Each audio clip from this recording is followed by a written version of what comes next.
Hello. We are back and good to go. Got Rex in front of me here. We'll maybe pop the camera on him later. I just got back from the vet. He's all good. Talk about him later. People ask, so I'll just wait until a few more people trickle on in. Don't have to repeat myself. Sorry for being late. His vet was scheduled to be 3. I thought he'd be back by 3:30 or just after, but it went on much longer than I thought, so just got back now.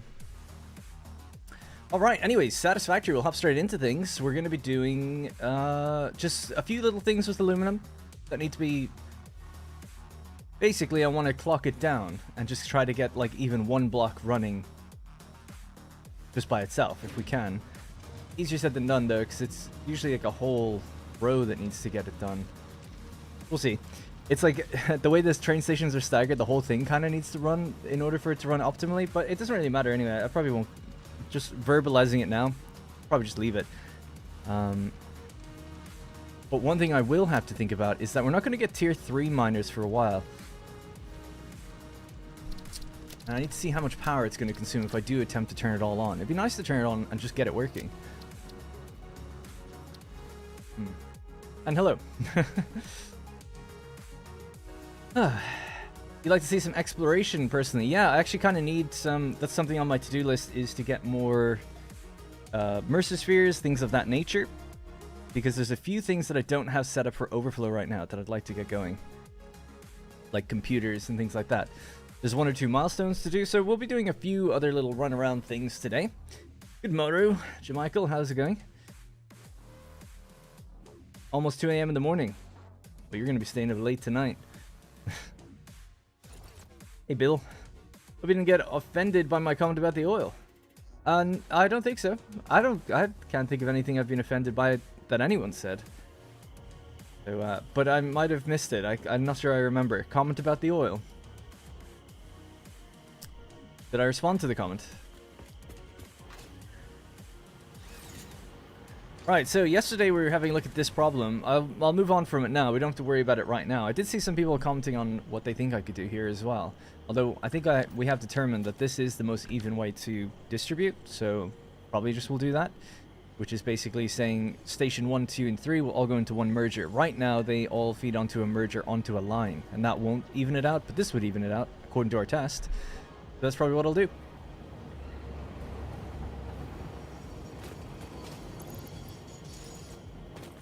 I did.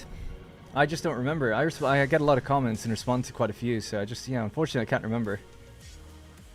So I guess, no, I didn't get offended by it. If I did, it might have lingered with me. Good thing is I don't have to do anything for the week. Nice. Yeah, just a quick update on, and hey Philly, and anyone I missed. Hey Brian. Yeah, so Rex went to the vet today. It's 2 weeks, I think, since he had his operation.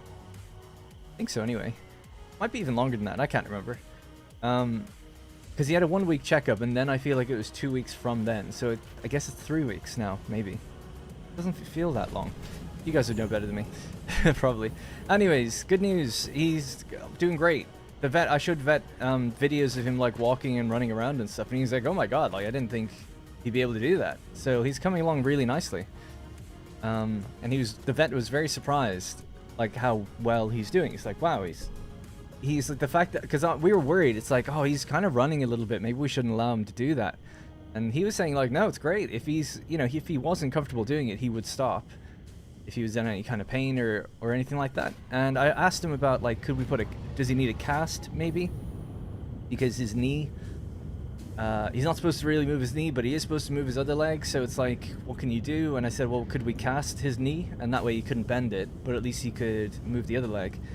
And he said because Rex is still young and he still has a bit of growth left, that you don't really want to cast it because it's attempting to grow still. So it's like, oh yeah, okay, makes sense. Anyways, but he was like, yeah, based on the videos you showed me, like the amount of movement he's got going on is not too bad. As long as he's not jumping or landing on it, it's probably fine, because he'll know his own limit, broadly speaking. So he's very happy with that. His eye is doing quite well as well. He was surprised that his eye is healing fairly quick also. So he's a strong little guy. He's healing very nicely. He was phenomenal at the vet. He just sat on the little table and then eventually just lay down and went to sleep. Just fell asleep. So Nick is the name of the vet, and he was like, wow, he's like so chill. And I was like, I know, you think considering what's happened to him, moving around a lot and people checking him and stuff, like he'd just be put up a bit more of a fight or something, but he's unusually chill. He's a very relaxed cat, which is a good sign. He's not stressed about anything, so that's nice. And yeah, Nick just like picked him up and like moved his leg joints back and forth. And then his other one, he was just checking him out, and he really stretched his leg out and then pushed it back, and there was no bother from Rex, so all good, very good stuff. He's doing really well. And now we brought him back, I just gave him his food, and now he's just asleep in front of me, so. He slept on the car ride back as well, so he's out. He's good. So it's great, it's really fantastic news. I mean, we'd suspected he's doing well anyway, but it's nice just all the little things we weren't sure about, like the cut on his thigh, like upper thigh, from where his incision is, it looks kind of blocky or bulky. And I was like, oh, is it inflamed or is that doing okay? He's like, no, he felt under and around it. He's like, there's no inflammation. He was saying that like, because the hip, a bit of the top of the leg bone has been like basically cut off, that his leg will shorten into the socket of the hip. And because of that, there's like a depression in the muscle. So it'll just look like a part of it's poking up, but it's really actually that another part is poking down, sinking down. So he was talking and saying like, oh, you know, he'll probably always have a little bit of a wiggly walk or a slightly wobbly walk. Maybe, unless he does really even out and get used to it in terms of how he grows. But he was like, oh yeah, like generally though, to see him running and jump, or like kind of hopping and playing and stuff is really great. And Nick's all about like, we just want to get him back to like full mobility and take him off any medication just so he's like good on his own. Anyway, long story short, in four weeks time, he goes for an x-ray. And that's where they can really look at like and see how's it all setting. You know, how's it, like, we were asking about his age because everyone keeps saying like, oh, he's a really big cat. But then other people say like, well, the vets are saying like he's actually still quite young. So we're still like kind of unsure how old he is. But Nick was saying like, oh, well, his certain bones haven't fused yet. So it does indicate he's somewhere in the range of like, you know, 6 months to maybe 12. So it's like, oh, maybe he could be as old as like 10, maybe a year old. But he still could be young because he's saying like his teeth are like quite underdeveloped. So hard to know. Anyway, but he's doing very well. So it's all great to hear. I have a soft spot too for the little kitties.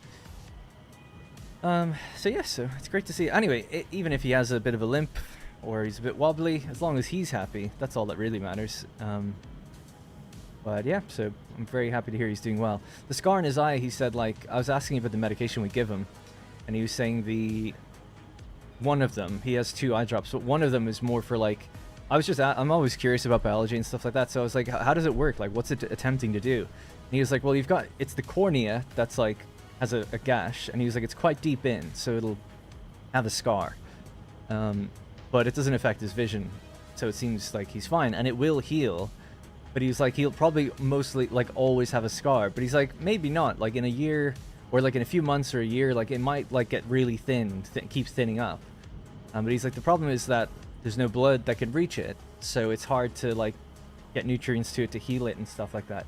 So what you're doing is you're applying like a gel that has like proteins and a few other things directly onto it to help it like lubricate and then fuse back over. And I was like, oh, okay, so I might just keep giving him that for a long time. There's no harm in it, so it's like, yeah, we'll buy like another bottle and I'll just always give him eye drops to help it speed up maybe. Because he said like, oh, it could just like slowly over a long time keep healing. Aren't we all a bit wobbly?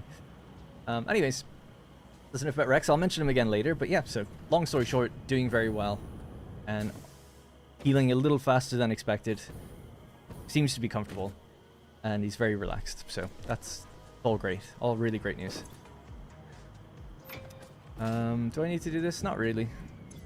I'll just do this one time. Did full pipe network on the other.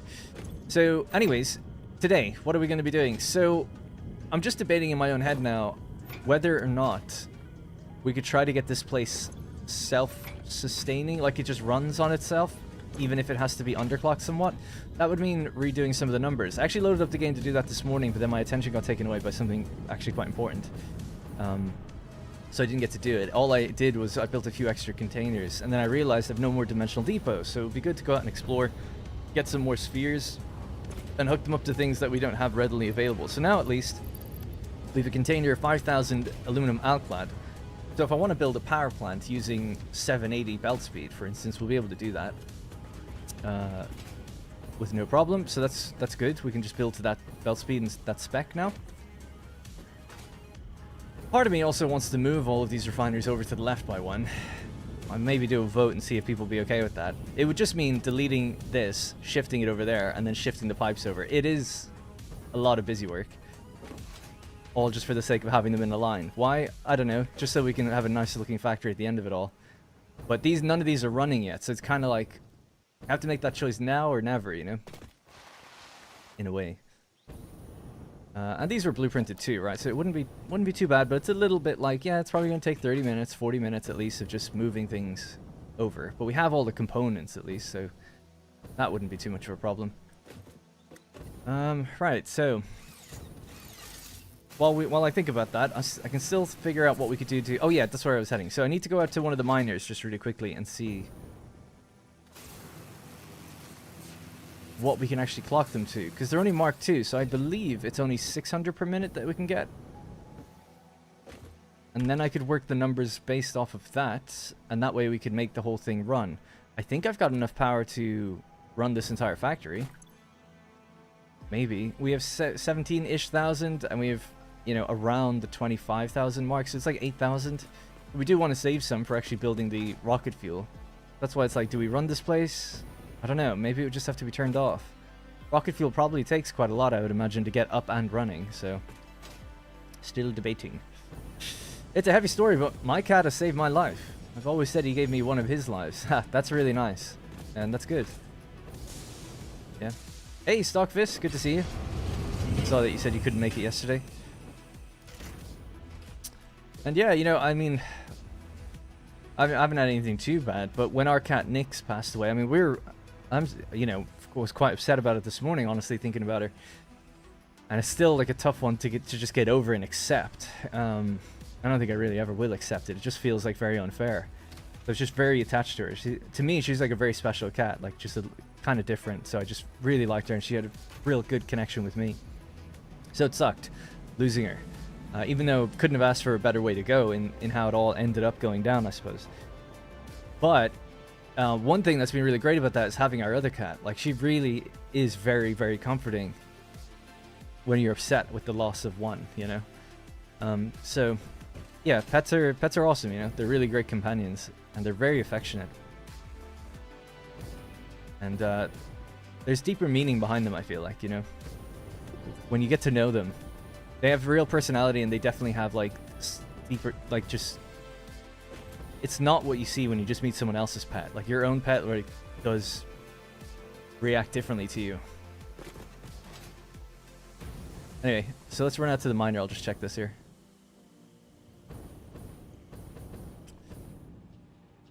I love setting up rocket fuel stuff. So easy. Nice. Yeah, I've never done it. So we needed aluminum to do that. So I needed... What's actually required? It's like the bottles, right? The containers for aluminum. Sulfur technology. But the rocket fuel needs a hard drive, and then 10 containers, and then 100 turbo fuel. We've got turbo fuel. No problem there. I have to go get a hard drive, I guess.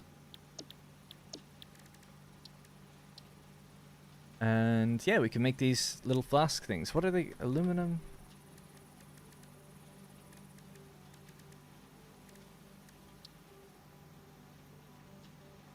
I don't seem to have the recipe for them yet. Unless I'm missing something.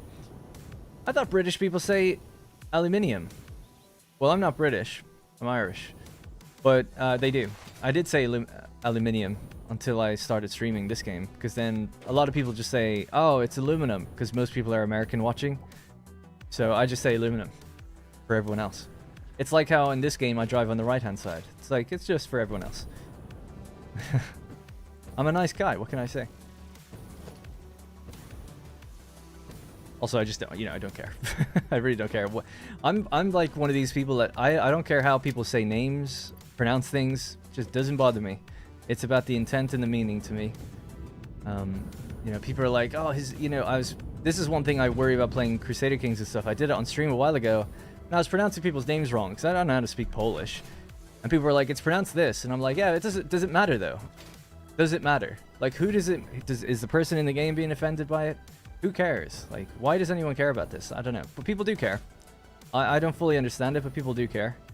I try not to be disrespectful of it, but it's like, you know, I look at a game and we're saying Caesar. Isn't it really Kaiser?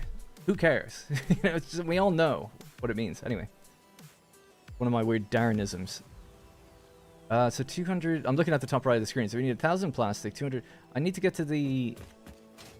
Yeah, I tell you what. Instead of running and making a mistake, let's go check the wiki and see how do you get these things, because I can't quite remember. Rescuing cats. It's a slippery slope. I started at 1, now I've got 12. Oh my god. Yeah, it is that kind of thing. It's like, you can't save them all. It's like how... I was saying to Rosie, like, I just couldn't work at a vet. Because I just couldn't bear to see anyone be like, well, we don't have the money for it. It's like... I understand that, but I just feel too bad. Like, how can you do that? It just seems so unfair. That's life, I guess.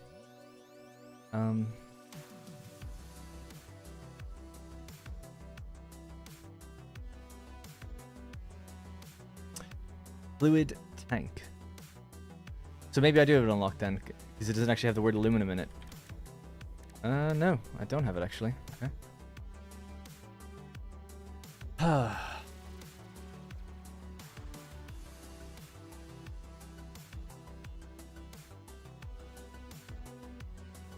This is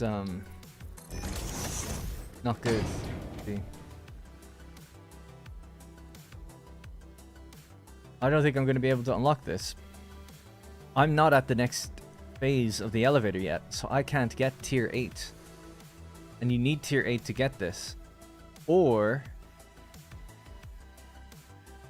ionized fuel or rocket fuel. So if I unlock this, it'll give me the recipe. But I need the flasks to get it. So maybe there's a way I can get the flasks early. I don't have any screws. Like, you can maybe find them. Sometimes that can happen. I don't know if I can find empty fluid tanks.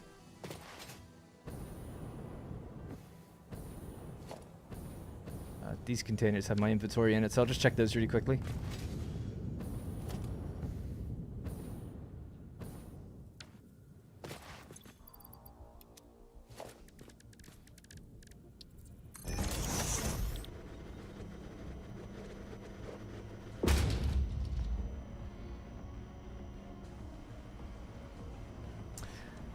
I don't think I can do that then.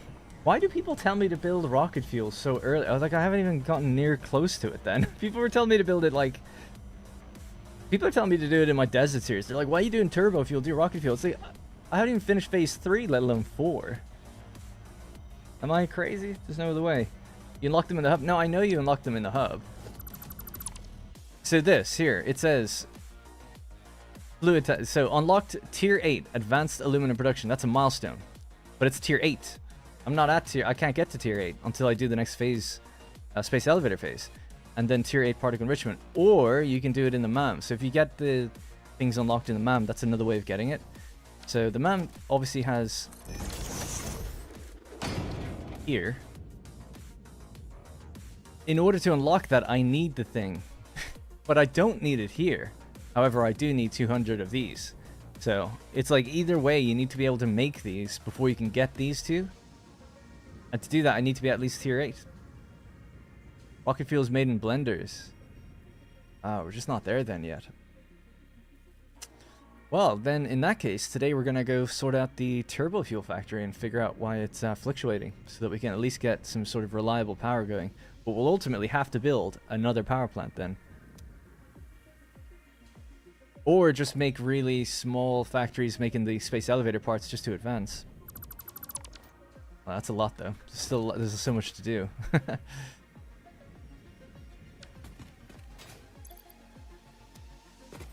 I need to get 400 casing.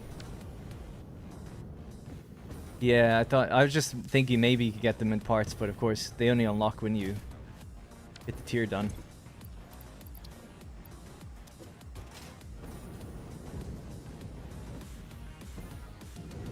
Music's fairly intense. It's the Stellaris soundtrack, but it's for the Machine Age DLC. Alright. Okay, let's get ourselves 1,000 plastic at least. We've almost got... I'll have that then by the time I get down there.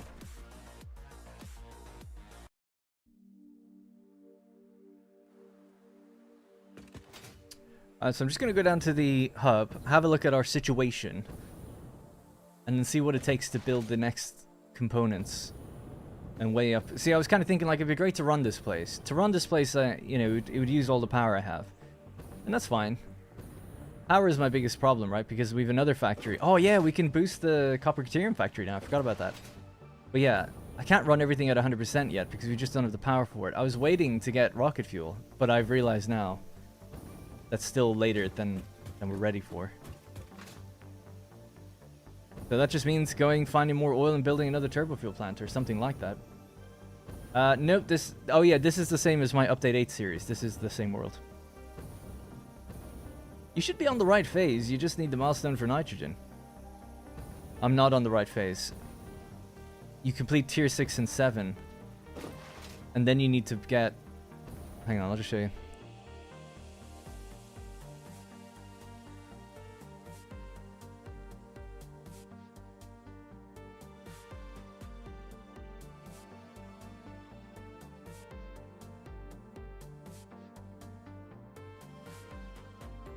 Oh, maybe you're right. Sorry. Maybe you are right. Okay, sorry. My bad. That's good, if that's the case. Apologies. I thought tier 8 was after the next phase. I don't know why I thought that. That's good, though. I'll update the to-do list when I figure out what we're actually going to be doing. I don't know what we're doing yet. And thank you for asking. I'm doing well, and Rex is doing great. He was at the vet today. Doing good.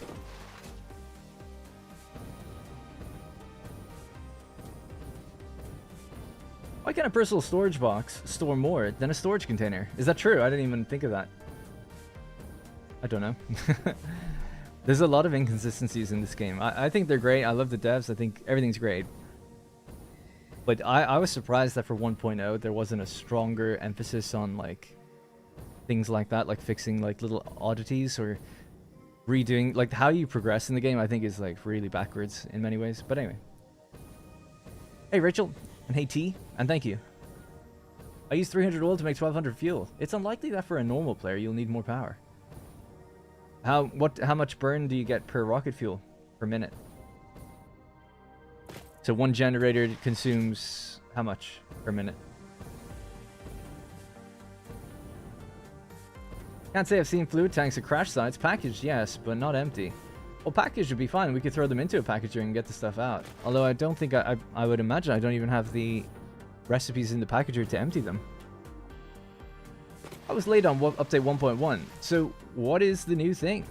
In 1.1, compared to 2, it's mostly cosmetic stuff and then quality of life things. Like for instance, if I grab this and build it, it has the pattern that it had before and the colors that it had before. So it's like little quality of life things like that. But then in the cosmetics, you've got like now corner barriers, vents, animated vents, different types of beams, things like that. It's just loads of little things. Priority merger would be the only logic-driven thing I think it's in the game now. You know what, guys? I am so sorry I doubted you. I had no idea we have all this. This is great. Why did I think we didn't? So what we need is advanced aluminum production. We can do that. We can do that. It's just easy. Just make these manually, right? And we can get drones. Oh, there's so much to do now. This is great. I'm so sorry again I doubted. I need to be better. Okay.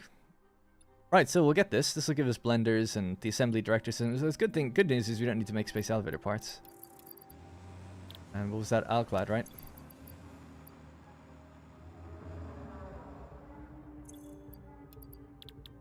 More computers and plastique.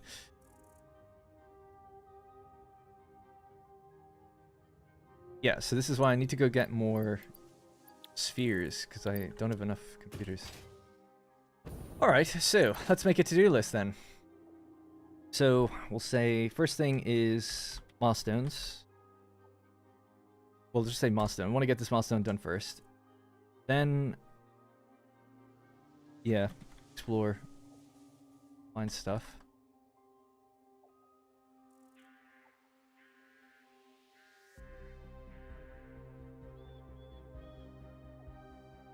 The 58 radio control units. What we need then for that other milestone. That'll give us what we need then to start thinking about how we do rocket fuel. And then I also need to think when I'm going to do the aluminum factory site to do. If I decide to balance that down or not. Because I'm still unsure. Basically, the aluminum factory is not done. It's all hooked up and ready to go to make scrap, but it's not done in terms of making the ingots. I know what's needed. But part of me is like, okay, do we now... Should I try to clock it down so it can run, or do we just wait until we have the power to run it fully? I actually won't even be ever able to run it for... Do I get Mark III miners at Phase 8? If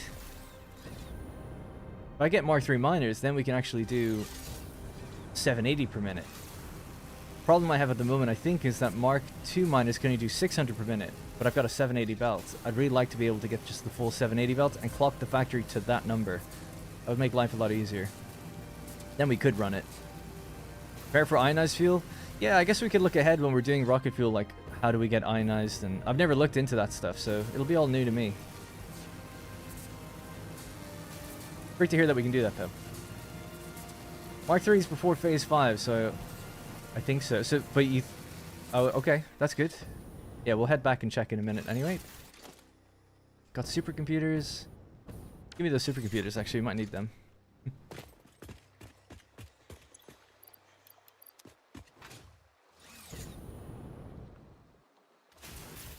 Now, this factory is shut down, but I believe there are computers here still.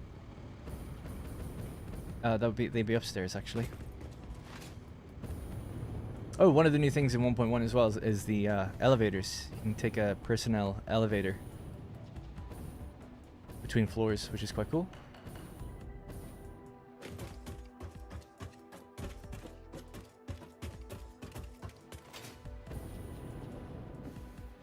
Oh, and all this place can run at 100% now. I wasn't able to before, so that'd be nice.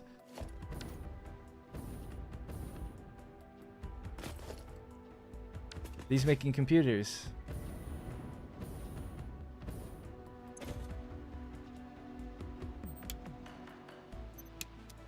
I just disconnected power, did I?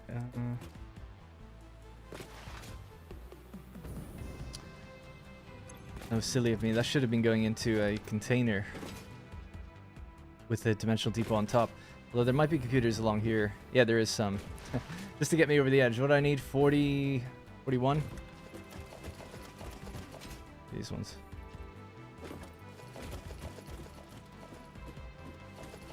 This is how real players play the game. There we go. We've got enough now. I'll just take a bit more out of these.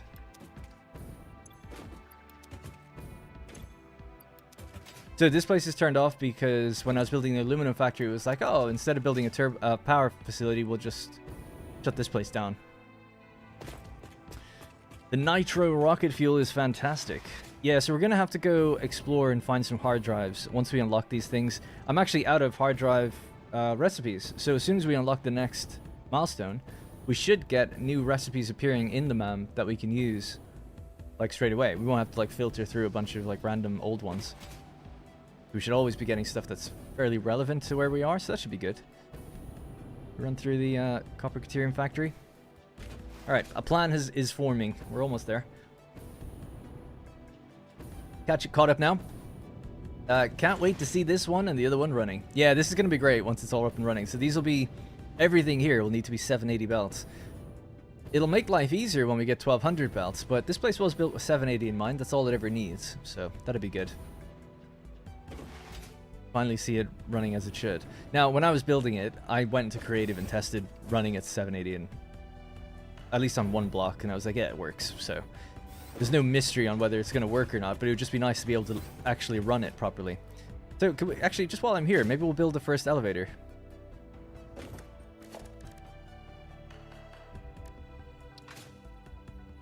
Missing silica. Don't have that hooked up either, no? Yeah, we need depots. We're still lacking on some depots in certain places, so I'll have to leave that for a little bit. Where am I? I don't even know where I am. There's no floor number here.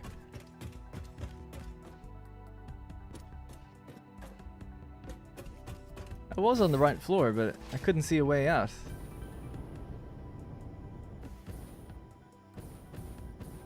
What are those belts? Those ones are Mark 4.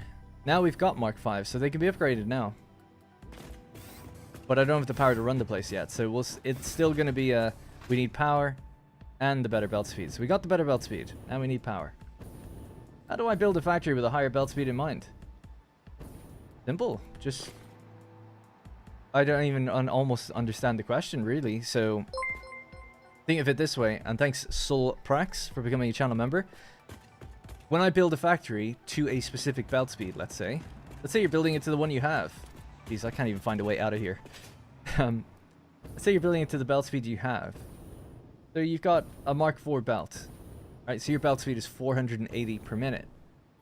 So that means if you're building a miner, the most you can ever get out of the miner is 480. The most you can ever move along a manifold is 480, and so on and so forth. So that's your limiting factor, right? It's like, I can't go higher than this because it wouldn't work.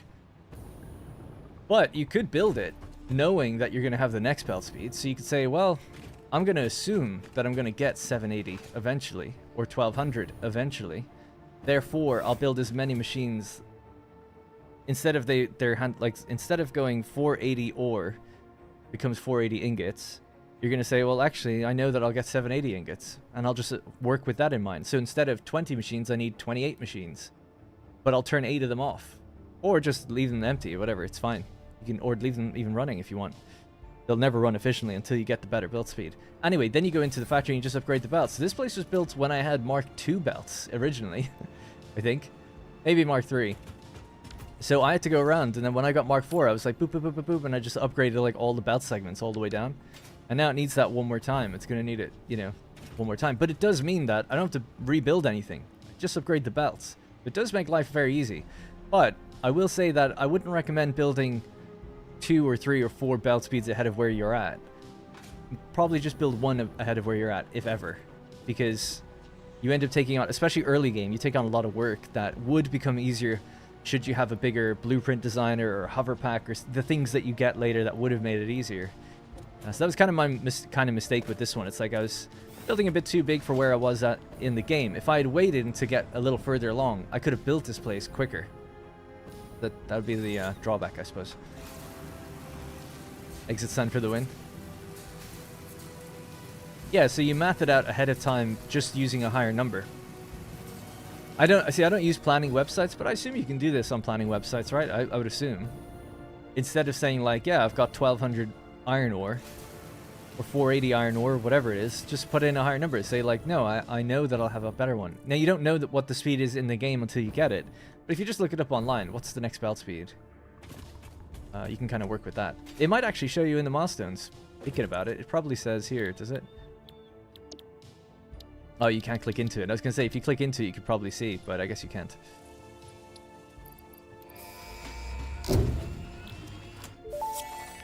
Alright, so now we have batteries, radio control units, which is what we needed. We need to make 50 of those. And supercomputers, which means that a bunch of things that are needed in here can now be unlocked. But really, this is the one we want next. So I've got these two. I've got this. Just need to make the radio control units. Project part number 6, the assembly director system, should be produced and delivered to the space elevator as soon as possible. We're gonna have to go explore and find stuff while we're waiting on various things to be made. Ooh. Darren has left me a little present. A few different things randomly in here. So this save is from before there was dimensional depots, so there's stuff everywhere in containers all over the world, and I'm in the process of like decluttering. Which is, it's working, we're getting there, but yeah, there's like stuff all the time to go grab. I'll leave the slugs there for now. I'll take the wire though, because we need it. And it's going to be 15 minutes until...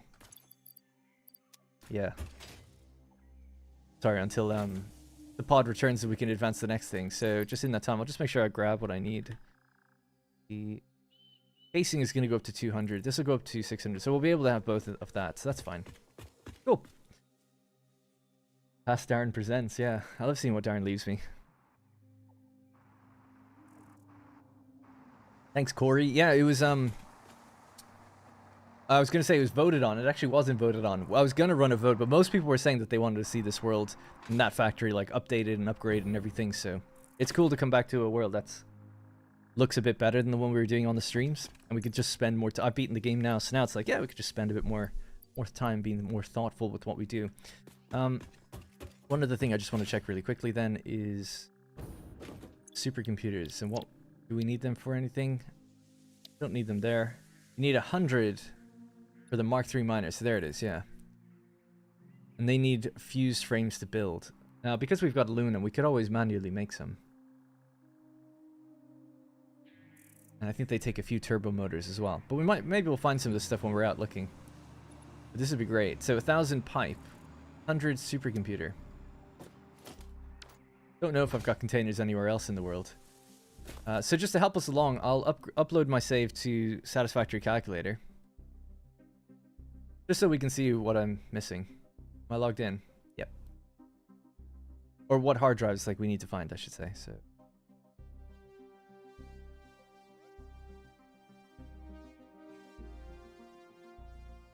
Think. Fused frames takes nitrogen. I guess yeah, you can't manually make them with a crafting bench, but I kind of meant like not semi-automate, you know, like use a machine, sloop it, and just bang them out. So yeah, we could do that as long as we can just get a resource well pressurizer, which I suppose is a different tier.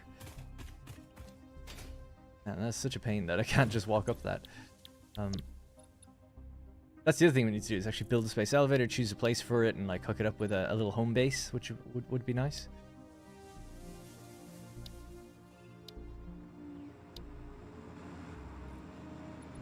So this is the resource well pressurized. So we need to get... Oh, this is what we're aiming for anyway, so this is fine. Yeah, cool. So yeah, we'll be able to do it.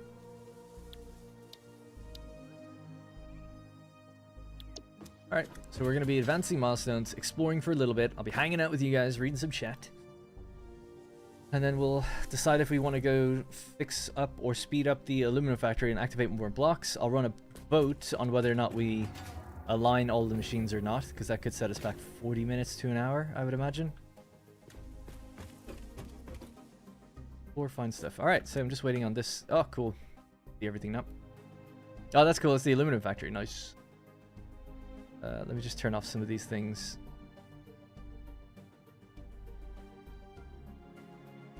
To help with lag. Quickly. There's 13,000 display sides in the world. Exactly.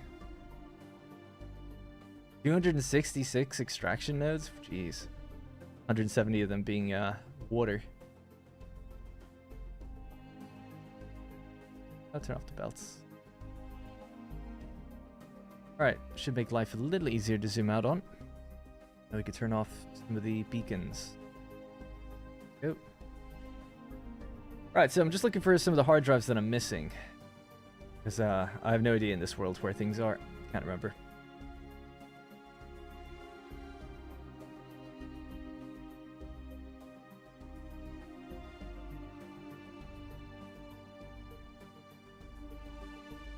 By the way, people were saying with aluminum, why not tap the oil there? Don't have a resource well pressurizer. I feel bad now though, because I did reply to a comment saying like we don't even have that till the next space elevator phase, but that's not true. We could have done it. That's why I thought, yeah, it's tier 9 stuff, but it's not. It's tier 8, and tier 8 is within our grasp. I just thought it was the next phase. Right. Let's turn all that off. Okay, cool. And we can turn off the resource wells also. Now we can see our world in all its glory. It's such a massive factory there, actually, looking at it. Especially since it's like connecting into the other one now. Oh, it's so laggy as well. I wonder what this world will look like loading the mod that does this in-game. It would probably take forever to load. Right. What is that, by the way? I don't remember what that is. Oh yeah, there used to be the parts factory there. Yeah, yeah. Alright, so hard drives. We've actually gotten most of them. Not many left. Did they fix the 600 pipe problem? No. What do you need? It needs turbo motors. This one always says it's not unlocked, but I'm pretty sure it is. 300 megawatts of power. We'll go check it, but I'm pretty sure it is unlocked. This one, power needed 150. 12 heat sinks. Okay, there's a few that we can go get. So I'll keep this on the other window. Heat sinks. Can we make heat sinks right now?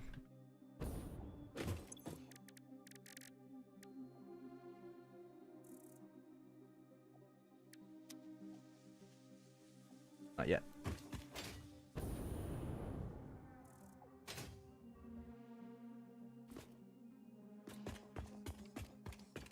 This is Stellaris, the Stellaris soundtrack. This one is called Birth of a Star. Stellaris is really great music. Like just the base game, but then they add like 2 or 3 tracks every time they do a DLC that's usually themed on whatever the DLC is. So the music that was at the beginning is kind of intense, is from a DLC I haven't played yet called Machine Age. I haven't played Stellaris in a couple of years, but I'm thinking about going back to it. It's about to get a big overhaul update soon, and they just released a DLC I think recently called like to do with making biological ships and stuff.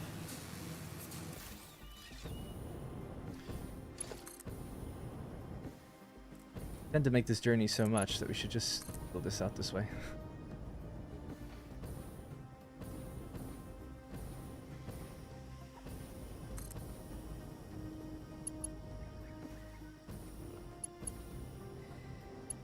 Oh yes, I used the autosave to get that boost. Didn't really mean to though. Oh god. I'm on like 1% health.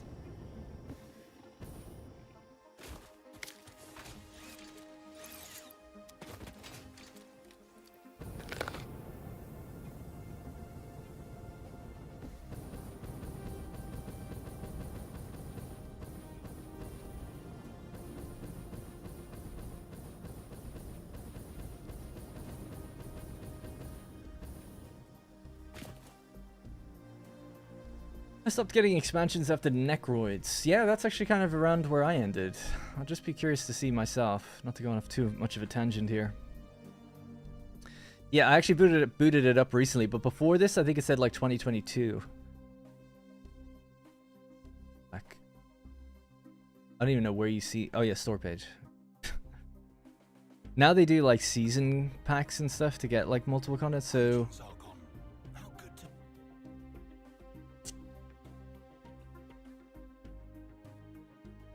Toxoids. That'd be the last one I got, and I didn't play with it. I remember thinking like, oh yeah, I'll play like Toxoids and Aquatics. I think Necroids is the last thing I actually played with, but these two I picked up on a sale, and I never started the game with them. So yeah, Infernals. I haven't even heard of that. Oh, it's not out yet. Oh, okay. Biogenesis is the new thing. So like, yeah, biological ships, I guess, or living ships. An okay idea, I guess. Greetings, Archon. Shadows of the Shroud. I guess this will be the next thing that's not out yet. Cool. Anyway, yeah, kind of interested in these things. I haven't played the game in so long, it'd be fun to go back to it. One of the things I used to love doing was I would just like write a race. Like I'd look at the kind of traits, look at the species portrait, and then write like a little mini backstory, and then populate my game with them. And I do that, granted, because I was doing Let's Plays and stuff, but also I would totally do that on my own, just so that you give a little flavor to the world, see where they are, see what they're doing. I love that. So it's like I often would buy the DLCs, and like I have no interest in playing like as this, but I'd love to come up against it. So I always thought that was kind of cool. That you could write your own things. £350 the DLC? Jesus. Yeah, well, the game came out in 2016. It's had like probably 2 DLCs per year, so I guess it adds up. In 8 years. But yeah, I wish they just moved on to a sequel, like, long time ago. Nobody does that anymore. Not in strategy games, anyway. It's all live service, basically. It's just, like, supporting one thing forever. And to be honest, that's the expectation of a lot of the players as well. You move on from a game, they go, oh, he abandoned it. He abandoned the game. Single player game. Okay. Right, so hard drive. Apparently I've got this one. This is why it's weird. The save editor says I haven't. But I've marked it in this world, so I assume I have. Let's find some ones that I haven't marked. So what does this one require? This needs electromagnetic control rods. Don't have any of that. Jeez, man, I've really gotten quite a lot of them, to be honest. Map options, reveal the map thing. So there is none left in this biome at all.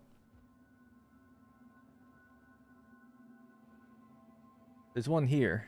It's, again, it says I've got it though. So I'll go to that one. I've marked it, but on the save editor, it says it's there. I hope my world isn't, but if it is, I would just give myself hard drives or something, I guess. Because obviously I'd unlocked a lot of these since before, but I don't think there's any problem there. Oh my god. Just hop up to this one, check it really quickly. Certain hard drives respawn for me in experimental. Yeah, so I agree. What I should have said is, like, I know I've marked it, but I've gone to it and checked a few of these, and they are opened already. So it's like, save editor says it's not. What does this one require? So that's opened. And where am I on the map?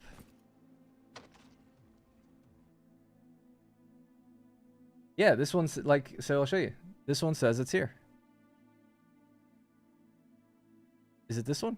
Or am I looking at a different place? Oops. Oh, I'm in a different place. Okay, for this one anyway. That was that one.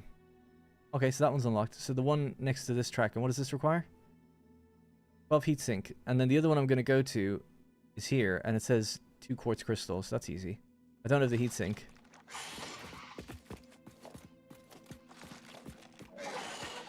Oh yeah, I needed silica and turbo motors. Cool. Alright, so we go north. Let me hop back up here. I guess now we could delete the things, and then we'll know for sure it's gone. Delete them? I don't know. Sometimes I don't mind where they are. It's not, I don't want to delete them if they're in the way of my factory. Normally I just look at the little symbol. It's because I've loaded from before that that's the only bit of confusion I have right now. It's because the save editor is telling me that it's available. Certain ones are available. But my in-game marking system is telling me I've got it. But then when I go up to it, it is already opened, which is very confusing.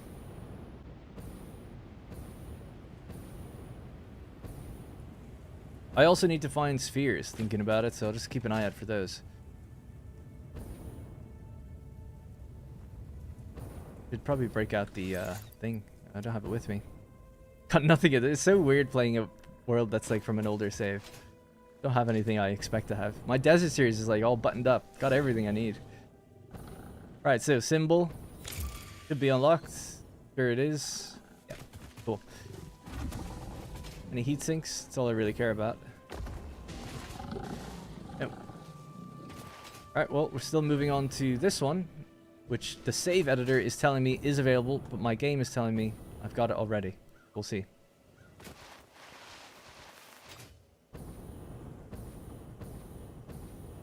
Yeah, maybe the save editor doesn't work 1.1. That could be the... But then... Yeah, I don't know. Maybe.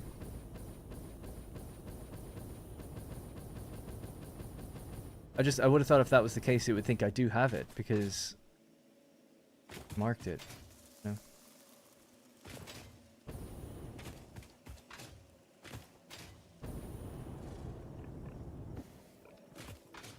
Right, let's see.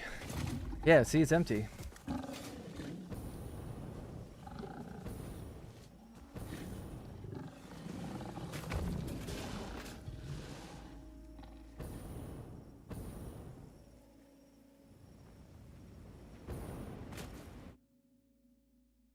So that's gone. Black powder. Break to my east. To the east. That's already... I'm gonna just assume if I've marked it, it's gone. So which ones have I not marked? I haven't marked that one. One rotor. Somewhere over there. Alright, let's go for that one then.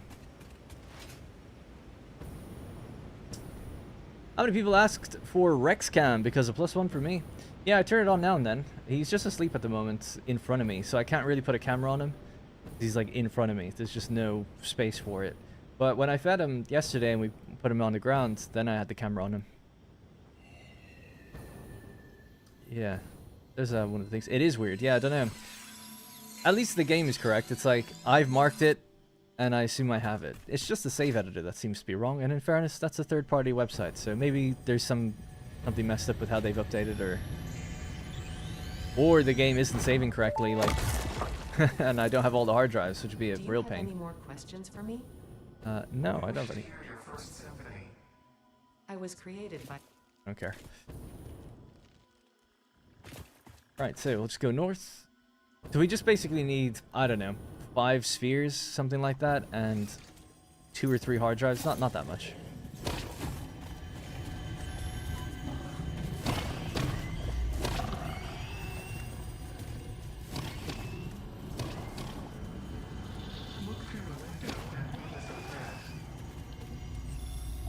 Can you use the third-person photo mode next to a slug? And maybe a sphere, just to see how big they are. Oh yeah, that'd be funny. I'll do that with the next ones. I need to get the object scanners. Oh yeah, cool. Damn Cara, thank you so much for the 5 gifted memberships. On to Griffin Alex, Greg A, Ruben Rusk, Claudio Prodan, and Orion Sirius. Thank you. Oh. Alright, no marker on this one, so I assume I do not have it. Rotor. Rotor.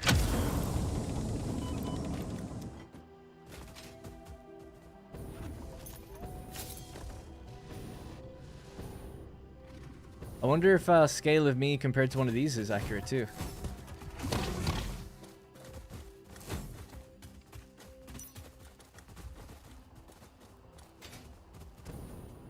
What the hell is he there? I keep losing him in the bushes. Do I have any kind of weapons? No. Do I have any kind of food? Anything to... Oh, I've got 11 spheres. Well, that's good. There's my object scanner. And I do have electromagnetic control rods. That's good, because I can open up some of the things with that. God, I've got tons of stuff, actually. Alright, great. Alright, I'll just leave this guy. I'll put the hard drive in a second. I don't have to mark that. Right, so, photo mode. They're pretty big. I mean, it's like the size... It's bigger than me, almost.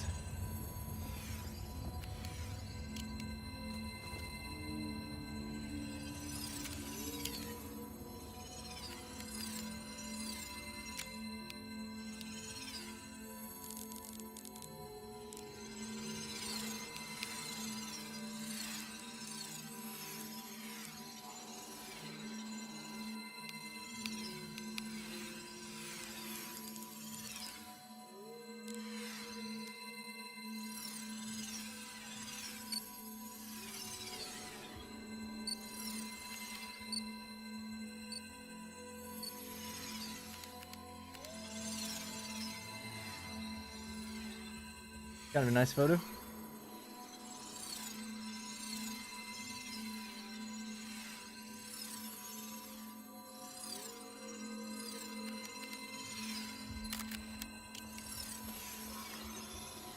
think you're on phase 7 and 8. You just need to unlock the milestones in that phase. Indeed, yeah. Yep. I'm aware of that now. Sorry, yeah, I was mistaken at the beginning, but the milestones that we have available to us now will be plenty to get everything we need. So the next thing is just, I wanted to just explore, get a few of these hard drives. I guess I'll pop it into a thing in a second. I was hoping to find some, what's it called? Food, so I don't die.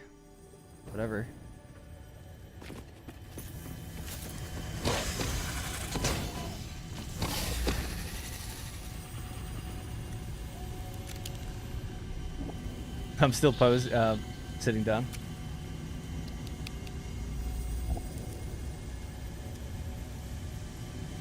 Yeah, big enough. They're huge. Thought they would be, yeah.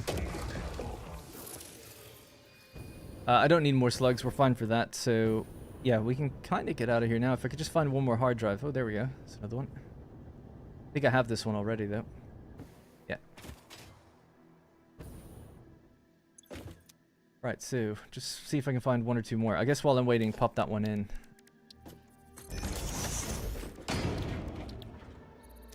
Alright, so that's in.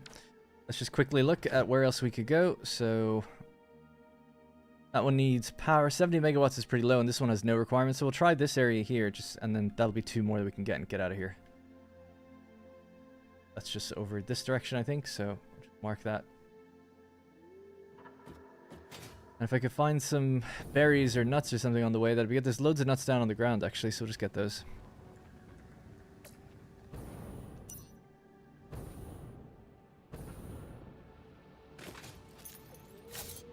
Alright.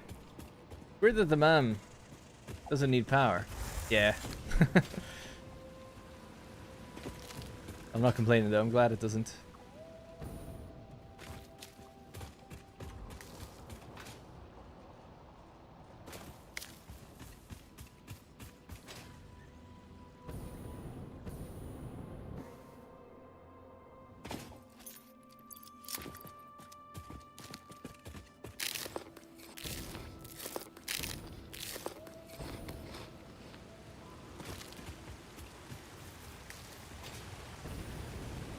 Oh, right, almost there.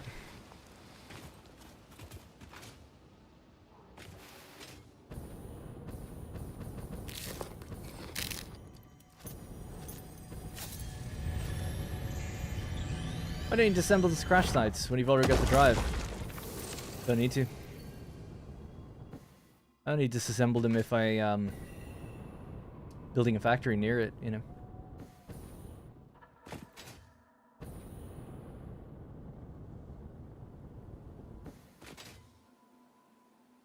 I wouldn't have the problem of second guessing whether they've been opened or not if it wasn't for the fact that the save editor is telling me they are, and that's only happening because I moved from update 8 to 1.1. So it's an unusual problem. I won't have that problem in the Desert series, for instance.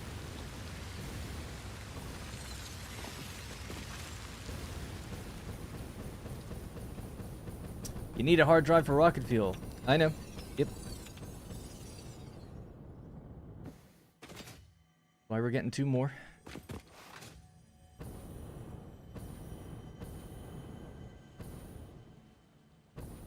Somewhere over here, was it? I think. One in the very middle of this, above the lake. Okay. A good developer knows when to skip the restrictions of this game for quality of life. Yeah, indeed. I think, exactly. I mean, it wouldn't really be a problem if you just had to power it, but you'd end up having to run back and forth.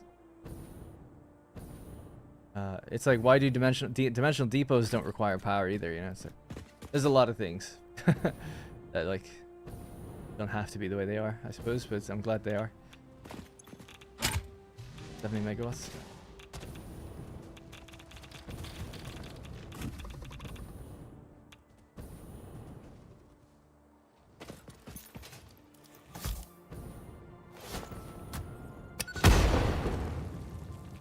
That's kind of cool.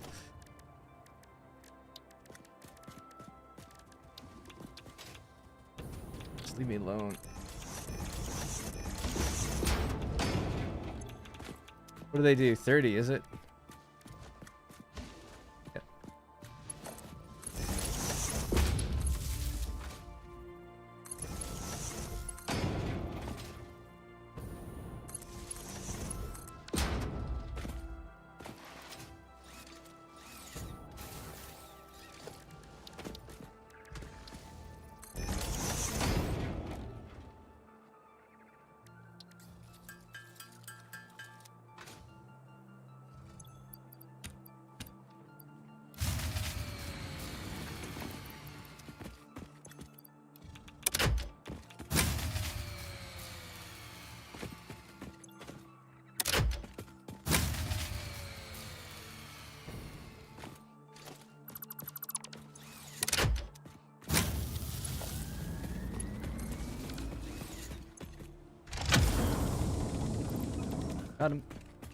there's the heat sinks for the other one.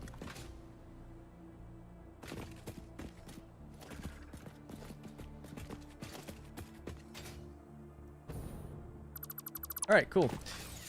So there's another one around here somewhere. That was that one. That was the one that needed power. So this one is down below, right underneath me, I guess.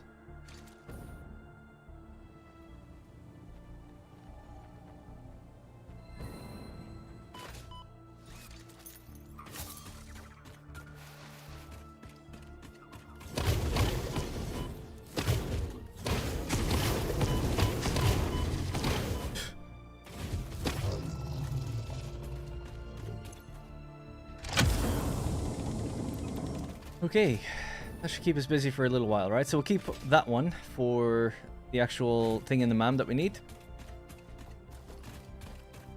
And we'll just study one more hard drive after this. Alright, let's make our way back and complete the next thing. We need radio control units.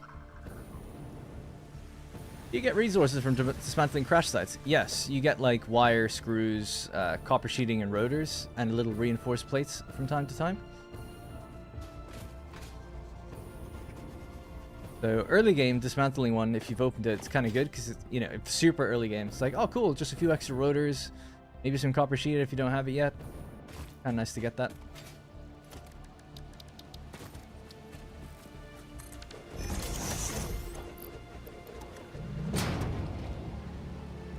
Am I doing nuclear now? No, I don't plan on doing nuclear in this save for a very long time, if ever. Probably the very last thing I'll do.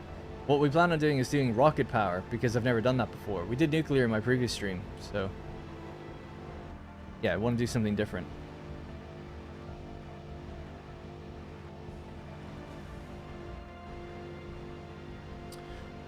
Right, so I have to head back to the bottom of the map. Get the next milestone going, and then do radio control units. So we've unlocked radio control units, right? Yeah, so we need oscillators, computers, and aluminum casing. So this is great. We can do this right outside the real big factory I have down at the bottom of the map. So we'll just drive down that way. And we get some summer sloops or something. Just check where the summer sloops are on this map as well, actually. Any that we're passing by. That one. There's a couple we can grab. Yeah, I love Stellaris music. So good. Did you switch the game to the experimental branch? Yes, I know I'm blocking it slightly, but you can see the red stripe above me. What's my GPU? An RTX 3090.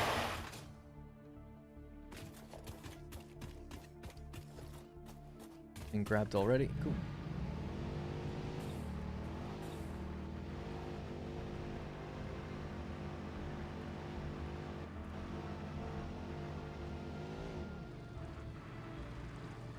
You'll like rocket fuel? Yeah, I've never looked into it. I will build it with ionized fuel or whatever's next even in mind. I don't know if the two feed off each other or how it works actually. We'll see. Oh, there's a sloop here.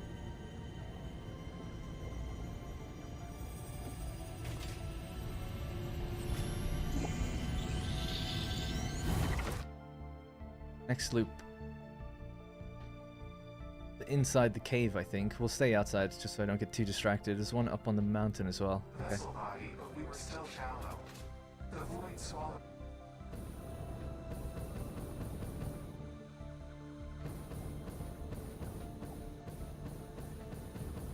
Sorry, yeah, it's a bit of random downtime here. So for those who don't know, this is my update 8 world. We brought over to 1.0 and then quickly became 1.1. So because of that, it was built when I didn't have any dimensional depots, and there's just a few things that weren't in the game at first. So I'm just going around grabbing a few little missing bits and pieces, basically.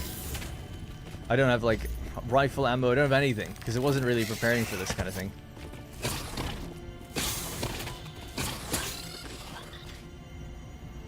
You know, I don't have hazmat suit, I don't have loads of things, so a lot of little bits of busy work have to be done. But what I do have in the world is some really big factories. Next thing we need to build is power. We just set up aluminum, sort of. It's built to the belt speed of 1200 per minute, so we can't run it fully until we get 1200. However, that's why I also kind of want to rush towards getting Mark III miners. We could try run it at 780 per minute. And then it'll just sit there partially dormant until we get that better belt speed, and then we could really speed it all up. So I'd like to do all that. That's kind of what I plan to do today. Then, in order to run it properly fully, we would also need more power. In order to run the giant factory I have at the bottom of the map, so this is the map here. This was running on 780 per minute also, so we've just gotten that belt speed. So now this could all be like sped up basically, but we need more power to actually run it. So there's also that. So yeah, so that's just where we're at the moment. So it's kind of unusual for me to be running around like this, but it has to be done.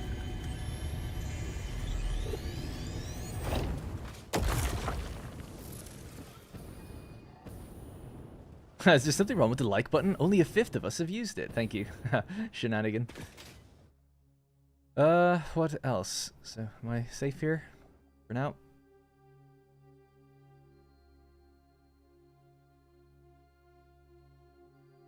Where am I?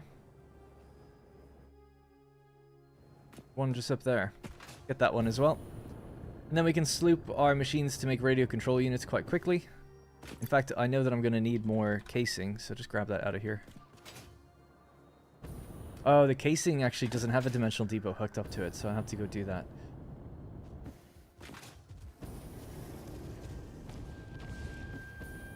Well, it's on the way. So that's fine. The next loop is here, I guess.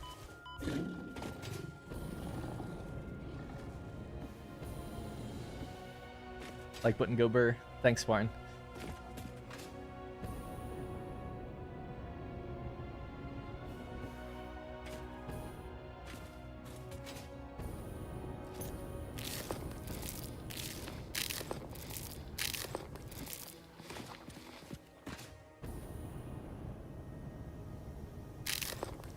Partially fixed now. Alright, there's the thing we want.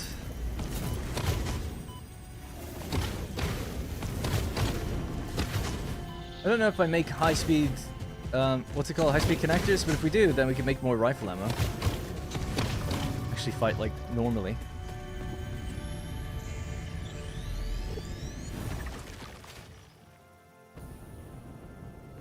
Alright, south we go. Oh, we have to just get the casing out of the container over there. This is the factory that we're building at the moment. And this is all one factory. This rail line is all contained within what will be one factory. I mean, it's not going to extend all the way out here, but it's all feeding into one place. And that place is over there. So we started doing that a few streams ago, so really happy with it so far. One thing I'm not happy with is the machines are all slightly misaligned, so I'm going to run a vote on whether or not to move them. They're moved in groups, so this would have to just move over that side. These ones can stay where they are, so you'd basically take this, put it down there, which means redoing a little bit of the pipework beneath. It means spending about 40 minutes on it. But at least then it would look way better afterwards. I'd like to, but I'll let you guys decide. It doesn't have to be done. It's just because this one had to be moved out because there's a big rock cliff thing underneath. So because of that, it means like now one of the 6 rows is just offset. 12 rows in total, I guess, but yeah. How much scrap do we have? 21,000. Great. Alright, so that can be put on here now. And that can be put there.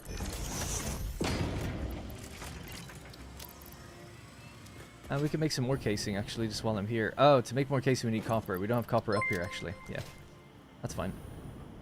Alright, south we go. Get out of here. Hassan H, thanks very much for the channel membership. Appreciate that a lot. Thank you. Hit 100 and we can be sure it works. Yeah, if we make 780 belt speed, then we could at least test the factory and make sure it works. And then it's just a matter of scaling it up after that. I think you have semi-auto ammo factory close to the plastic and rubber factories. Oh yeah, I think you mentioned that before, actually. Okay, we could go there as well. Heading south anyway.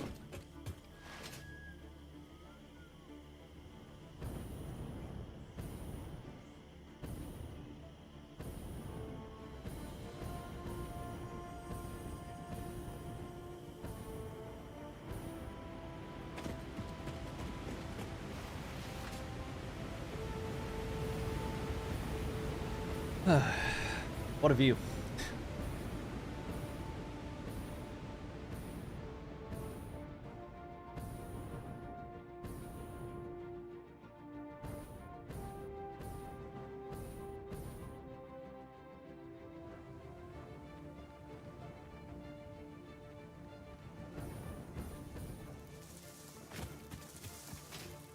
There's like a billion berries here, if I remember correctly.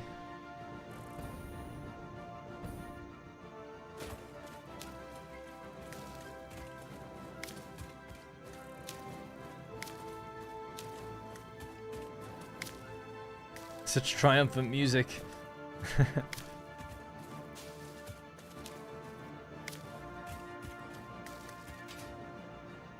I'm rewatched this playlist to keep up with the stream. Nice, yeah. So if people wanted to see the entire world be built, there was, I think, around 15 videos, like proper videos, building the world up to the point of doing that quartz facility. Oh, doing the computers and finishing phase 3. Then the streams began. So it does have its own playlist for it, so it should just roll from one into the other, I think. If you wanted to go all the way to the beginning. But yeah. Since then, it's been... I almost don't think you need to go back for the streams. It's been... Oh, except for the aluminum, if you want to see how that was done. But everything else was more just like fixing the world, getting dimensional depots deployed into all of these different factories so that they make stuff for us in the background. All these like random things that were just with the latest updates, basically. So like updating the world, and it's still not fully up to date. Alright, so I'm so sick of constantly bumping into that, so I'm just gonna see if I can just at least ramp it. Can I?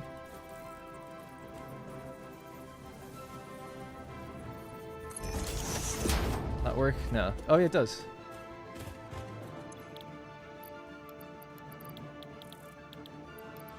Alright, so casing. Radio control units themselves need casing, actually, so I probably should have kept that, but oh well. And then wire. That's everything except for the radio control units themselves, which I don't think I have any, unfortunately, because you do pick up some around those hard drive sites.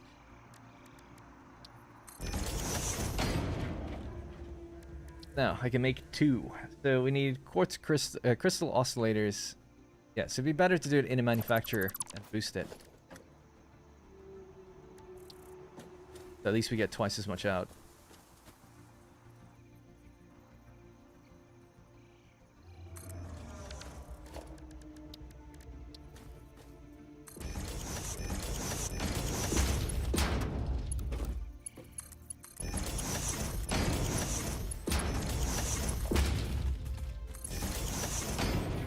Power here. Don't worry about this. This is totally sound and stable. Alright. That should be power. We'll just give you a recipe. Radios, please.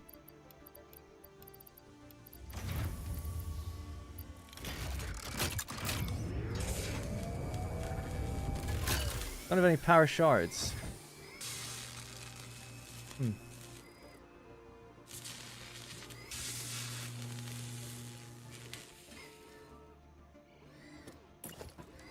Don't know why, but okay.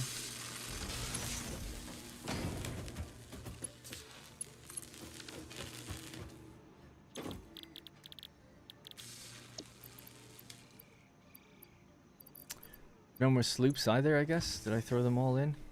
Got one, yes.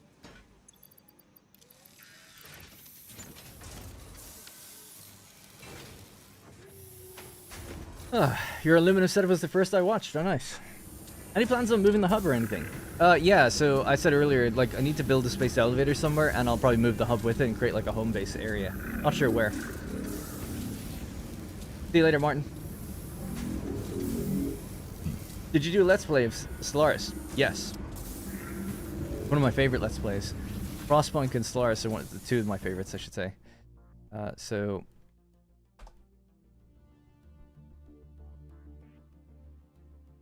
Go to my channel. Down further, there are long series completed. If you click view all, Stellaris Roman Empire. I first did Stellaris when the day it came out. Actually, I was given it early. Actually, back in the day, 2016, and I did a Roman Empire playthrough then. But just 4 years ago, I did this one. It was modded. So there's a lot of crazy stuff in it, but in a good way, hopefully. Accidentally went to the wrong one. Think at the big, yeah, so you can see, yeah, so there's like alternate history Rome, I guess, that never fell. And there's like an intro to it and stuff and a little bit of lore. Because I'm a total cool guy. So it's obviously based on Earth. You have the normal solar system set up, but then we've got all these like kind of cool modded systems with unique resources and stuff in them. There are modded alien empires with their own unique traits. There's modded mega structures. They've all got like little bits of lore written about them. This is what I was talking about earlier, where it's like I named all the races, I gave them all backstories and lore, and we gave them some specific modded traits because I worked with a modder on it specifically. And it was awesome. So obviously the AI just controlled these. I had no control over what they ended up doing or anything like that. But it was just cool to encounter them. It's like, oh shit, like the guys that I made, like they're fighting a war with these other guys, or they expanded like to be huge, and the one I thought would be powerful didn't, or something, you know? There was modded events and things like that. It's really cool. It's like a narrative let's play. There's 60 episodes. It has an ending. I loved it, so I recommend it. If you're into like sci-fi and you don't hate me, it's a good watch. I think. Yeah. I liked your setup in the desert underground. Oh, thank you. Oh yeah, for the main base kind of thing.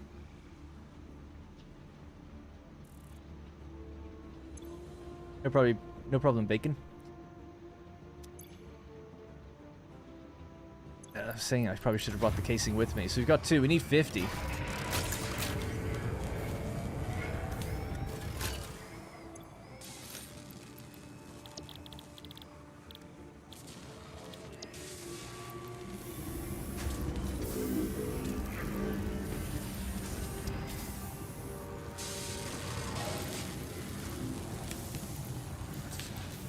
100 per minute. Yeah, we're only filling the thing up at like 30 per minute. I'd have to run up there again. I could actually do it a bit quicker now because I'm going to build these to get me back and forth quicker. Could do hypertubes, but these are just as fine. Just if I actually connect it all the way up, it'd be good. We'll pick up our casing, just make one more trip down here. That'll be the last of the trips for a little while. Drive the roads over to the computer factory. Set it up with some dimensional depots, and we'll be good to go. Oh, I never checked that hard drive, actually, didn't I? Have a look.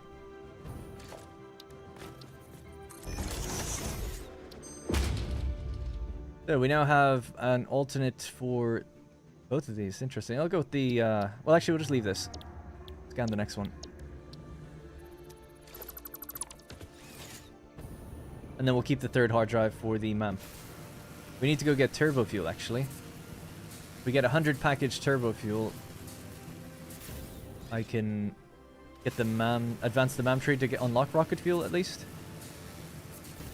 But that, we'll be building rocket fuel next week. We're not actually going to be building it today. Zipline is great early travel. I'd say it's great travel. I mean, it is great early, but it's great forever. It's my favorite way to travel is zipline.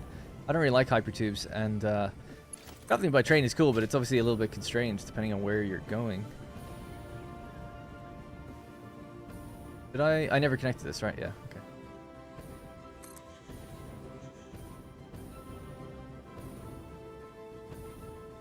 I just need to build a temporary line that gets me up to the train station. I can at least just zip line all the way back.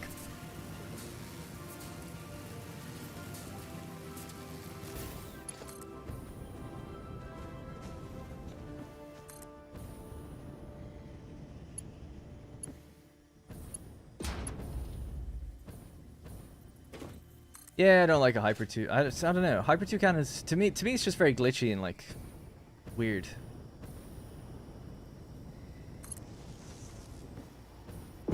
Although they've improved them a lot now, like actual Hyper 2 cannons, because now you can make proper loops and then just set your direction, fly off one end. Which maybe we could just play around with for funsies. We can do it up here and launch ourselves back if we want. Have a bit of fun. I don't mean to deny you the fun. I know a lot of people like it, so. With the new directional splitter things or whatever they're called, like you can choose your lane. What are they actually called, I guess? I'd like to know. Junctions. Junctions and branches. Yeah, so using these we can like fly off at an angle. Without having to have like tons of things layered over each other. I just close your eyes, and I'd have to shut off my ears because you hear like as well when you're like doing it, and then you're just stuck like floating in the air for a while. It's like, I don't know. I've just never thought it was like that cool. I say this all the time though, but I really don't spend much time running around in my games, especially now in like the Desert series. Most stuff is just up there anyway. So I'll just I'll take the zip line. Gets me to wherever I need to go.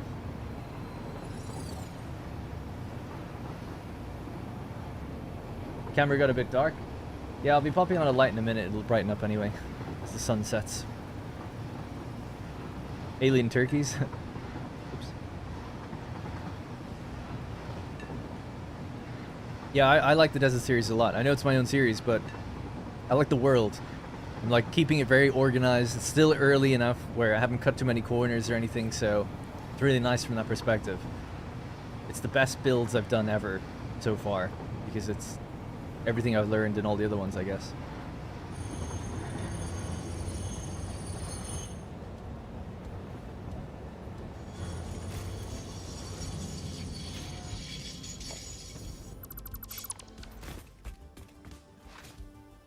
Right, so this is the aluminum factory.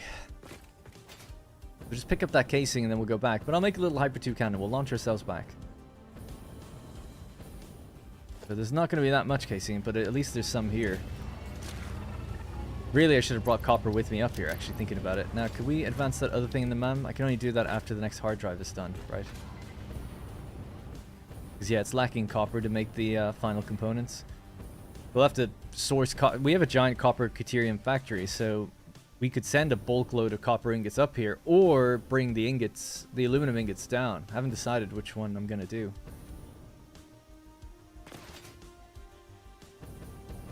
Or we set up copper production up here.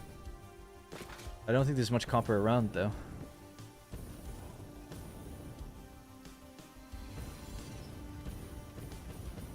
I could like launch myself off of this platform, I guess. Now, I've never done this before with the new version. Let me see how this works.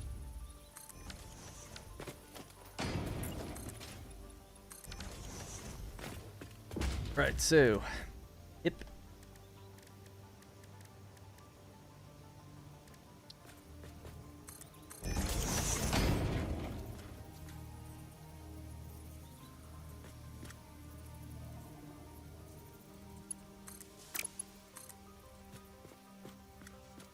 So I need junction that where I can go to the right or left, and if I go to the left, we'll fly out. Yeah, okay, got it.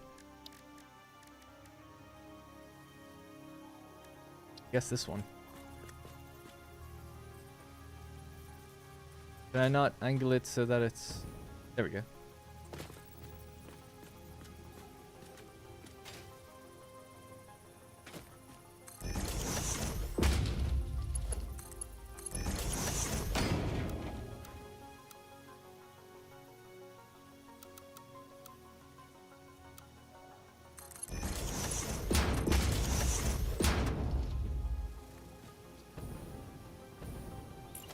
I need a way in. Yes. Or do I? I don't even know. I don't know. I don't know how these things are done. Obviously, I do need a way in.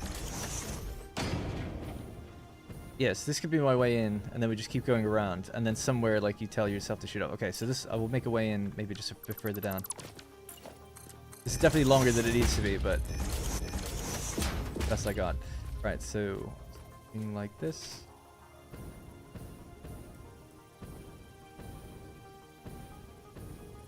Yeah.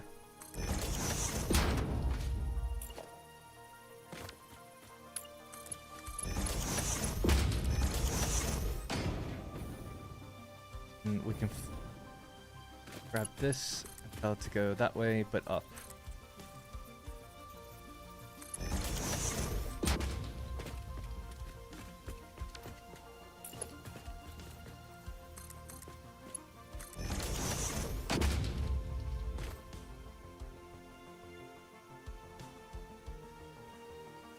It's really difficult to do, actually, the way I've done it, because, yeah, maybe I could just change this to be like there. That'd be better.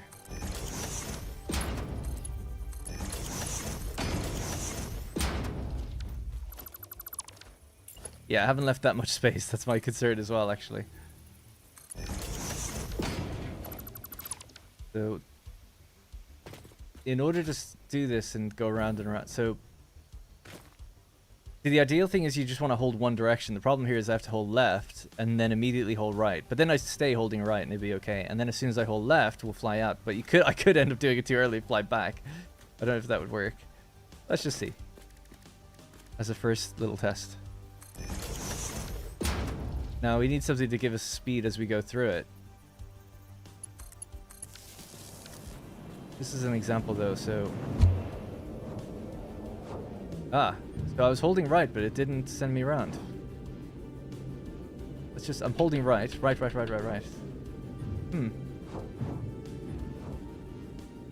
So I'm pressing right.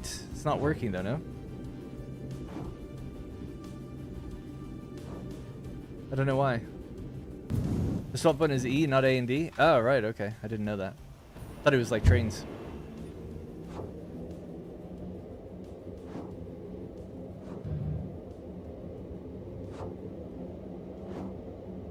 So, okay, cool. So I just need something to make me go faster than one of these and then press E when I want to launch. That's great. That's actually easier than holding A and D. Alright, well, here is where it'll be, right? Is there a way to make these a speed up thing? Or does it just have to be a entrance? Can't upgrade that. Yes, it just has to be an entrance. Okay.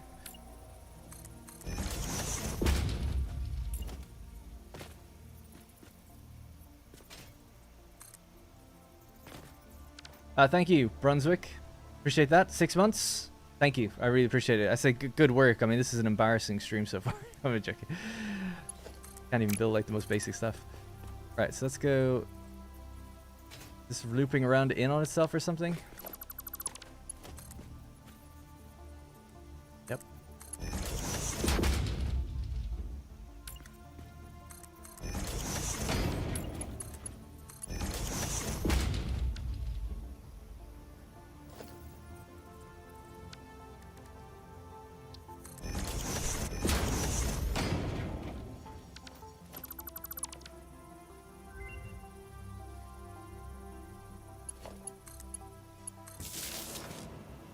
Okay.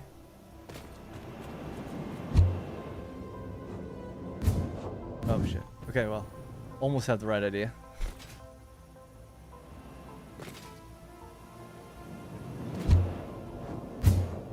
Damn it. I didn't give myself nearly enough space to, like, I'm trying to just press E immediately so we go around. And that'd be so hard because we're only going to gain more and more speed. Yes. Oh no. Oh, it just resets as well. I thought it was like permanent. Oh, so annoying. Alright, I need more distance then, don't I? I wasn't planning on attaching the tube. Yep. Right, so I have to give myself just a bit more distance. At least I know you can make these more compact. But I've got the right idea, almost there. Give myself plenty of time to be able to decide which way I want to go.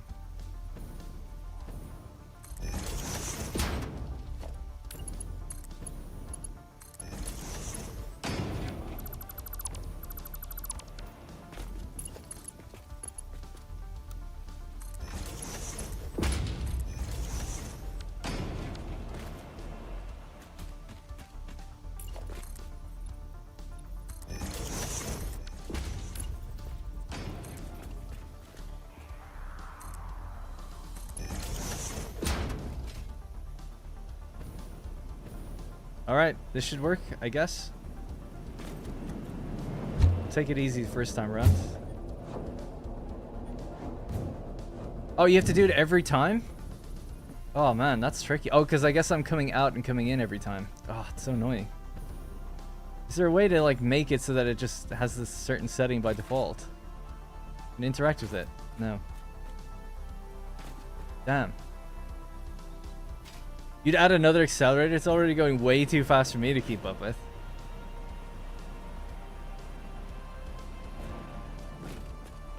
Now I have to try and press E every time, like... It's like E... and E... again...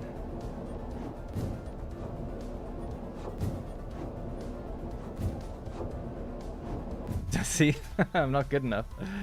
Use another junction? I don't understand. How would that change anything? I guess I don't even need to hop in here, actually, by the looks of things. Because I can hop into that spot. So it is just one junction then.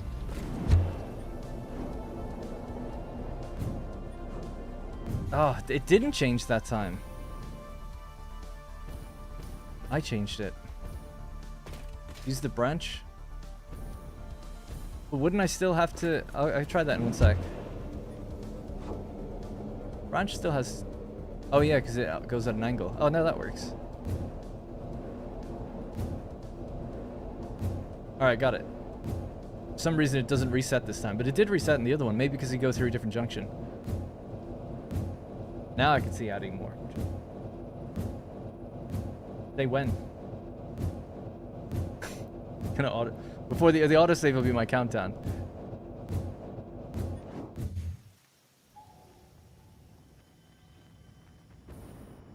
There we go.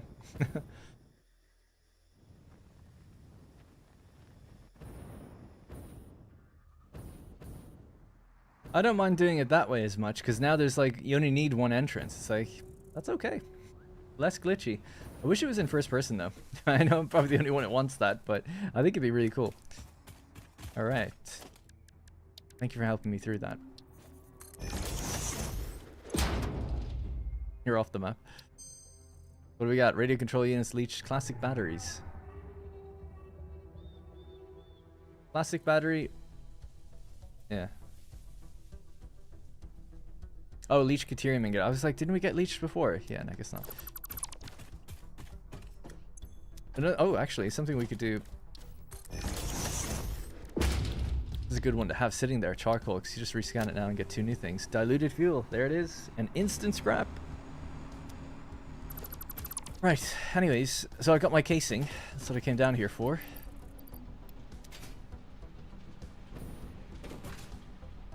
We made 18. We need 50 in total.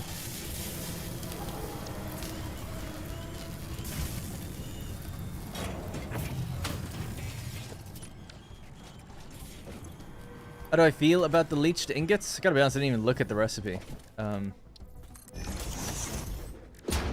Yeah, I haven't explored the late game enough to really know what's good or not. So leached means you're mixing in sulfuric acid. So that's just water and sulfur plus copper. It gives you a higher yield. So how much? 45 to 110. What do you normally get? In the copper Caterium factory, it's water and copper ore.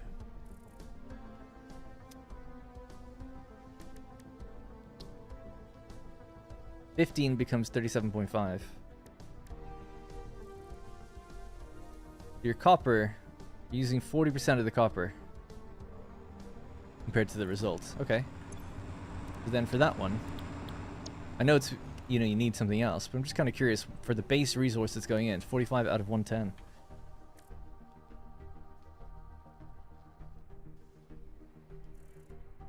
Well, that's not very good then.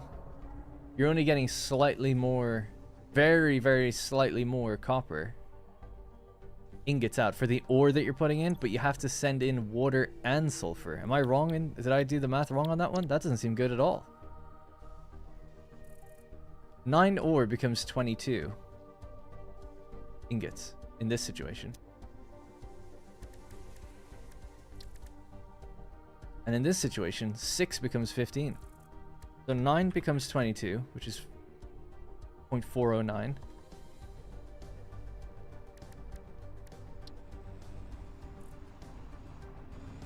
$15 becomes 37. Yeah, so sulfur is rare. Yeah, exactly. You need sulfur for other things. Sulfuric acid and stuff. Later, much later on as well. I don't think I would ever want to do that. That doesn't seem good. I mean, it's an option, but if the pure recipe just seems better. This should be buffed, in my opinion. If you're gonna throw in ore and water, and ore, you should be getting a much higher yield, in my opinion. But what about the other one? Leached Caterium, though. 54 becomes 36. Oh, sorry, 9 becomes 6. That's easy, right? It's 3 to 2. So what about the pure recipe?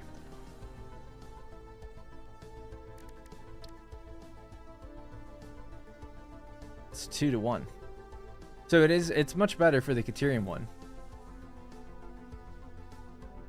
I could see it maybe for Caterium. Especially since you don't have that many options with Caterium, but... What is this? This is 45, so this is like... Not much different than 2-to-1, really. Yeah, I don't know. I still think pure is simple, isn't it? Pure is simple, but it's like I was gonna say if you don't have water, but you need the water for the sulfur. Yeah, it's weird. Leech is useful when you're doing battery stuff. Oh, because you get it as a byproduct, right? I suppose, actually thinking of that, if you get it as a byproduct, is that where you're getting it from? Sulfuric acid.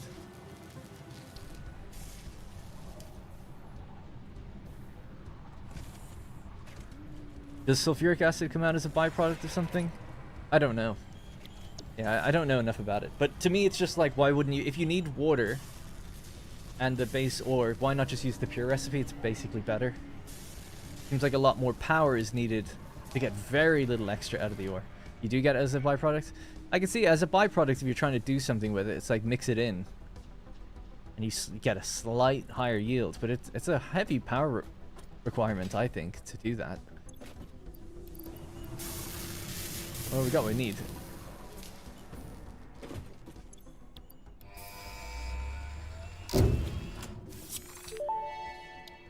Oh man, right.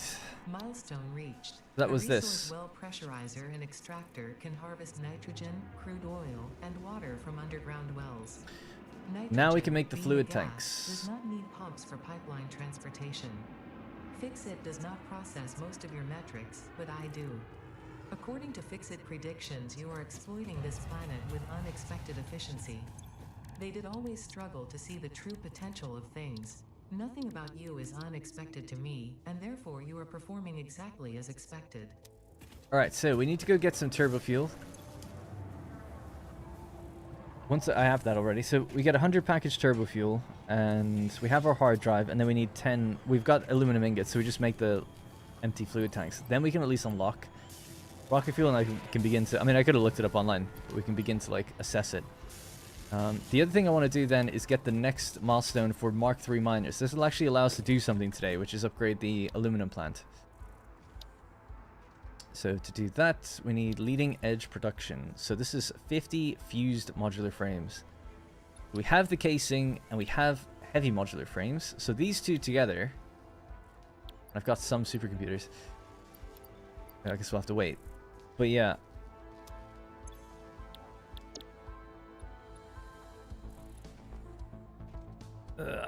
So I need to make 50 fused modular frames. But we could do that by just getting some gas. And mixing it manually. Using sloops in a blender. Yeah. Anyway, doing that will give us Mark III miners. Then we can run the aluminum factory at 780. So I think that's the path forward today. What are you asking? Time to pressurize some shit, some diarrhea. Yeah, we'll use it to get gas.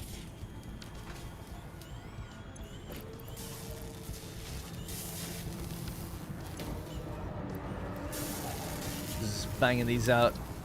No problem at all. Great. And you can make the final amount of slugs. So just do that, and then I can go to the bathroom, let these things get done. I'll be back in a second. Cover up the other machine, the fact that it's floating. Right, I'll be back in just a moment. That bean burrito. I don't know why I said bean burrito as well. I'm not like a vegetarian. Not that there's anything wrong with it, but I normally eat beef burritos. I thought about the toilet and then beans. Kind of how I came to that conclusion. I'll be back in a second.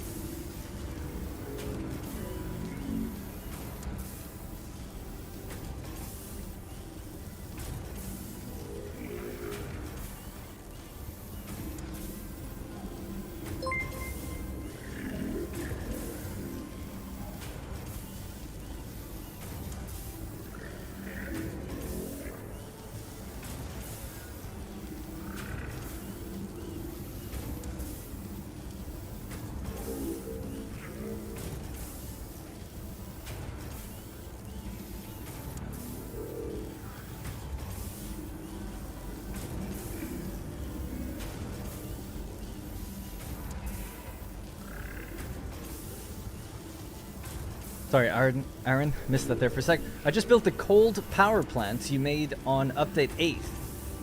Cold power plant. Turbo fuel. Had to modify some of it as there's a big water geyser. Oh, the coal. Sorry, coal, of course. Yeah. The placement would have to change just slightly, right? At least it still works functionally. But nice. Yeah, the big geyser in the middle. And thank you for the super chat. Alright. We could just let this do its thing. Maybe go into a dimensional depot even. I don't need to save these up. These could just go straight in. Actually, I guess I'm always lazy.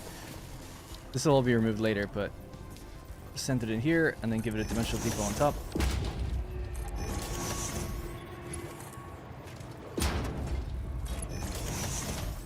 These just fit in. Oh, fuck me.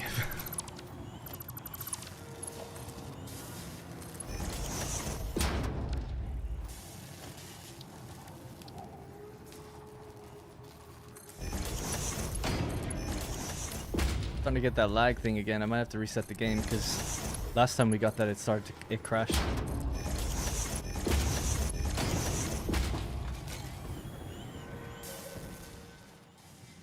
We need computers. That's all done, right?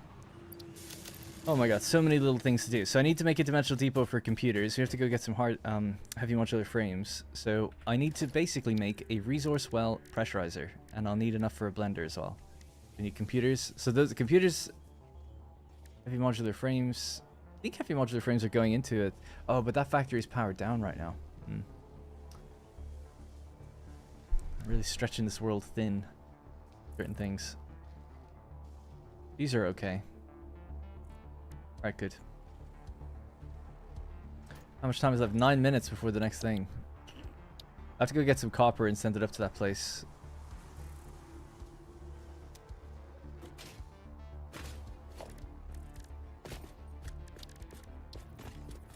What am I missing? Crystal oscillators. Oh my god, there's always something.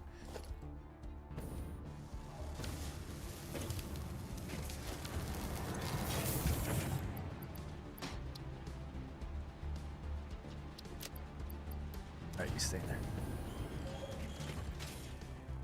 1.0 won't load a 1.1 save. But I can't go back to 1.1. You can't go back to 1.0. You can go forward to 1.1. You can't just swap between them. I don't know if that's true. That's what they say. I can't open this either, by the way.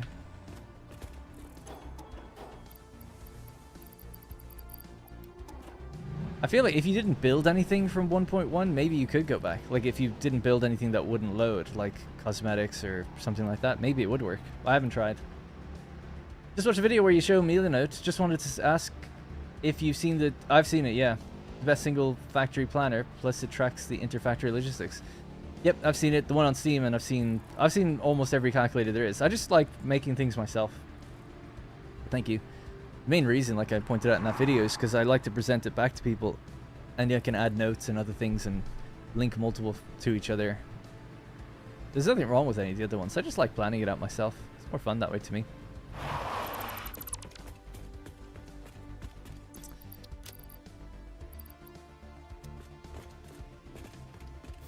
Right, yeah, we need to go up and get turbo fuel. This place needs to be upgraded to Mark 5 belts. Oh, so much to do. So many little things all over the world. Oh, I wanted to build the elevators. I picked up some silica, actually. We could probably do that now. Silica needs... Okay, yeah. So many things need dimensional depots. That really has to be my next thing. Cause that's one of the reasons I'm running back and forth so much. Alright, let me go up to the top of this place.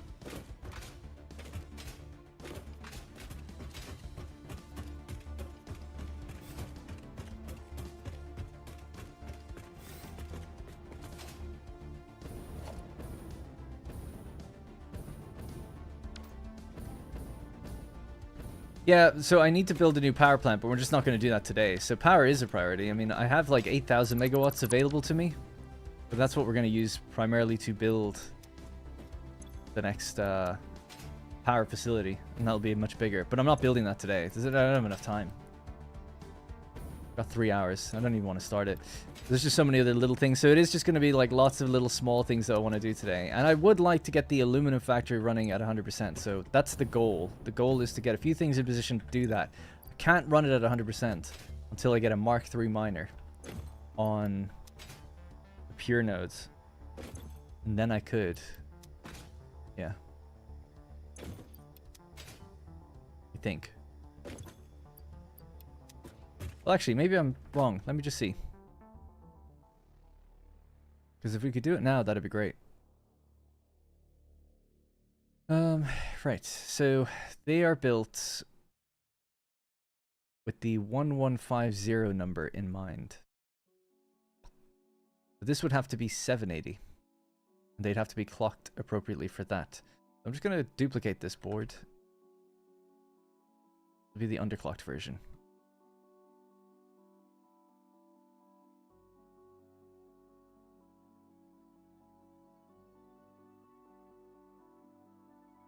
Yeah, so we're going to work this out. Diluted fuel, then rocket? No, that would take way too much time. Go straight to rocket. We'll do that next week. Wednesday and Thursday next week. We'll do that.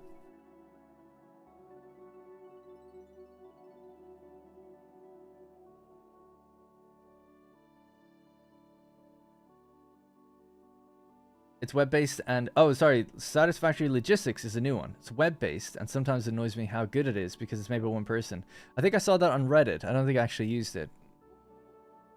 But I think I did see that. Hard to keep up with them. There is a lot. There's Satisfactory... I can't remember the names of them. I know there's the Steam one. There's 2 on the web that I know of. There's an old deprecated one called Salt. I actually really liked the one called Salt, but it doesn't get supported anymore. And I guess I did see one on the Reddit recently that people were quite a big fan of. Right, so we just take this recipe of sloppy or alumina dilution. We could just say that there's 6 machines. It's not this one. 780 divided by 200. 780 divided by 200 means you need 3.9 machines. 3.9 machines, but we have 6. Means each one needs to run at 65%.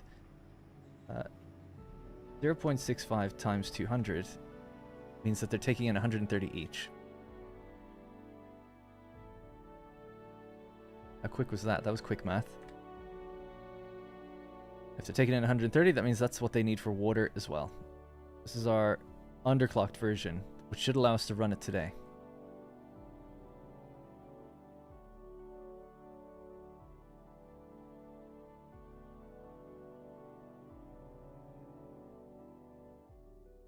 Alright, so 130, 130, 130. So 780 divided by 2. 390, so this would be 390. 390, and this would be 390. Oh, I have to figure out the water that goes out the end. We'll figure that out in a sec. But we know that they need 130, 130, 130. So 390, 390. These numbers might be a bit wrong. We'll just leave it here. That's what we know is correct. This will be running at 65% even.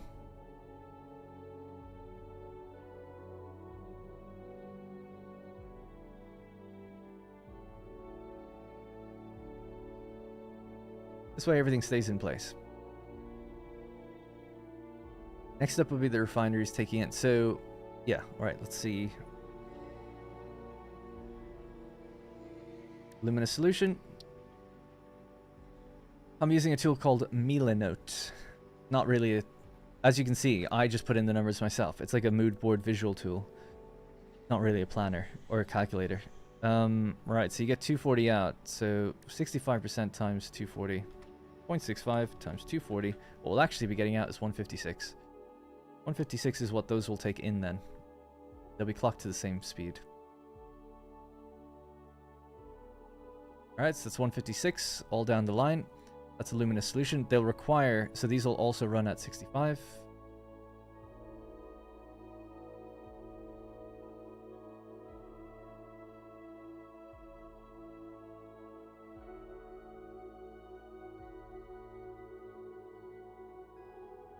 Yeah, I like it because... Well, there's a few reasons I like it, but it's very visually good. A lot of the planners I've seen online... I don't know, maybe there are planners that do this, but can you can you, for instance, like you can plan out a factory, but can I move things where I want them to be, but then also create my own arrow logic? Like the way I can put a node here and then swap and move. The reason I like to do that is because sometimes I like to create logic maps and actually see where I need to make the splits and stuff. And none of the planners I've ever seen just quickly have done that. It normally is like a block and it says like take in this much, puts out this much at this clock speed. And it's like, that's great. You can move it and the arrows are connected. But I can't take the arrow and say like, I'm going to split this here and split this here without anything going into anything and then feed it into other machines. Maybe you can. That's one of the reasons I use this, is because like I get to decide how everything is laid out. And I can match how a factory is built. So both the numbers are correct, or can be correct, but also the layout can actually match the literal physical layout. Aaron Davenport, thank you very much. Hey, 16 months as well. Thank you. Your videos help me out. Love your channel. Thank you so much. Really appreciate that. Thank you. Satisfactory-logistics.xyz is the link. Where was I? So we'd said 65% all the way down. So 65 times 240 is 156. So that's what we get out of here. 156 scrap each. Oh, no.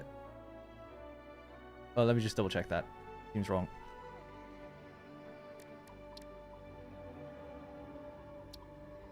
Yeah. So we're running this now at 65%. So it'll actually tell me the numbers. 156, 78, 234, and 78. Okay.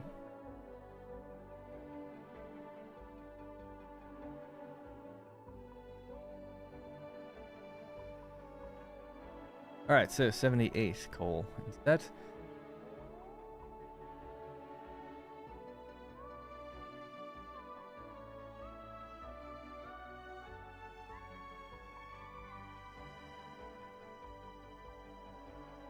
Normally I don't have to enter them every time, right? We just copy and paste, but because the layout's already been done for me, I'm not copy and pasting.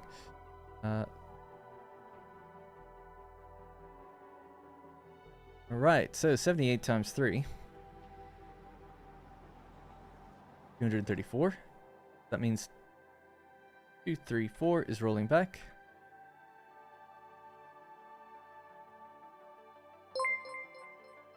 It's Philly. Thank you so much. Love your. I appreciate that. Thank you. Love your content, Darren. So we need 390. So 390 minus 234 means that we need 156 water coming in.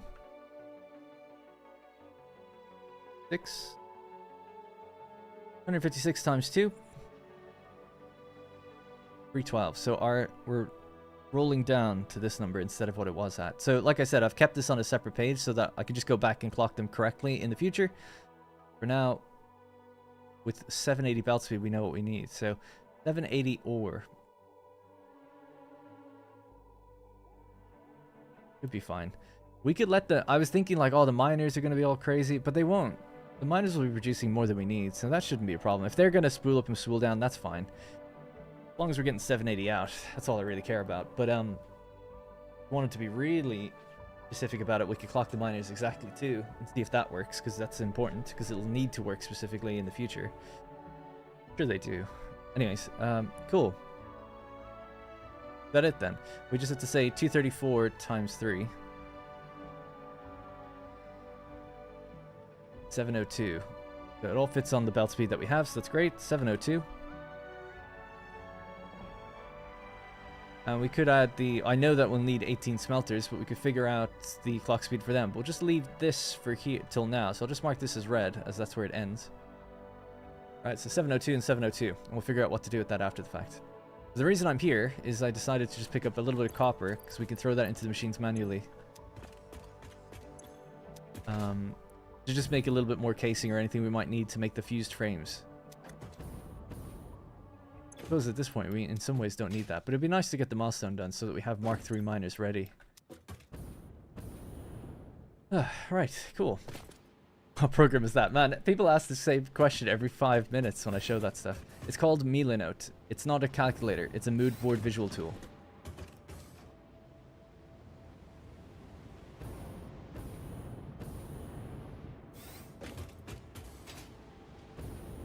Right, so is my to-do list just gone?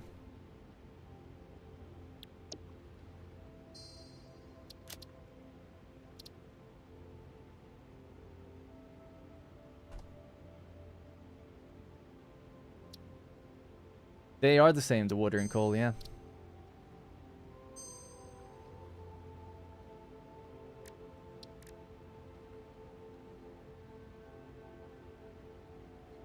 $120 coal, $120 water. Just gonna kill the game and go back in because there's a little problem with 1.1 where you get like a memory leak or something. Close that now as well. Close that.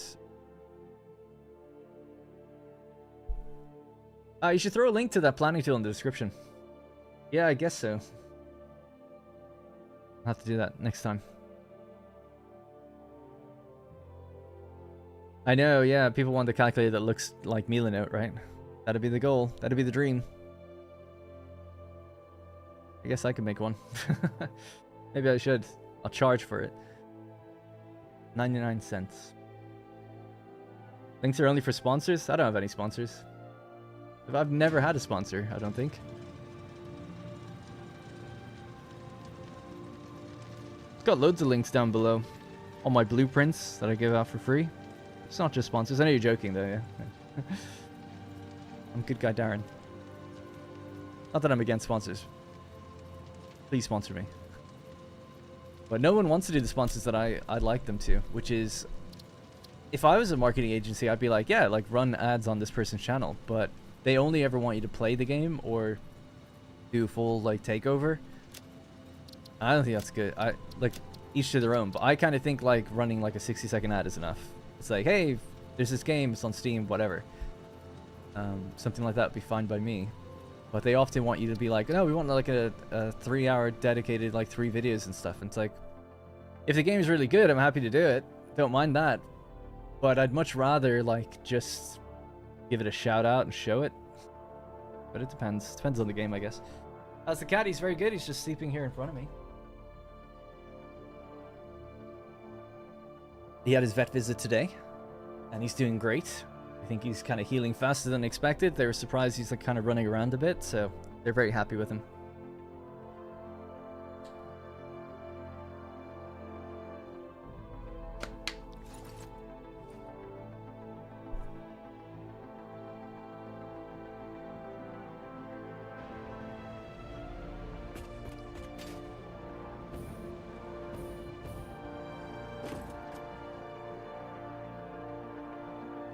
Turn this music down just slightly. A little inconsistency with the volumes.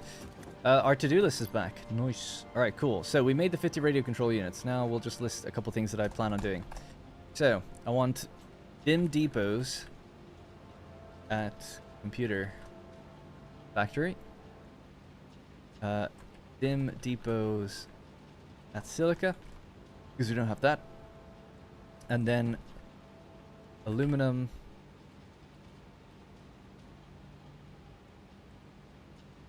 efficiency test. Alright, so 2 small things. So next to us is the computer factory. So we're just going to go there, hook up a dimensional depot so that we are definitely getting... Oh, right. I just realized that those machines have been off for a while. We might be able to power that factory on just for a few minutes to get it running again. And then I could hook up some dimensional depots. Then if we get silica, we could build elevators here.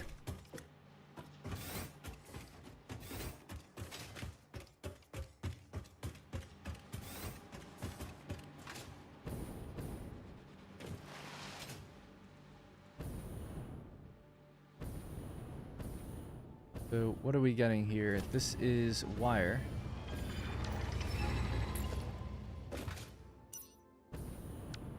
It'd be quick wire. Okay.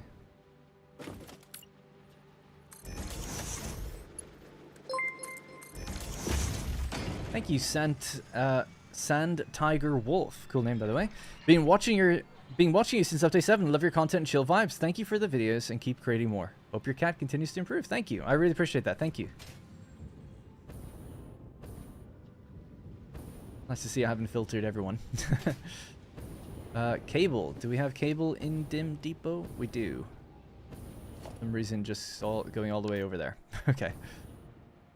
Alright, cool. Well, this is hooked up. We just need to do the computer factory, which is just around this way. It's dark as well, not just because it's in there, but it was nighttime, so it just happens to be where the sun is at. It can brighten up not too bad when the sun rises. But yeah, it needs lights and stuff, for sure. Right, so this is where the computers were going.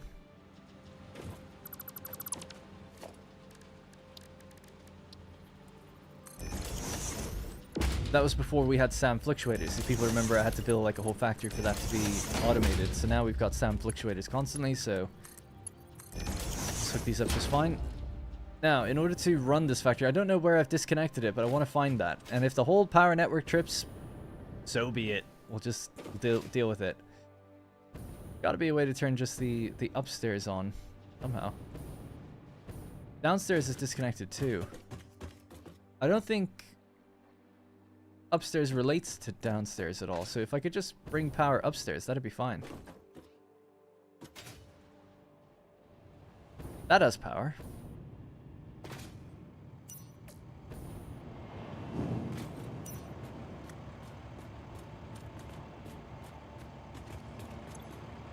This is power. Oh, so it must be just from here to here. Let's see. Please don't break. We're a little close. My line on the graph goes away here for some reason. It doesn't show me the numbers.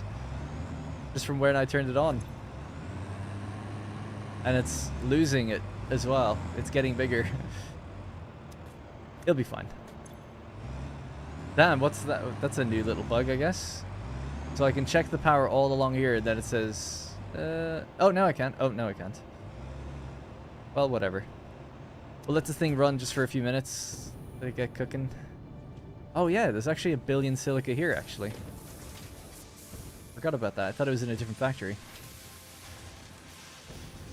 So we'll just hook up the depot here. Then I'll have the silica. We could put in the lifts, maybe. Just one or two.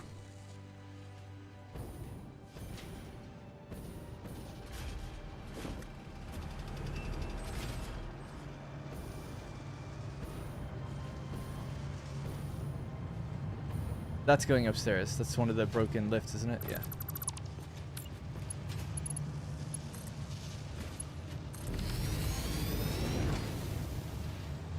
There we go. The truck just trying to speed through the fence. I'm just thinking of where should I build this. I guess even here would be fine.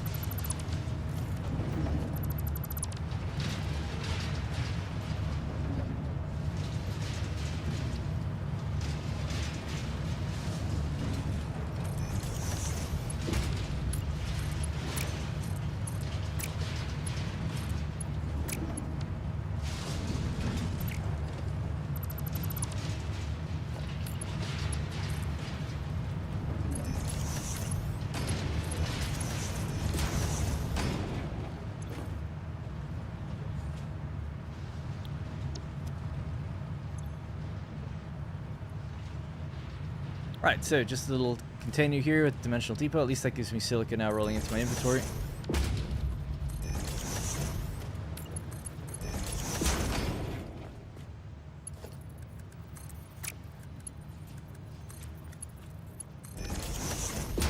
Cool, so that's computers and silica now hopefully being produced again for a little while and running into my inventory. So yeah, I might just leave this factory on for a couple of minutes while I go do the elevators, and then we'll come back and probably turn it off so that we can finish the aluminum one. So I'll just mark those two things off. I forgot they're in the same place. I thought they were in two different places. There is silica production somewhere else, but I guess if it's here, might as well just get it working here. There's another thing I need to get rid of, which is got a bunch of crystal oscillators just hanging about in a container out this way. And I guess high-speed connectors. It'd be nice to make that ammo.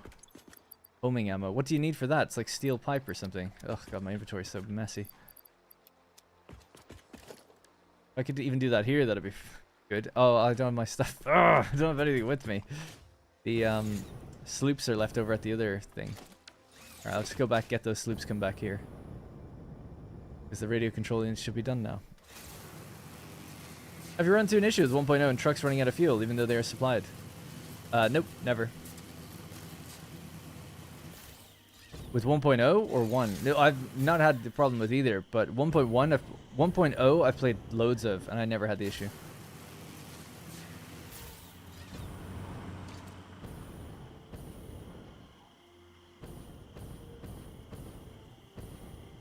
No, I mean, I completed a full game using lots of trucks in 1.0 as soon as the game came out, and we played it for 200 hours. Never had any of them run out of fuel.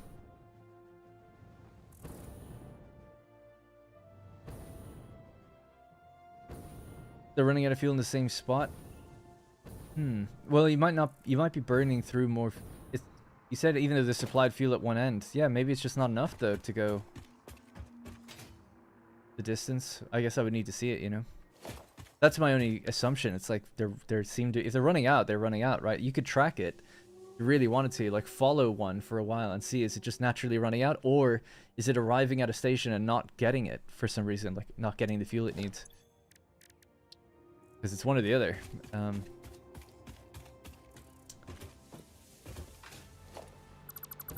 no. Okay. This.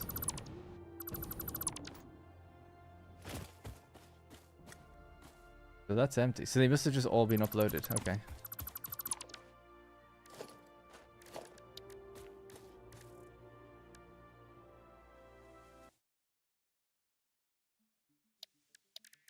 Oh dear. Right, constructor. Interesting layout choices. Connected in again. There was still some purple slugs that didn't get finished.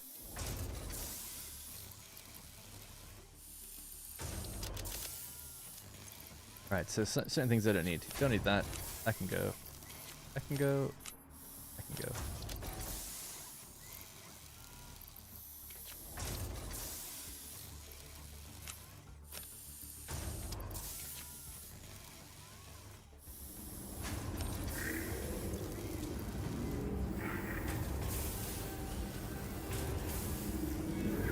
Double check the belts for fuel. That was my problem. The factory is never out. It's supplied with Mark 5 belts to the station with its own storage. Did follow it and had tons of fuel every time I checked it, and then I sign on, empty. I have 45 routes running and none have that issue. Yeah, I don't know. If you check the route, I think there's a way to check it and it'll tell you how much it consumes. If it's bugged, maybe it's saying like it's consuming a lot or something. I haven't heard of that issue. I didn't have it anyway.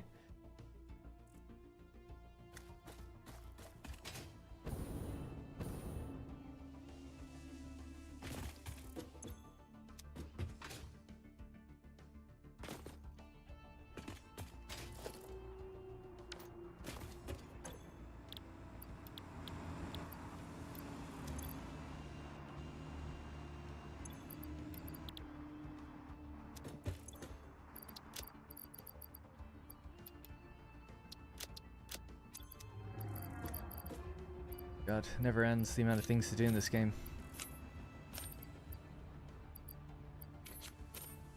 Right, head back. So I'm gonna make some rifle ammo because I keep forgetting to.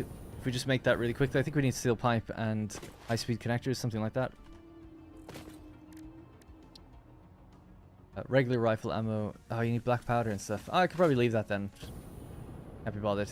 It's all the way over in the other side. Maybe we should go over there. I don't know. It just I don't want to get too distracted away. We could just go to the aluminum. I'd like to get building. I feel like I've dicked around enough now.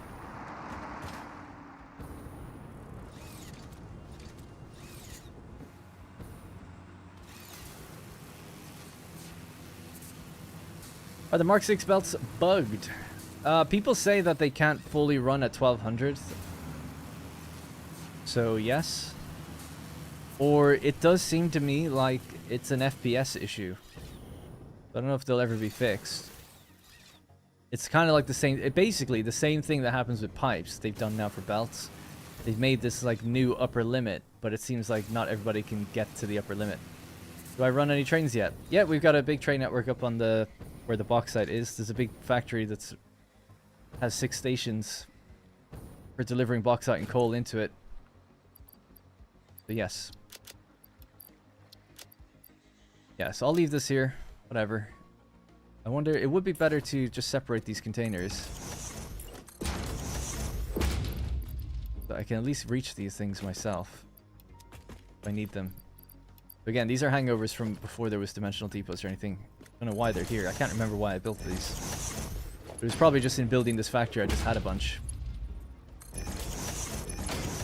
So we'll just give them a way to upload to me wherever I am.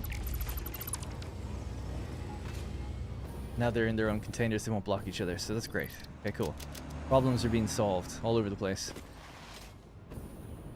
So, this has probably made enough now that we can turn it off.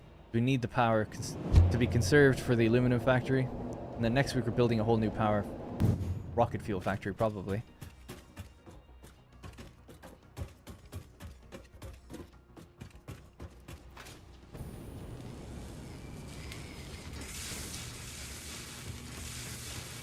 Will you build more towers stacks? Question mark. I'm not sure what that means.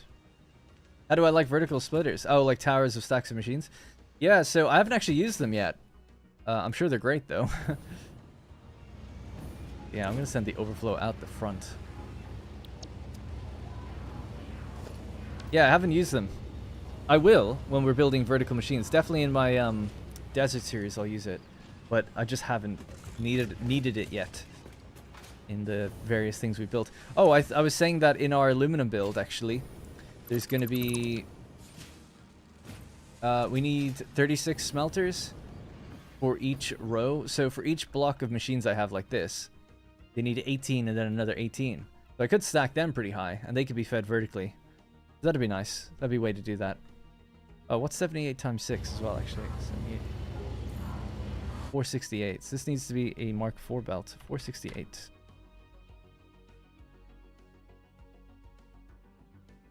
Cool, that should be that. So we were going to head up to this place and clock these now like this. So everything's going to be clocked to 65%. We're going to underclock the water, and then hopefully the system will run on its own. Hope. That's the plan. We were just sorting out a few of these last things before we can do that.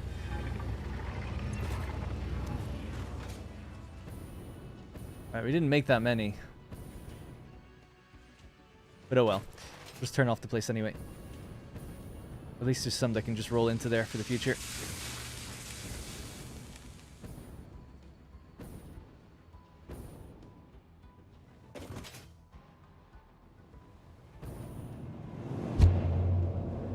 Merges and splitters can cause problems with 1200 belts.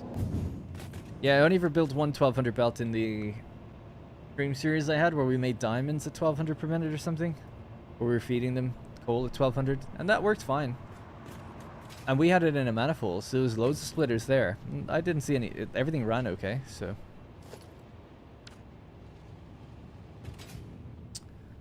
Alright. Disconnected. Trucks will all come back here. Okay, let's head back north. We now have our... zip lines that can get us up there a bit quicker. I've got everything I need.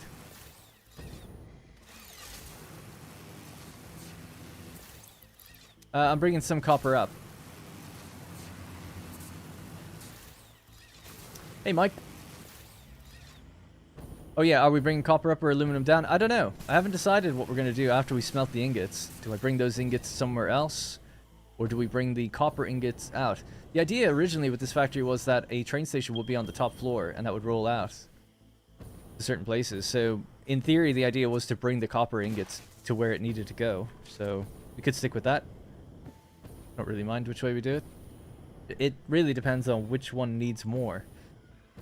I think probably you need a lot less copper. So bringing the copper to the aluminum factory would probably make a lot more sense. Otherwise, you need a lot more aluminum to be moved.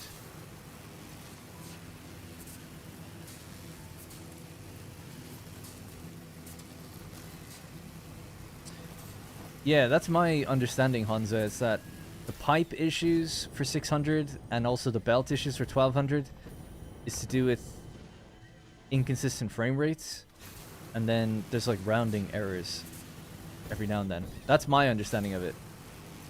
But there's no full-on confirmation, I think. Let's make one more train then. Well, we're not going to be doing it now.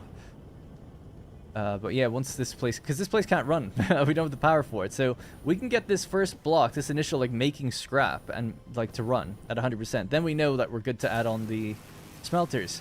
But I need more power to do that. Remember, it's a factory using all of the bauxite in the pink forest, so there's a lot up here. So it does require setting up power. But we made enough. We needed this bit first to get the recipes for rocket fuel. So that's what we've done now. We're about to anyway, because we need 100 flasks or empty fluid canisters. So we're about to get those. I'll just build a train here. So that's the next thing to do, and then we'll be able to unlock it in the map. And then next week we'll build rocket fuel. I'm not going to build it in the blue crater because everybody does that, so we'll pick somewhere else. I haven't looked at it though, so I don't know actually what it needs. Should be fun though. Nice fresh big build again. And then when we come back here, we'll hook in the smelters, and then we'll finish the cosmetics for this place, because it is just very out in the open right now.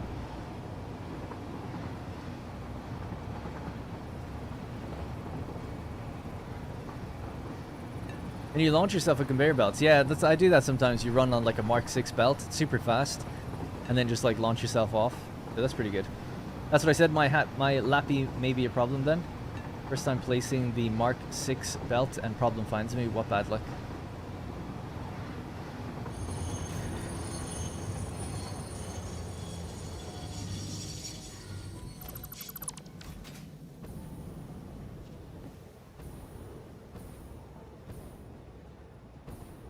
Need to leave signs at how much all of these make. I can't remember what stations take in what, because they don't all have the same amount of ore coming in.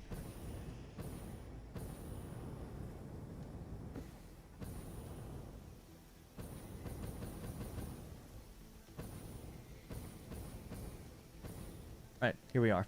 So I'm just going to pick up some of the ingots, and then we'll make the flasks. I keep calling them flasks, the fluid canisters or whatever, ourselves. That.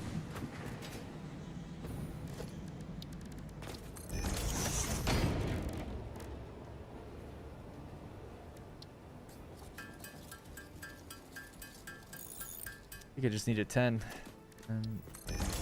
Oh, it didn't get the turbo fuel. Damn.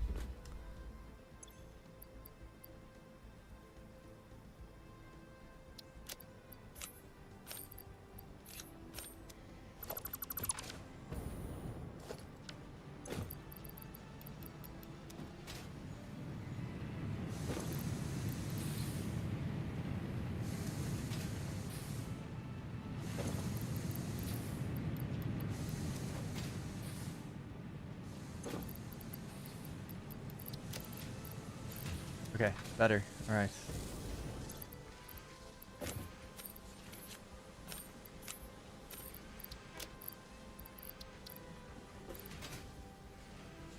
So, we can leave the, I suppose, this until we have that stuff ready.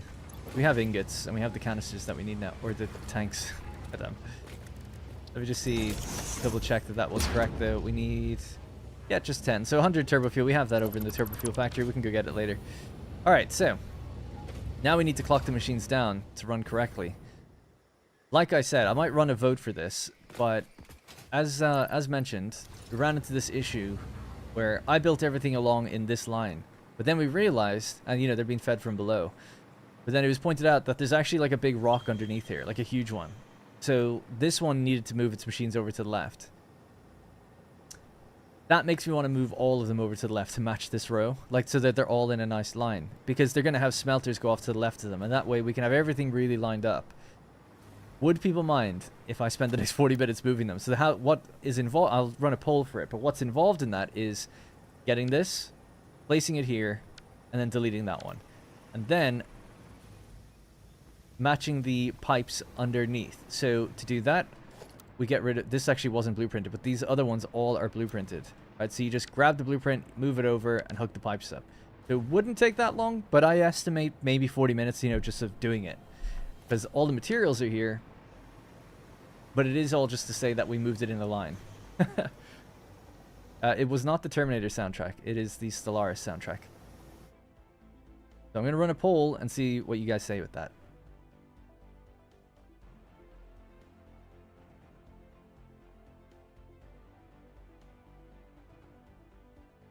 Alright, so the poll is there. I'm going to leave that poll running while I go get the turbo fuel. Then we can come back and just unlock this. The turbo fuel is just up here. It's pretty close by.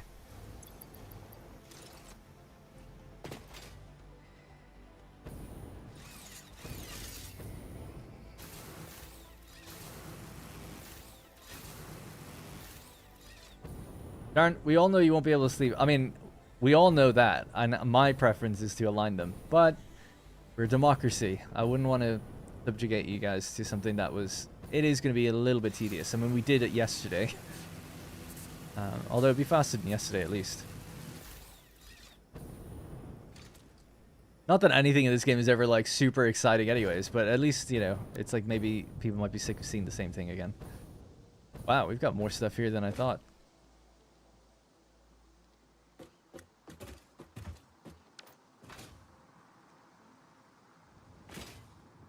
I don't know if this place even makes packaged turbo fuel. I feel like it all goes into binaries or generators.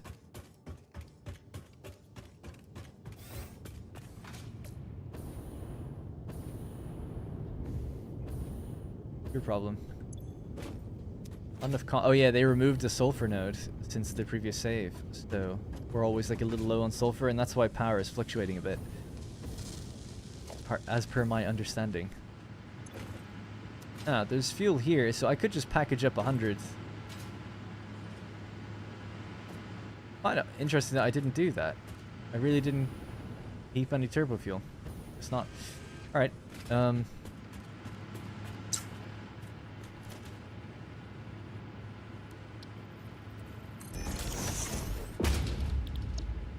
we just need 100 to advance the map, that's all. Canisters. 20 canisters.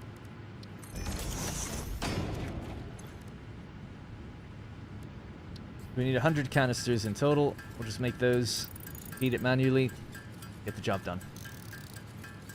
61% for aligning the machines. You can put your control room in the space caused by the unaligned machines. No. Control room I like to think will be above all the machines so you can see down on everything.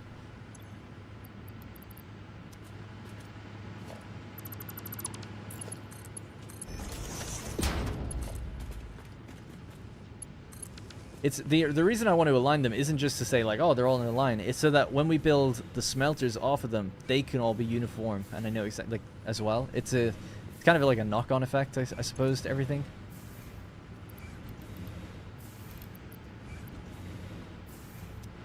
By the way, I didn't know this. I had said before, and I'd always thought that power storage stored 100 megawatts. Because it does say that, but it says megawatt hours. 100 megawatt hours. So I'm still a little bit confused about what this means, but in total we have 30,000 megawatt hours. But what does that mean? Like, I don't get it, I guess is what I'm saying. Like, what's a megawatt hour? We have megawatts, right? So that's just constant. It's either on or off. 100 megawatt for 1 hour, or 1,000 for 6 minutes. Yeah, I'm so bad at math. Like, I just don't understand, I guess. Technology Connection just made a video about this. Yeah, someone commented on my video saying like, oh, I think you don't understand these, and it's true. I thought they were actually just storing 100. And that if you needed it, it would just draw from it immediately and like count it down, like bleed it down, I guess. But that wouldn't make sense. Like, how would it do it over time? So the it can discharge as much as it needs. It takes 1 hour to charge to 100. If I hooked up a machine that was consumed 1,000 megawatts, let's say it was just this battery and it's fully charged, and I hook up 1,000 megawatts to it, draw, how long would it last? How long would that last?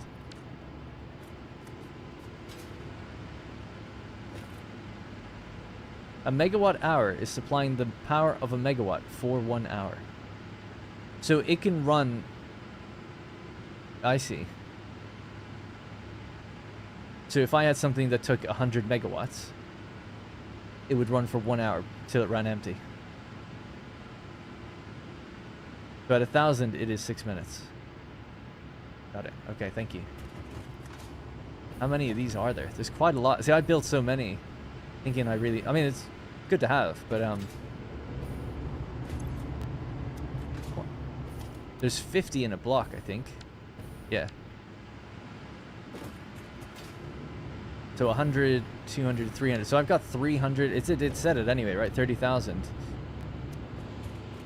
30,000 megawatt hours. So I can run 30,000 megawatts for 1 hour. I got it. Feels like it's hard to calculate though if you have a specific number. It's like, okay, I'm drawing. Anyway, I guess it tells you on the thing. Right, cool, done. Pick this back up.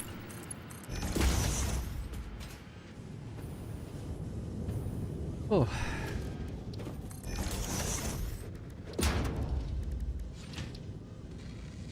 Rocket fuel, there she is.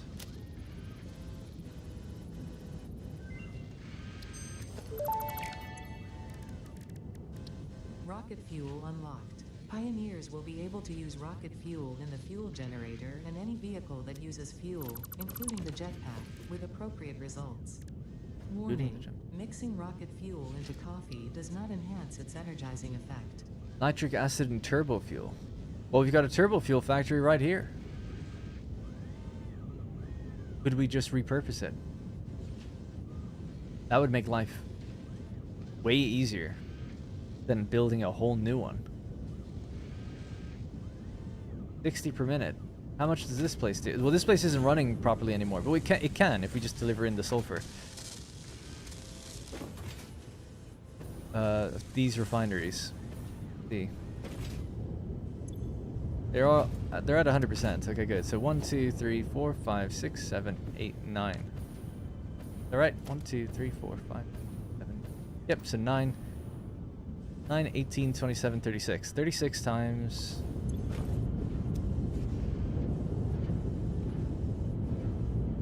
$675 turbo fuel.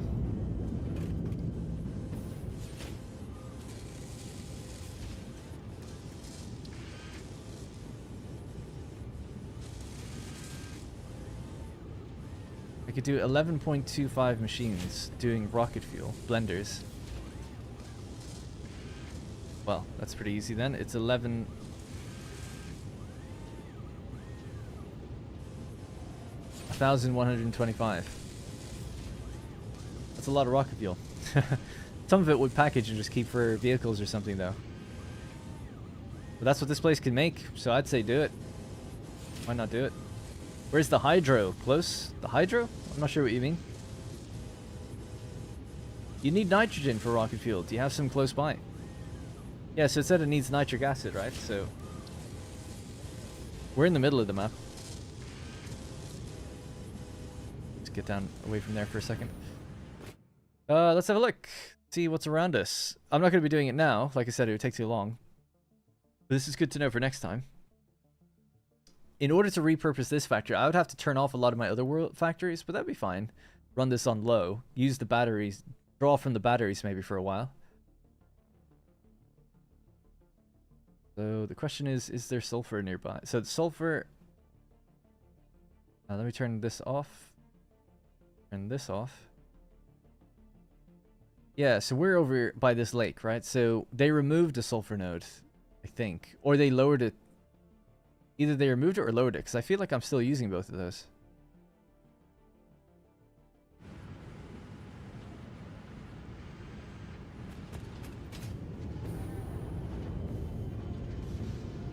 Nitrogen just south of me, where electronics factory was in your last stream.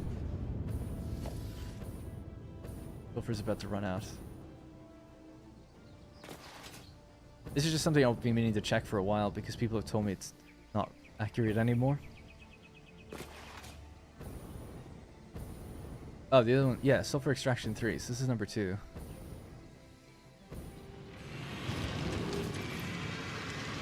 This is doing 300 per minute.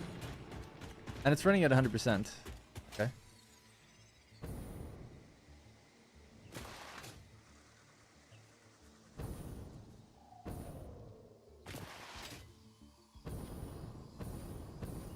Rocket fuel for my drones is next on my list. That or I'm just doing trains everywhere. I love drones.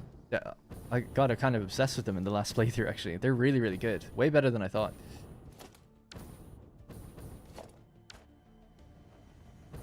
This looks like the one that's been gutted. Yeah, so we're only making 450. So my meal note probably tells me what this factory used to do. Right here.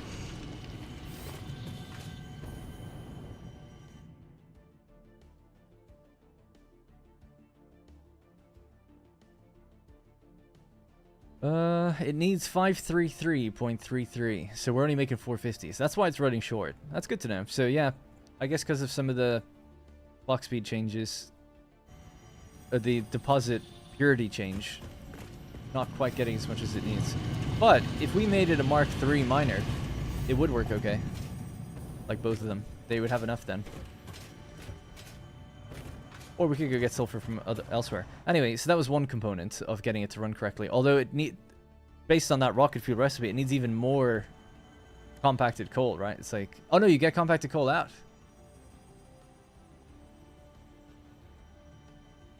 That kind of solves that problem for me, in a way. Anyway, right, so nitric acid. Nitric acid, to make that, we need... We don't know. Why don't we know that? Must have to unlock something else. I'm sure it's in phase 8, or tier 8 though. Right, so resource wells, gas. Big cluster of gas down to the south, as mentioned. Yeah, so we just use that, pipe it up. Gas doesn't need pumps or anything, just pipe it. I can't upgrade the miner, we don't have a Mark III miner yet. Currently a Mark II, I think, isn't it? Yep.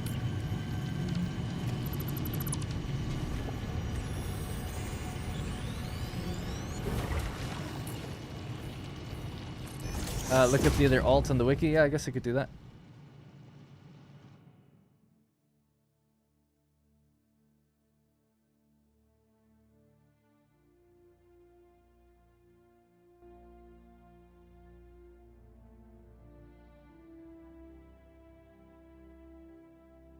Oh my god, Firefly Village looks so good. Let's see. Right, so it's nitro rocket fuel. I see. But the point is, you just get more, is it? I kind of just like the standard one, because we already have a turbo fuel factory here. So this kind of suits me better, doesn't it? Just using this one. And it'll be so much rocket fuel. It'd be more than I'd need anyway. 1,125. Let me just see, in a fuel generator, like, how much is that?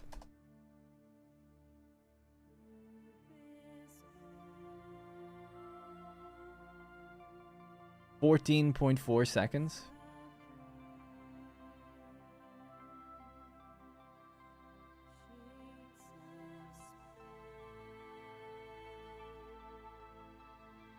Can I not?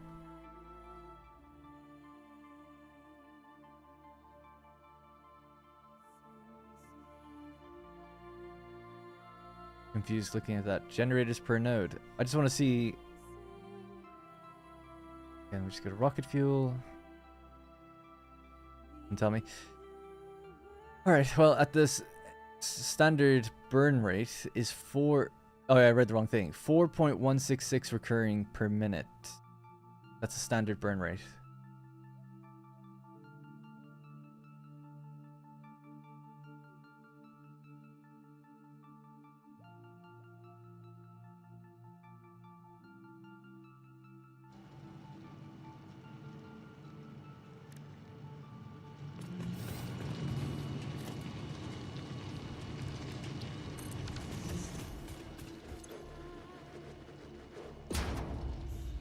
$4.167. I'm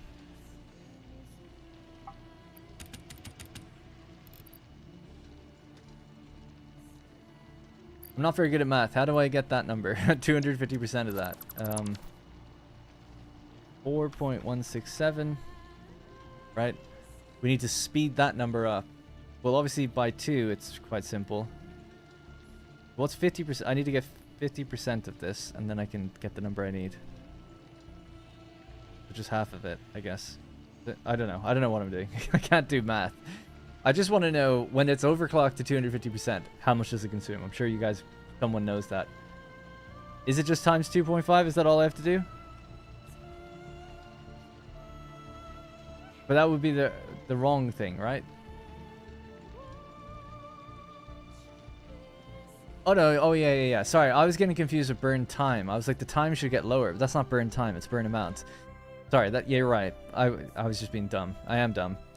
I was confused by the burn duration. I'm like, but the duration should be getting lower. So for some reason I was like, yeah, so the burn rate gets lower. Like, no, the burn rate would be higher. Because it's consuming more per min. So yeah. Alright, cool. So simpler than I thought. Alright, cool. So 10.415. So we would have... What was it? 1125 divided by that number. So we would have 107 generators. And what? Each one of those does 625. I think, is it? 625? So it makes 67,000 gigawatts? Or megawatts? Actually not as much as I thought.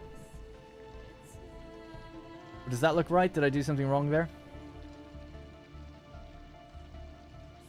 Oh, I said 1125. I can't remember if it's 75 or 25, but let's say 75. So it'd be 70,000 then. Sounds right? Okay, 70,000 megawatts of power. That's pretty good. I mean, the nuclear setup I did in the other world was 50,000. But at least the good thing here would be that a lot of this is already built if we do just build off the same thing. I would probably go with that. I could see why you'd think about doing the alternate recipe then. It's like, okay, we could get even more. And with Blueprint Auto-Connect, maybe we could build these generators fairly quickly where they just snap into the junctions and stuff, you know?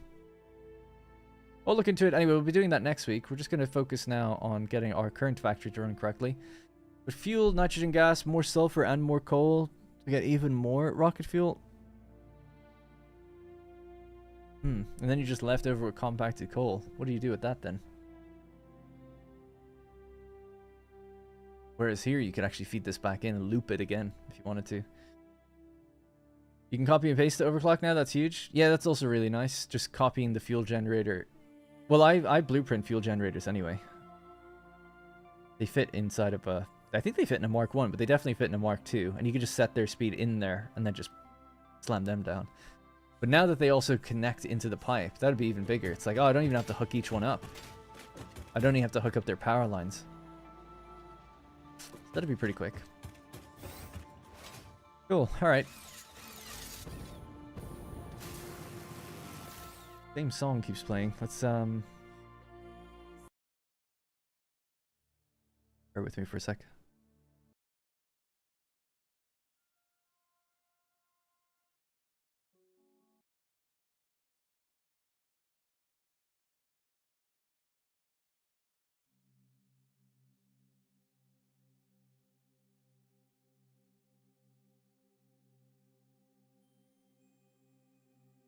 Just trying to find the music, the playlist I had. There we go, got it.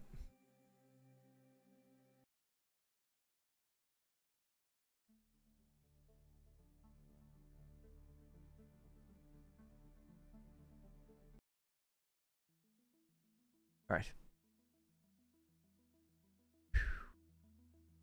Alright, now we can play the game. I don't have a soundboard now. I was just putting music on in the background on YouTube. It's just playing in YouTube. It is a Stellaris soundtrack, yep. What did we ever do before 1.1? I don't know, yeah. Oh, is he gonna... Oh, nice. Good job.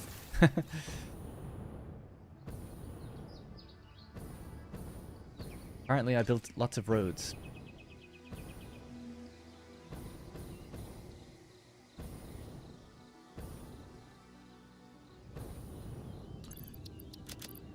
So we got our rocket fuel unlocked. So we're still back on the aluminum efficiency test.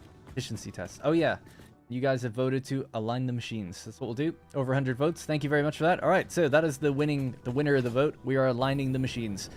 So our job now is to realign the machines, and as we're doing that, then we can power everything on with the new clock speeds, and hopefully run the place at 100%. I think I've got the power to do it. There's not that many refineries. It's like 70, I think, refineries.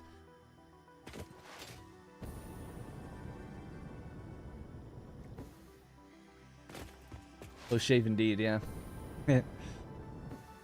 You converted me to liquid biofuel in the jetpack, it's so good. I know, right? Turbo fuel is great too for getting that height. Having a bit of both is really great. Because it's like, yeah, I'll just glide long distance with biofuel. But then when I really want to just make a big jump, like switch to turbo fuel and jump up. But I like using both, but if I could only have one, it'd be biofuel for sure.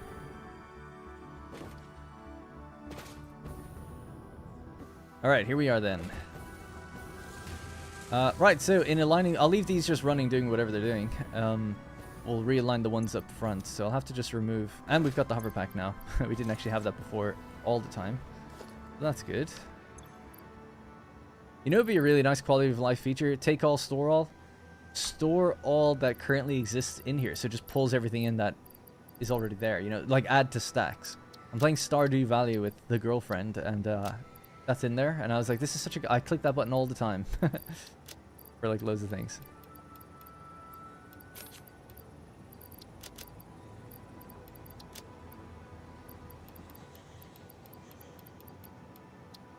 Alright, just need to clear some of my inventory as we rebuild. So, let's begin. So, just take one of these away, and then click this to rebuild, and then they should just line up really easily, because we can look at this. I know exactly where they need to go. That goes there. Make sure that height was correct. Yeah. We'll do all the top parts first. I guess that's the easiest thing to do.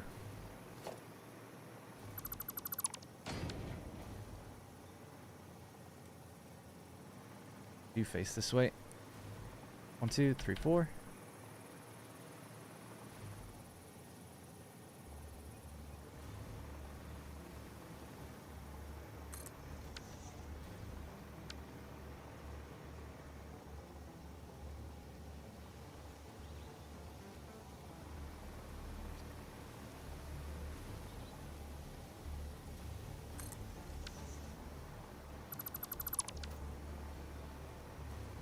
That's what we like to see. Order. Ionized fuel has extremely good maneuverability as well. Yeah, so it seems like we'd need 200... I'll look into it before I even stream, but I'll look at, like, maybe at the end of this one. What does ionized fuel take? And maybe we can build that for the future, like have it future-proofed. If it requires... Does it require rocket fuel? If so... yeah, it'd be good to have that kind of ready. To not lock ourselves in too much. If we can, you know, get us set up for the future so we can get the best power.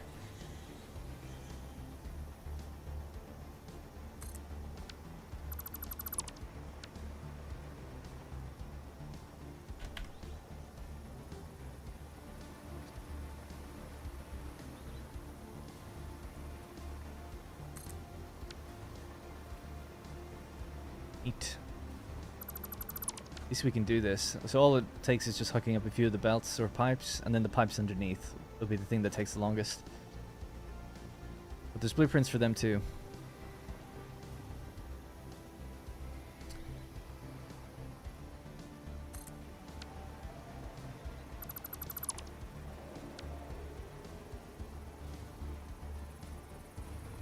I know I get the line, but sometimes I just don't trust it.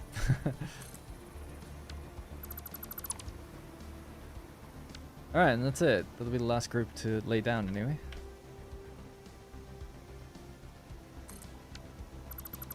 Alright, now we've got a nice line. Obviously the ones at the very end need to be redone, but it's okay. Go like this.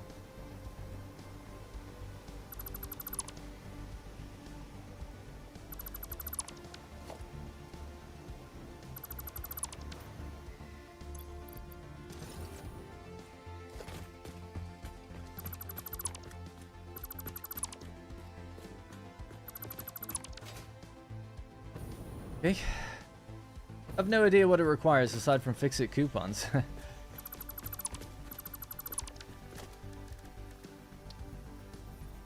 I dropped off my screws.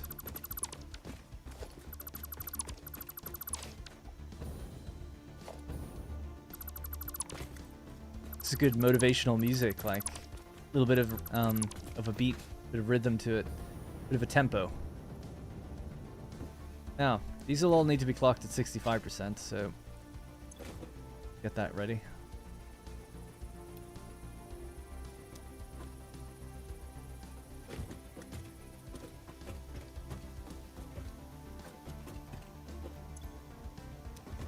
stuff. And then these as well.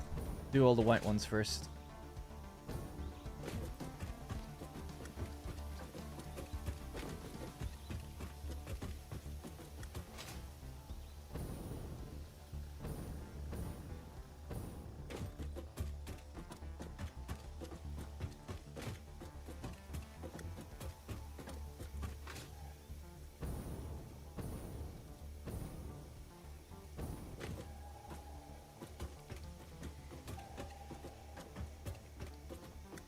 I switched to ionized fuel, best of both worlds, but I'm buying it for coupons. I'm essentially burning money. What do you mean by that? You're buying it for coupons. You mean you're sinking it for coupons? Or did you use coupons to get it? Hey Tim, and thanks for the view count update.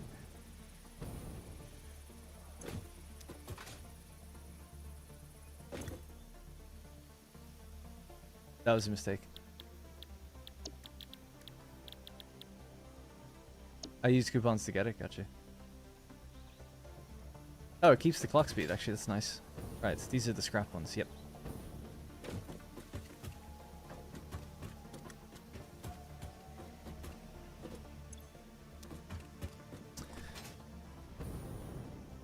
Alright, so now on the way back we do all the kind of black ones. Can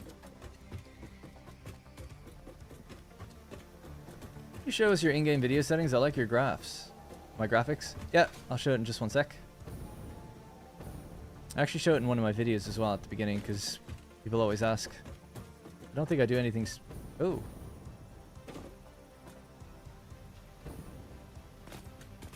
Oh, I sunk this down further than it should.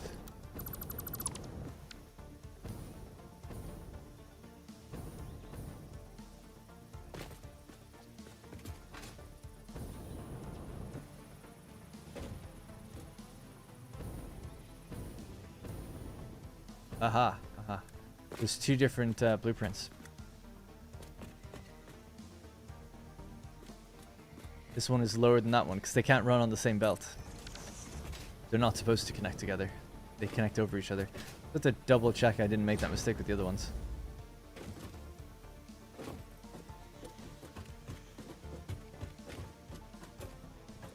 Our refineries are sinking. That's awesome. Yeah, that'd be funny.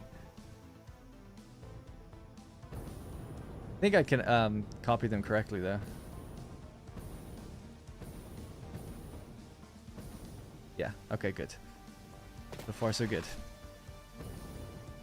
I'm attempting to turn uranium into fixonium. Yeah, so the two things, the two or three main things I don't think I've ever done in the game would be never done rocket fuel, never done ionized fuel, and I never made fixonium. So those would be things I'd like to do so I could say, you know, I made everything in the game.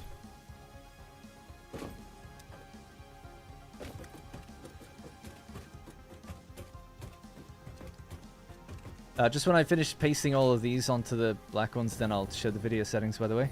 I'll just show it quickly because there's really not much to it. I've just said everything. I don't play around with settings. I hate PC gaming.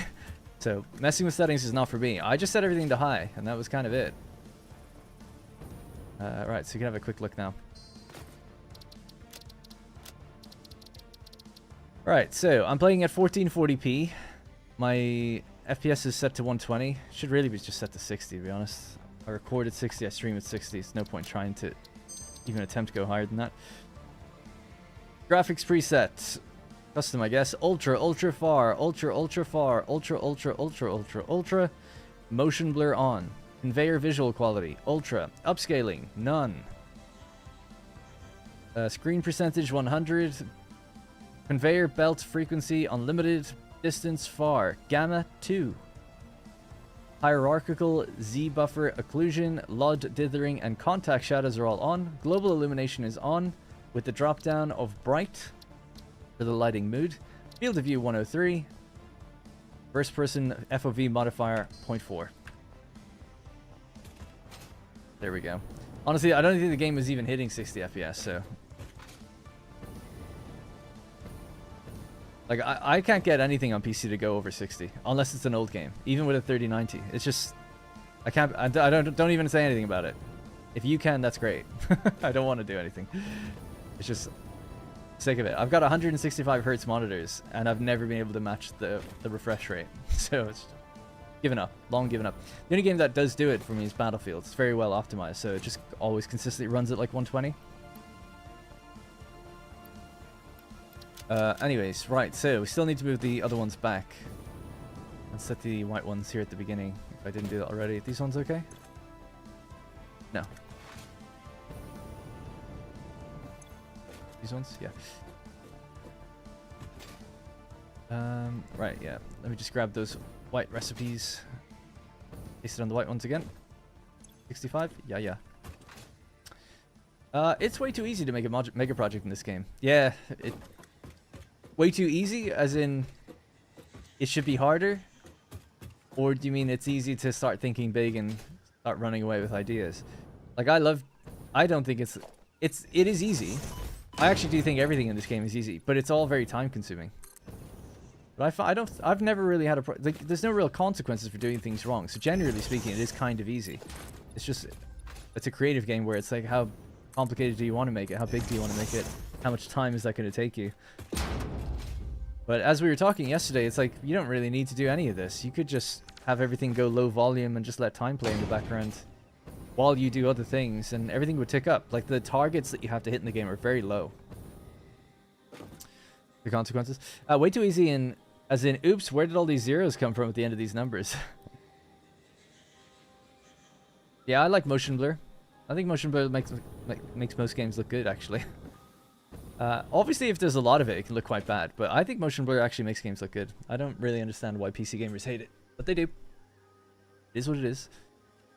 It softens the edge of things. I don't want to see, like, jagged lines. Check out the blur. Love it. Anyway, oh yeah, well, pipe's not working correctly. I wouldn't say that's easy. Or a difficulty problem. It's like a problem with the game. So, is it easy to get it's not easy to get 600 liquid on a pipe running forever. No problems. That's true. I would say it's almost luck-based at that point. That's what anti-aliasing is for? Yeah, I mean, kind of. I don't know, I just like I like motion blur. I don't know how to describe it. It's like it feels more realistic or something to me. It's like, it just looks better. I think it looks better. It's why it's there. Games have added motion blur because it generally looks better when things are moving to kind of blur them. So, I don't know. Each to their own. Like, if people don't like it and they find it blurry, then that's fair enough. I've seen it where it's in games where it's really bad, especially if your frame rate's low and you play like I remember back like playing like Metro or something. You turn on motion blur, and it's like just scraping across your screen. It's like, yeah, that looks horrible, but a little bit of motion blur, I think it can look really good personally. But you know, it's just like this can look really good when you get that aperture. And it's kind of like the same thing. It's like, yeah, a little depth of field looks good. You're blurring the screen, and you're just motion blur is the same thing, but just when things are moving. So, to their own though. Like, I love playing Battlefield. I have it full maxed out, and I hate seeing streamers where they play everything on low, and it's like, oh, we need to be able to see everything like super ultra clear because we're sweat lords. Like, hey, if you want that competitive advantage, I guess, but I want the game to look cool. I'm a dirty console normie, I guess. Always will be. Played on PC for like 10 years exclusively, and I'm sick of it. Mostly do it because of mods and early access games that I can't play otherwise. But it's like I put up with PC issues. That's how it feels. Okay, yeah.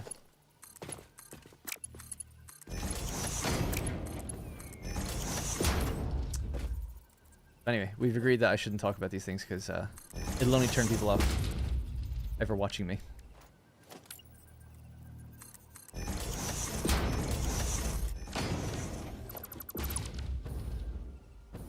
Oh, started playing Shadow of the Colossus. There's a lot of motion blur on that, and it looks so good. Not because of it, but just generally, I remember thinking, like, it looks so cool.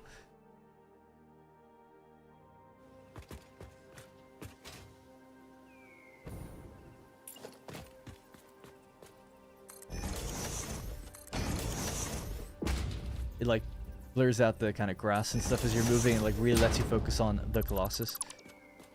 I just feel like it looks quite good because of it.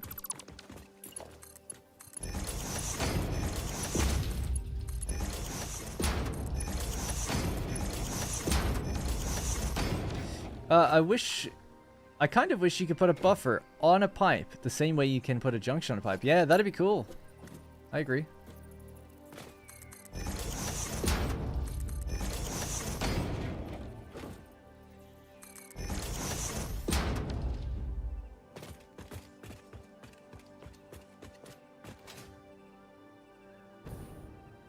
I read a tweet that low FPS Shadow of the Colossus was unironically better because every time the Colossus would move, the FPS would dip and cause a slowdown effect, making it more cinematic.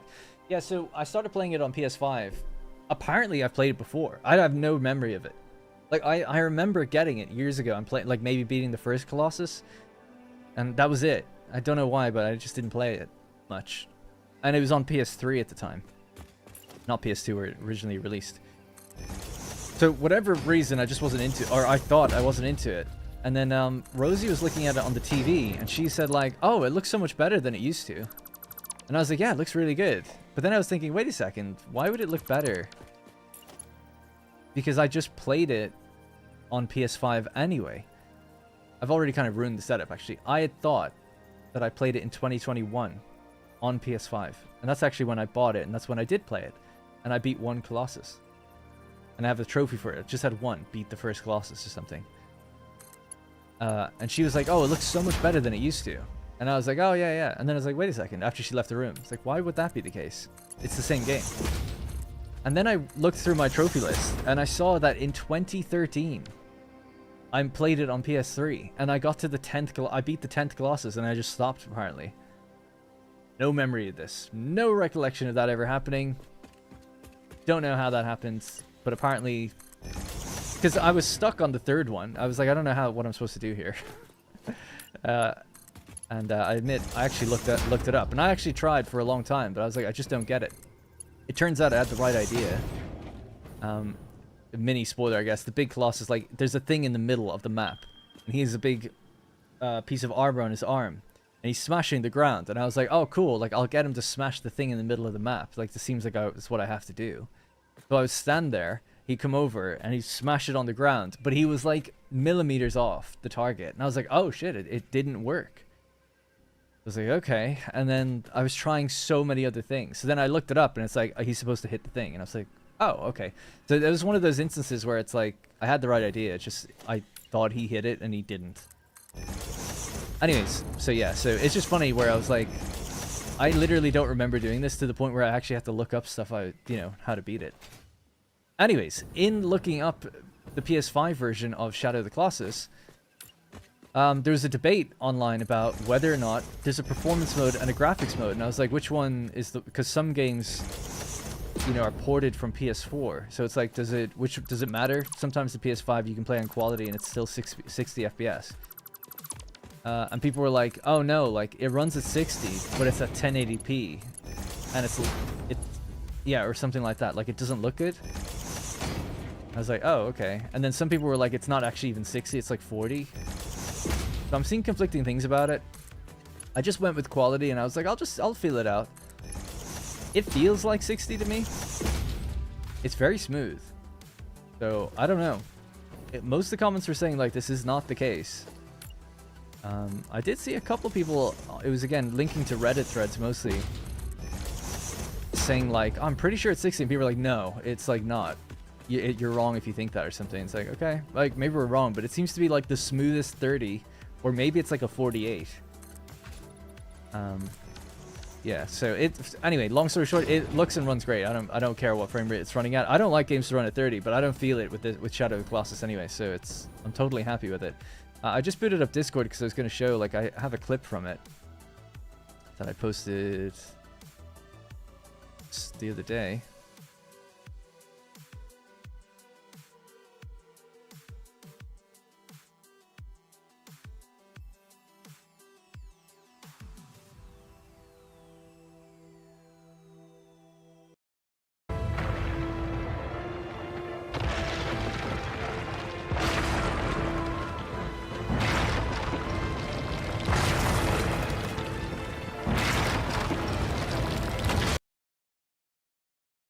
I just thought it looked cool when I came across it. Now, to be fair, it's Discord compressed, I guess, so bear that in mind. I'll just turn it down a bit.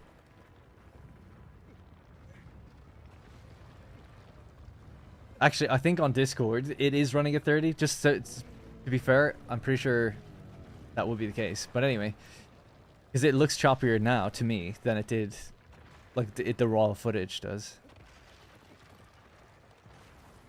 Anyway, cool game. So yeah. I don't know how we got onto that. Oh, motion blur. Yeah, I remember thinking like the motion blur is pretty strong in that game, but it actually looks good. Kind of less motion blur, more depth of field, I think. I might be wrong, but I'm also happy being wrong. Yeah, it's stream compressed as well, I guess. Anyway. So I don't think that helps bench gamer at all, but that's just something I noticed. Right, so we've moved things over. Now everything should be in line with this one. These are blueprinted, so we could just shift those across. So I guess what I'll have to do is just... yeah, build this out.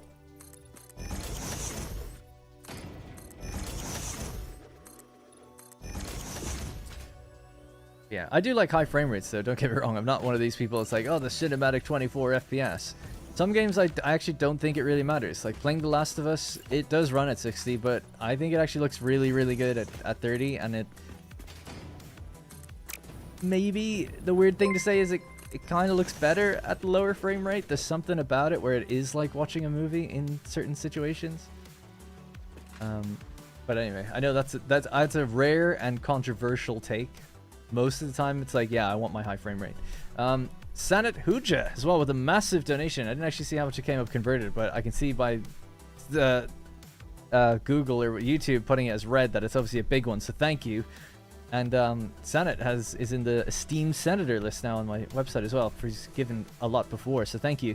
Sorry if I missed it, but how's work going on Manor Lords? Any changes? Thank you for your amazing vids on Satisfactory. Made me fall in love with something I thought was too hard. Cheers, no problem at all. And thank you so much, by the way. Appreciate that. It's $58. That's a huge amount then. Thank you. I thought red was reserved for slightly more than that. Not that I mind at all, but that's still a huge amount. So thank you again. There are some response benefits from 120 and even 20. Response benefits from 120 and 240 FPS on 60 Hertz monitors. But it's milliseconds, and I don't agree with the tryhards that they should... yeah. Yeah, I like for FPS games 120. A 120 Hertz monitor with like kind of G-Sync or the equivalent. It is very smooth, and it looks great. And if I could play all the games that way, I would. But I want to also play in high graphics. And very few games... I'll get to your comment in a second. Very few games are actually really optimized to be able to do that. That's my issue with PC gaming. It's like, because it's open hardware... and it's understandable, it's tough to optimize for like so many different things. On a console, they very finite resources. You need like, typically, high-end devs get the very best out of the hardware because they know it's one thing. They can literally move memory around well, kind of physically within the hardware because they know what they're operating on. Whereas if you say like, well, it's actually variable memory, it's variable GPUs, it's variable everything, it's much harder to dedicate like multi-threading without causing crashes and stuff. Anyways, so a problem I have on PC is just like a lot of games, like a Total War game or City Skylines, these are new games, but obviously they're smaller developers generally, and they're just like not optimized. Like they run like ass. So it's like, yeah, it's almost impossible to get 60 FPS in like a modern Total War game in a big battle. It's tough to get 60 FPS in a City Skylines when your city starts getting to a decent size. These are scalable games, so I also understand that. When you do get an optimized game like a Battlefield, it feels so good. Finally. And it's like, finally, like the $5,000 PC I have is actually like doing what it should be. But I found that it's not even my hardware's fault. It's like, it's just the game's optimization. I've run 2 or 3 games at the same time, and they're all running at like 40 frames per second. It's like, why can't we just get one of them to run really well? Because it's difficult to optimize. So yeah, the question was about Manor Lords. Just let me focus up on moving one of these, and then... yeah, okay, I know what I'm doing. Yeah, so Manor Lords. I can't say too much. You know, obviously it's not my place really to say. You gotta follow Greg's updates, I suppose. But as far as I understand, things are... I'm really impressed with him. You know, I was saying before that I often feel way out of my league on that team now. So his team has grown a lot. I think it's easy, okay to say that. I was one of the first people to come on board as an external contracted developer, if you want to call me that. Really almost like I'm borderline consultancy for like writing and guides and tooltips, and I do a little bit of UI programming as well.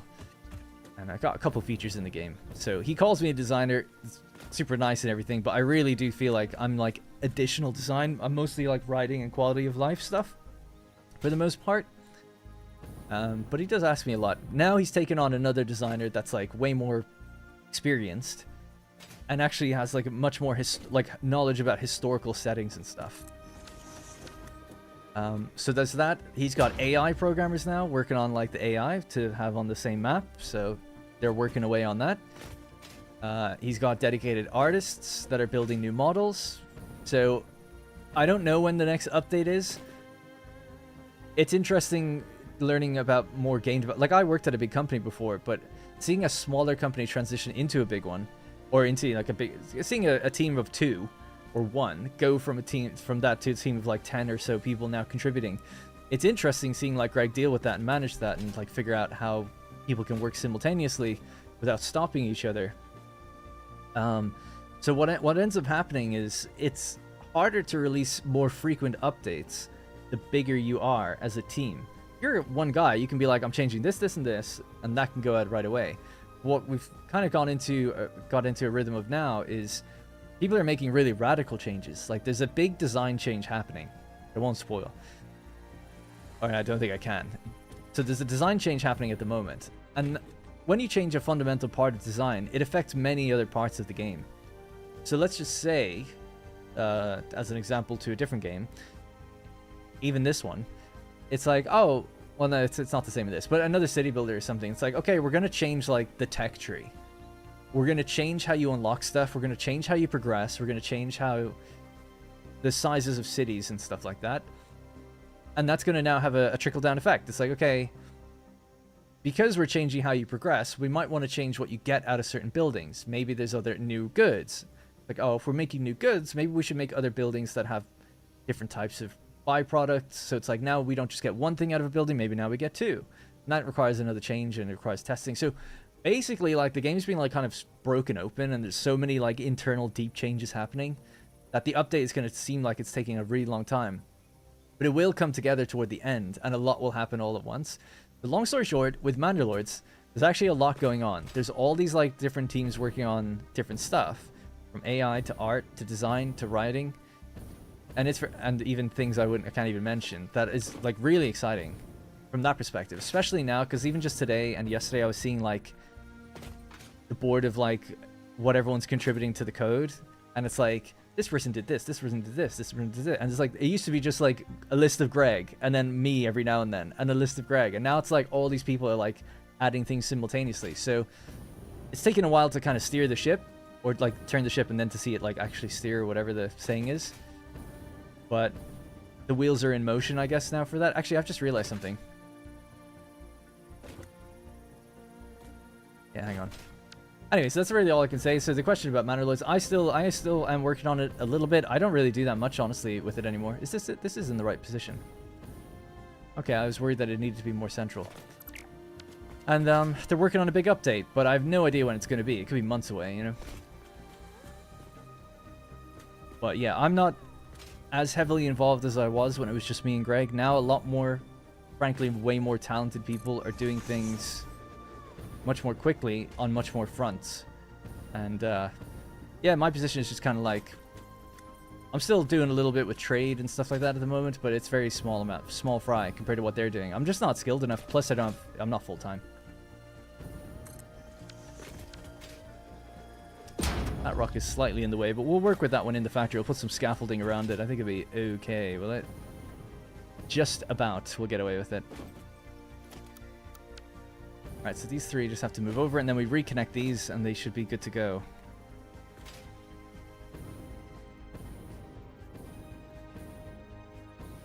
I think that's where we want to be. Yep. Ooh, it's so warm in here. And thanks Ace, by the way, for that conversion earlier. I think the alert probably shows it in the my amount.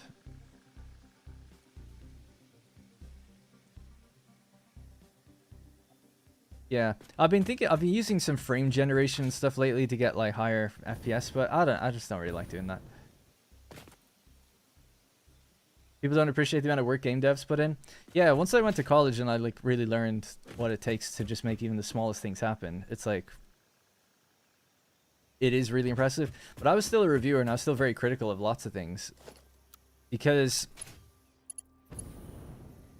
I do think like a lot of developers at bigger companies, I don't know, man. It's not that everyone has to be doing their ultimate best all the time and not all of that. But it does feel like it's almost like there's an arrogance sometimes with designers. Especially.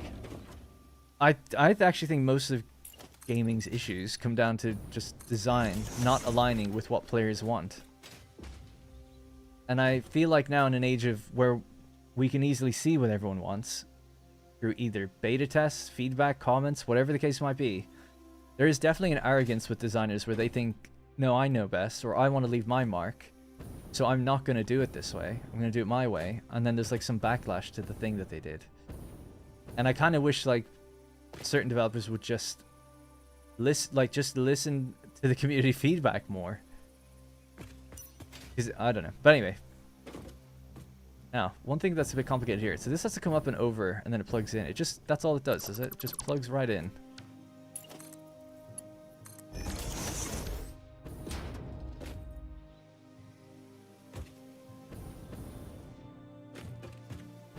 Just trying to work out what the change is. So this is moved down this way. I feel like I've done something wrong here. But no, I haven't. Okay, this is great then. This will be really quick, I think.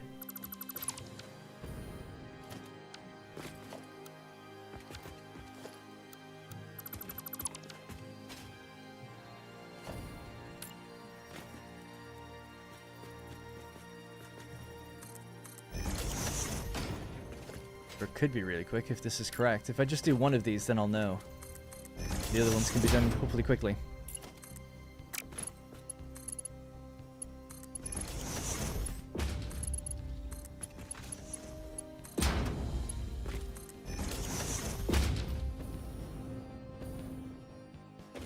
You're done. I gotta go now, sadly, but I gotta say, I found you recently, and I'm very happy I did. Thanks, Hansa. Style of videos is great, really nice vibes. Enjoy the rest of the stream. Darren in chat. Thank you so much, by the way. Appreciate that a lot. Thank you. Really do appreciate super chats. I'm not that big of a streamer, so it really does help. Frame gen doesn't make sense if you have low FPS in the first place because of latency and things. Yeah, no, totally. You feel the you feel the lag more the lower your FPS goes with frame generation. If you're trying to get from 100 to 120, frame generation is great. 60 to 120, that's pretty noticeable even still, I would say. You could do, so what I've been doing lately is I'm getting like 90 or 100 FPS in certain games, and I'll bring it up to 167 or 167 because that's my monitor refresh rate. And that, I don't notice that too much, but it depends on the game. Like a Total War game or a strategy game, don't notice it at all because of the input method. But FPS games, you feel it a lot more.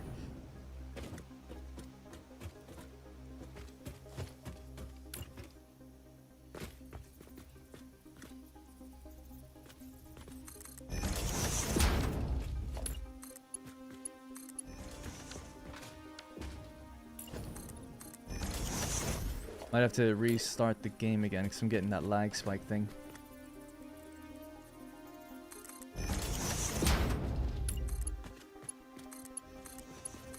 This is so nice the way I've done this because it does just, it's actually quite easy to rebuild this. So it's worked out because it wasn't really planned that way. Clearly, 'cause everything has to move. So it's as simple as deleting this, connecting that one in over there, removing the old blueprint, kind of just rotating this around, effectively. And then connecting it in at the other side. And that's kind of like it for the input. And the outputs that cycle back down are done in the same way as well. Like, instead of these two being here, we just shift it across. I just, for some reason, thought it would be more complicated than that. Because the one in the middle is staying in the same place. Yeah, it's just worked out. It's nice. I hope, anyway. Part of me is still like, no, this can't be that easy.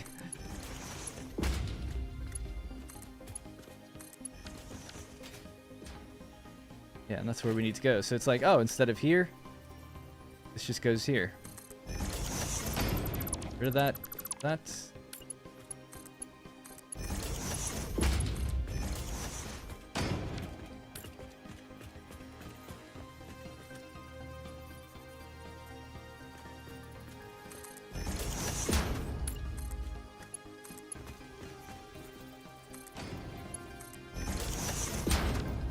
Cool.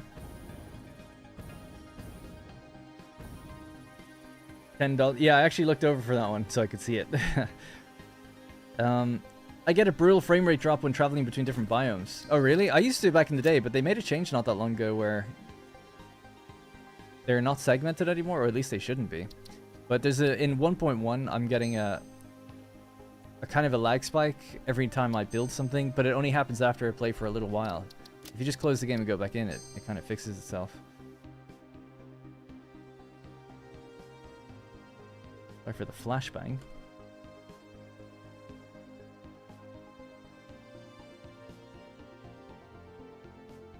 Anyway, thanks for listening to me rant about these random things. Would you do another series after the update? It'll be cool to get an inside perspective. Oh, for Manor Lords? I don't think I should really do that, so probably not. If I ever stop working on the game, then yeah. But I don't think I should be putting out videos while I work on it.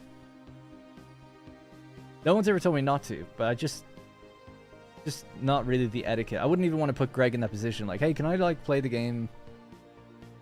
Because you're just inviting people to ask about things and or blame you for things. You know, it's the other reality of game development. It's like there's a few things that will probably always exist where it's like, yeah, we know about certain problems. It's like this would require like massive changes and delay things. Where it's like we want to add more content. So I can see that with a game like this. It's like, yeah, there's some people are like, oh, there's bugs that have carried over for ages, or there's, you know, things that could be done for quality of life that could carry, you know, that just left there. And it's like, yeah, well, sometimes they're probably just prioritizing like doing something new rather than trying to improve something old that is working fine, kind of. Yeah, one thing with Manor Lords that's a little odd to me is just I don't think Greg has like some master vision or design for the game.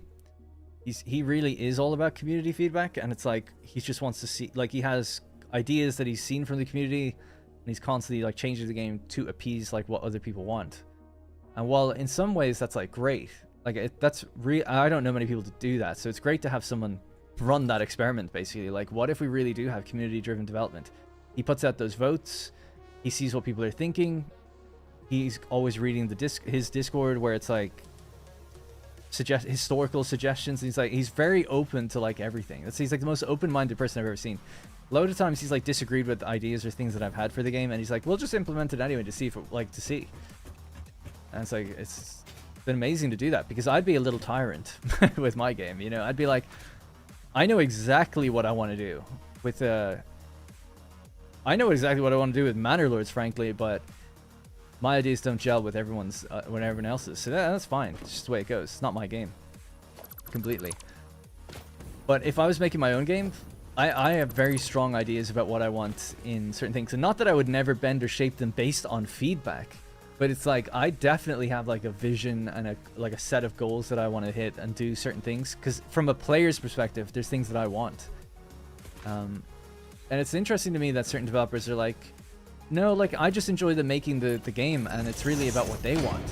Like, okay. Like, I've got a bunch of things I want that is also based on that I know other people want too, but it's like certain things that I really want to see in the games. Like, I don't want to bore people, but you know, for a real-time strategy, I really want to make a grand strategy game that's real-time. So it's not like Paradox, where you're hopping regions, like you're moving regions in real time. The borders, I want them to be dynamic. I want the trade, like some simplified trade systems from Anno. So nothing too complex, but the idea of like 2 or 3 things have to combine in a city to make a thing that you send somewhere else, and you get a trade economy going. They can be interrupted because it's moving in real time on the map, so you could block it with other armies. Like, there's just things that I've had an idea for a diplomacy system. All these different things. It's like, these have to happen. And it wouldn't be a question of, what do I do for the next update? It's like, no, I know. I know exactly what I want. So it's always interesting to me where developers are just like, yeah, I don't really know. Like, we're going to see what people react to well and what they don't, and then just try to work off of that. It's like, really? Okay. Because if it was me doing Manderlords by myself, and thank you, you're all lucky it isn't, because Greg is like a billion times better than me at everything. But if it was me, I'd be like, I know exactly the next building chains. I know these, like, I'd have a roadmap. And Greg doesn't really work with a roadmap. He kind of goes based on feedback, and he doesn't want to overcommit in case things don't work out. And it's admirable the way he does that, because it's not selfish. And he could be selfish, especially now with how well the game's done. He can really like mess with it. But he doesn't.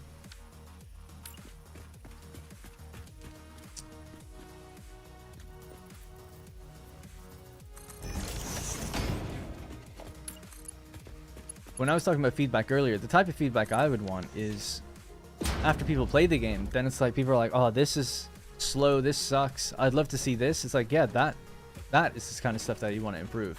Or when you start doing sequels and stuff, it's like, oh, like loads of people had a problem with this in the first game, like, let's improve it. And I worked at Creative Assembly, and a lot of the time it was just like a new designer would come in, and I remember the designer telling me, like, I was speaking to him about, like, why not do this thing that people are asking for? And he's like, oh, I just don't really want to. And I was like, but what if it doesn't work out? Like, you have a load of people telling you, like, they want this thing. And he's like, oh, well, if it doesn't work out, we always have the next game. And I was like, I hate that attitude, man. Shouldn't have that attitude, in my opinion. Because you're just, like, comfortable at a company where you know there's a game every year.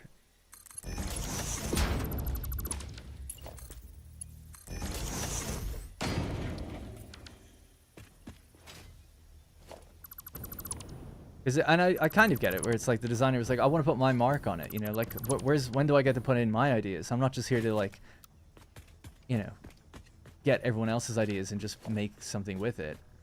They were kind of thinking like, well, I have, like, a good idea. Maybe, like, how could you ever innovate if you always just go by what other people want? And it's like, that's kind of partly true, right? It's like people just want the things from the older games that they like, for instance. And he kind of had an idea of, like, I want to do this thing. But unfortunately, that's where you also get games like Battlefield 5 or Battlefield 2042, where it's like, someone was like, let's do heroes. It's like, well, everyone's asking you for class-based gameplay, and they're like, no, we're going to do heroes. Because it's like, well, what if it does better? It's like, can't you just, like, do what people have asked you to do? Because they had a dud with 5, so it's like, maybe stick to the plan then, or the feedback.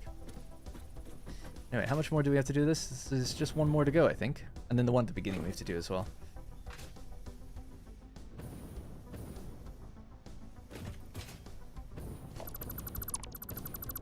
Sorry for the rants. Anyway, hello, Inis Malik Federzi. Hello.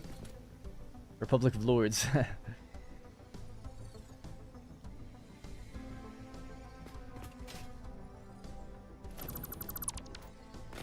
Yeah. Anyway, Greg, I genuinely mean this, is like an extremely inspiring developer to me.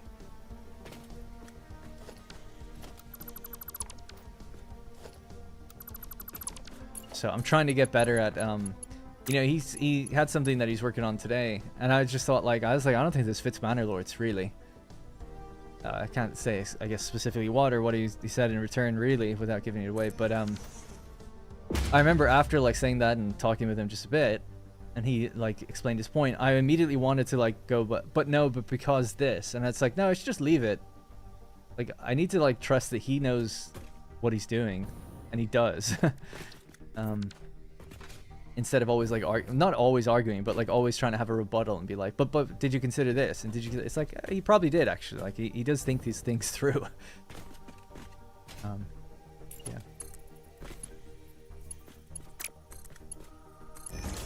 But I'm happy to say there's been a few instances where he has said like, oh, I don't think this will work, or I don't know if this is a good change, and then people did react really favorably to it, and it was my idea, so I'm happy about that. And then, but other times I've had an idea where I was like, yeah, it should totally be done this way, and we actually implemented it, and then I was like, actually, not good. And it's like, oh, I'm sorry, I wasted everyone's time with this. Yeah, so it's been such a great learning experience because of all that.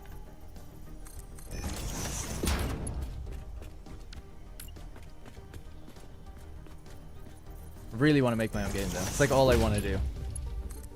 Need to find out how I can do that. How I can make that happen.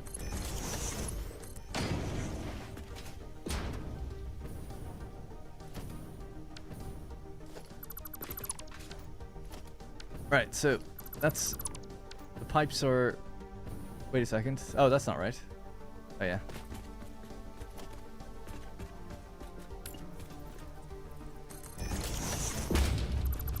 Customer's always right in what they want. Indeed, let him cook. Indeed, exactly. It's like let him cook. He asked for my feedback. I gave it to him, and you don't need to go any further than that. All the time. Like obviously when it's called for, yeah. But I got to be better at being like trusting in other people's ideas, I think. Because I know with him, he's like, if it doesn't work out and it isn't good, he wouldn't ship it. He would redo it or something. So I'm willing to be like, my gut reaction to this little thing, it's a small thing. My gut reaction is like, I don't think it fits the game, but now I'm interested to see like, okay, let's see if it works out. Yeah, I think I totally agree, Stockfist. It's like, how lucky am I that on a game as big and popular as that, he's for some reason given me the opportunity to make mistakes and like try things out and stuff and learn from him. So good.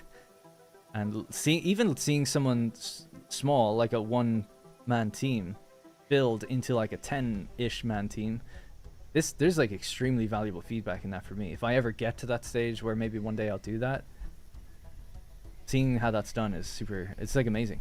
People pay for that kind of thing. Anyway, need to get going. See you later, Tim. And thanks for the view count updates. So what will be the theme of my game? Again, I've talked about this a few times. I've got a couple game ideas. I've got one that I think is actually really good and really unique, but I can't tell anyone. And I know it's like so annoying, and most people are probably like, it's not that good. I've told a couple people, like game developers back when I worked at Creative Assembly, and they were like, that's actually like a really, really good idea. And it's not like super hard to do. You could do it as an indie game if you wanted to, or you could do it as a big project if you want to go crazy. But it's like the core idea is something I've never seen before. And I'm so convinced someone's going to do it, and no one has. It's been like 8 years. And I'm like, is nobody doing it because it sucks? Or they've just never thought of it. I don't know. Anyway, so forgetting that one, that'd be like game 2.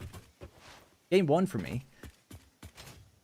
What I'd like to do is just really make like a sort of a grand strategy map game, like I mentioned. So, you know, I'm a big fan of strategy games. And if anyone's ever played Imperator Rome from Paradox, like I want like a Roman era, almost not quite simulator, but like a, you know, a really authentic, realistic sort of grand strategy game in that era. And I'd be happy with it as a first game, just being always on the map. You know, it doesn't have to have these amazing battles or anything. I mean, obviously one day that'd be cool to do, but at the beginning it would just be, yeah, just the map, and that's fine. So I want like a game where you're managing, like, so you build like you have a couple cities.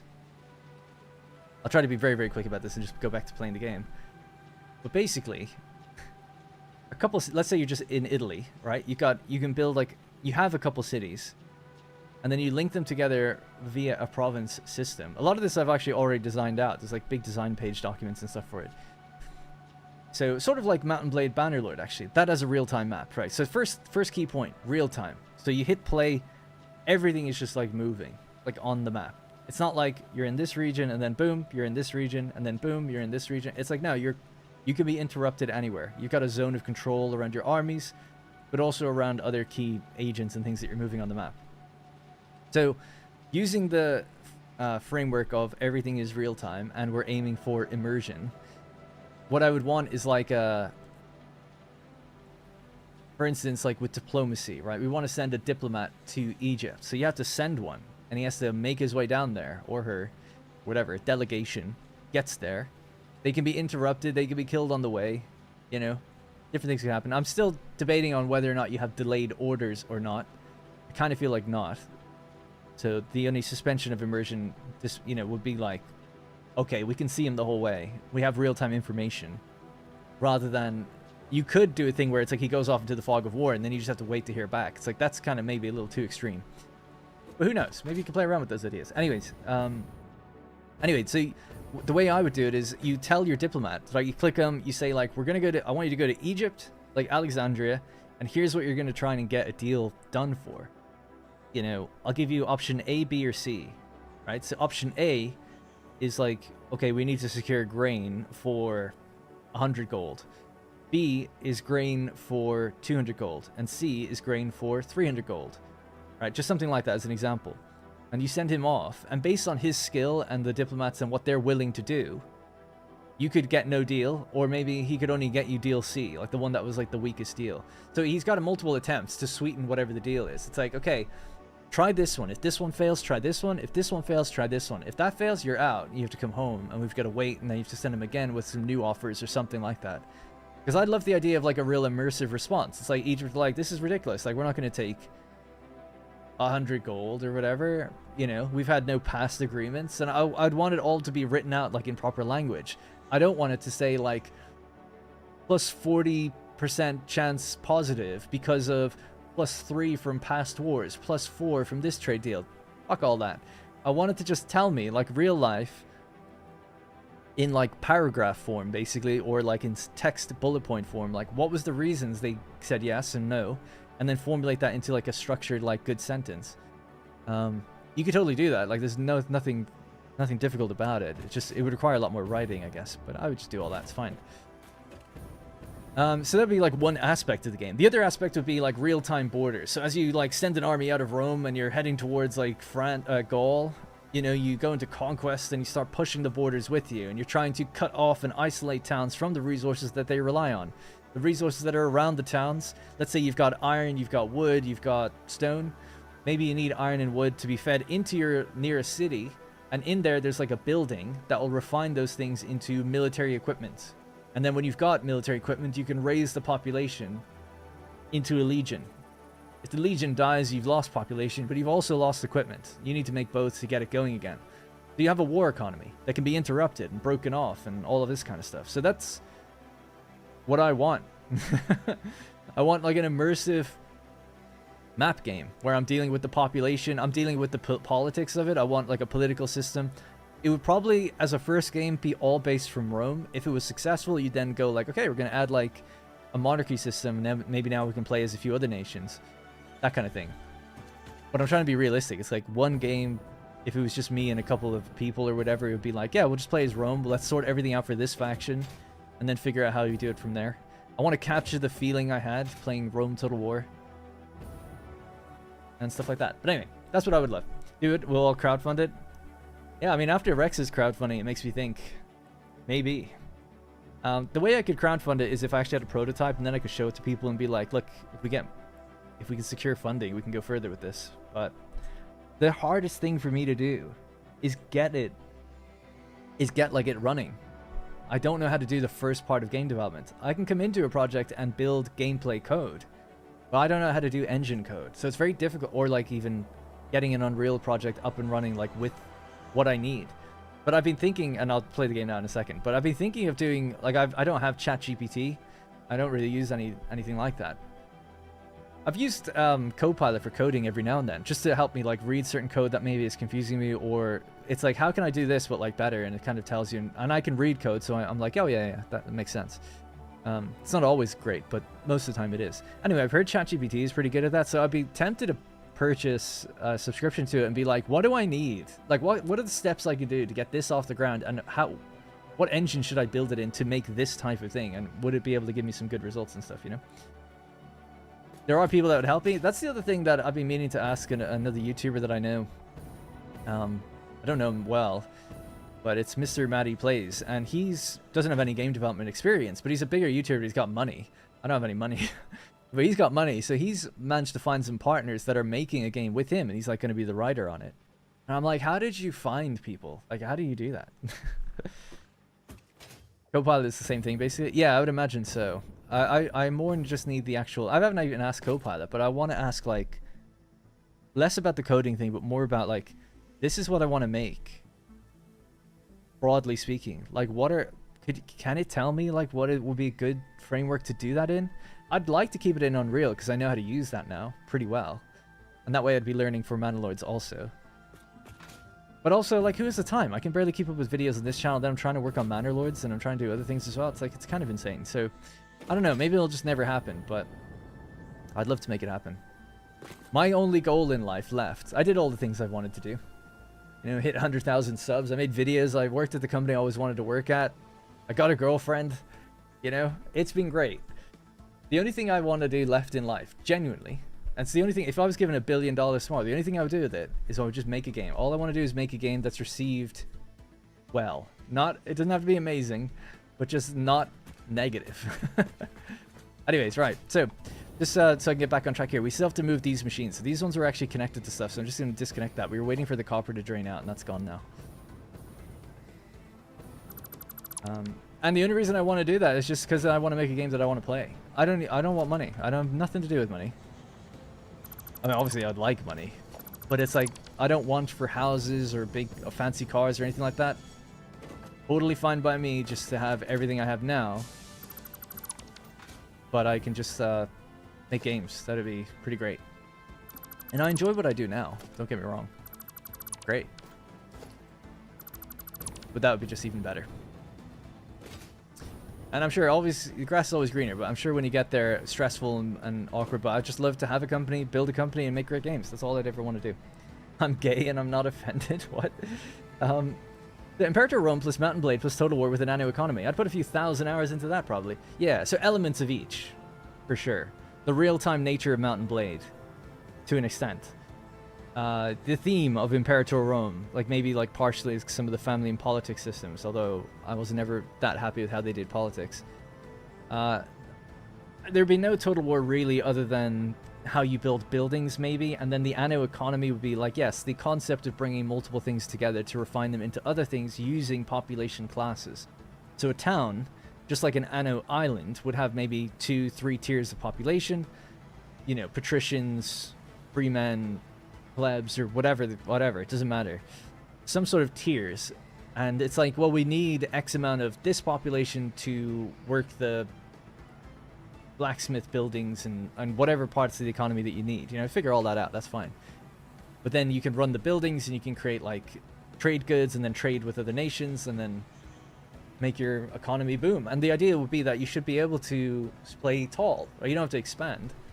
With a trade economy like Anno, you can stay relatively small, like a Greek city-state, and build up that way.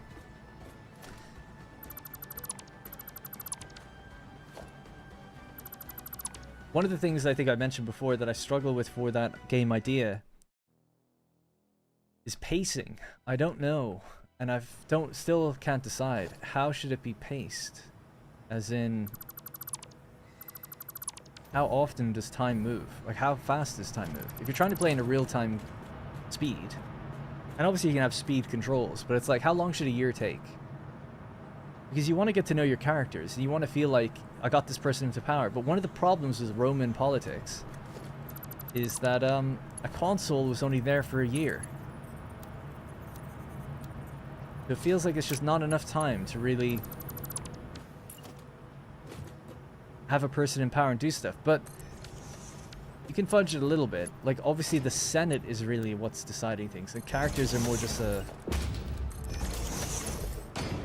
means to an end, and then they kind of became powerful and ran for multiple things. But I still need to figure out politics. Like, I don't know how I'd do it with given timescales, because I want you to feel like I'm moving an army from Italy to France, and it should take like whatever the appropriate amount of time that would take, like, you know, 6 months or whatever. Or less, I suppose, depending on who it is. Anyway, so as the timer's going by up in the top right of the screen, it's like, yeah, it's like 6 months it's taken me to get this army up there. We need supply lines. We need to make sure the army's, like, not going to be surrounded and die. And you have to train your militia, and then you also have to, you you can also build your own. So the two big things that I had designed out was actually like you can create your own provinces. As you expand, you don't have preset provinces with preset resources and stuff like that. It's like you can carve with a currency like influence, some abstract currency that you build through politics. You can then say like, well, I can spend influence to grow this province by encapsulating another town into it, and therefore it becomes. It's like having a building where you're adding another module onto it, because then that module adds population, it adds like whatever resource it adds, and then you can add new buildings to it to make new things. But it comes at a cost. There's like an upkeep cost the more you add, and it gets more expensive the bigger you want to go. You can't just have an infinite, like a massive province. But I love the idea of saying like, well, we've chipped away a little bit of Gaul. Now we can like give it Roman law or whatever. You know, make it an allied state, eventually integrate it, give it citizenship, all of those steps, and then bring it into like one of our nearby provinces, or create a new one and have it out there. I would love that. Stellaris had province creation in its initial conception, but it removed it later on. I don't know why. Anyway, enough. I don't want to say enough about it. I love talking about that, but I feel like people are probably like, okay, that's enough now. At 70 years old, I started taking acting lessons to write a screenplay. See, plenty of time left. AI will make it redundant, though. I need to make something before the time runs out. I'm not going to live forever. Maybe just make an easy game first to get some more actual experience under your belt. This is what I've been trying to think about doing as well. It's like, how can I make just the most basic, simple game ever? Like literally, like, let's make chess. I just want to make that, package it, ship it, so I can just at least make something. And I don't know how to do it. I don't know how to make like something basic. So I'm working on Manor Lords. I'm able to add features because the game exists. Making something from the beginning. I just don't know like where I need to go to do that stuff, other than loading a template. But I don't want to do that. I'm supposed to be able to have to make it on my own. Because it would need to be custom. But I can load a template, which is like a template platformer. It's like, great. It's not. I need to know how I can get that, make that myself, because there is no template for grand strategy game on Unreal or whatever, you know. Every idea needs to be not every idea needs to be a new idea. Ideas are just mixes of others. Yeah, totally. Yeah, I'm still starving for Medieval 3, and not like Rome 2 went. You know, a game I would like to see remade or brought back is Majestic from EA. Oh, I never actually played it. Or I actually haven't even heard of it. Majestic. Dude, your optimism is dope. Having done all the things you wanted to do and just some side quests left. Yeah. Well, there is no, I say go for it. Since I've wanted to do this since 2017, but I can't do it. I left my job and decided to take a job where it's like 7 days a week and you're working all the time. I can't really carve out time to do it on the side. I'm really thankful though that I'm working on Manor Lords because it's getting me back up to speed on all this kind of stuff.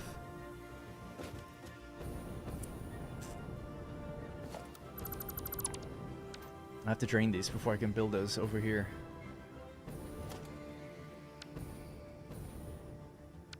I have to make sure it's scrap 1 as well.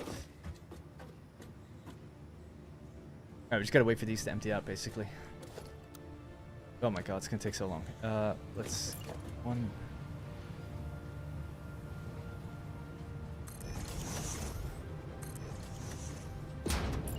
Gonna work? Probably not.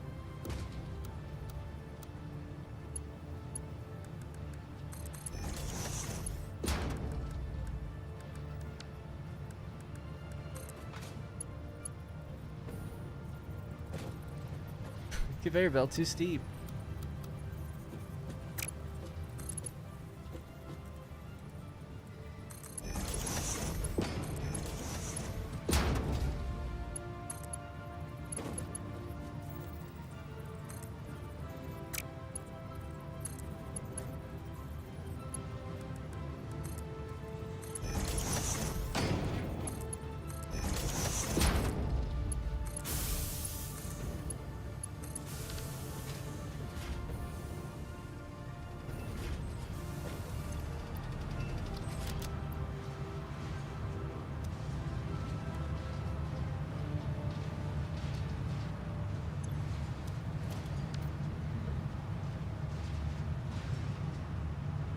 Gonna take 6 minutes.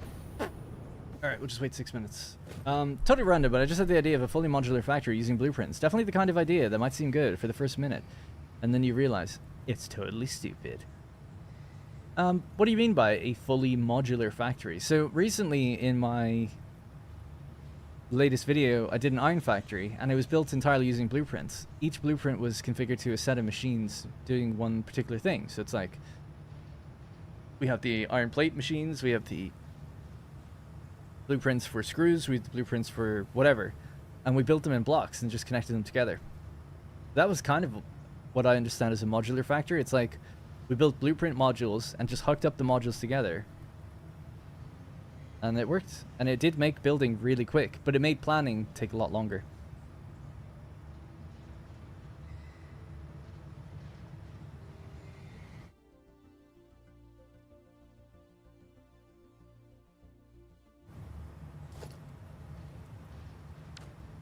Alright, what else can I do while I'm waiting? I guess we have to remove this stuff anyway.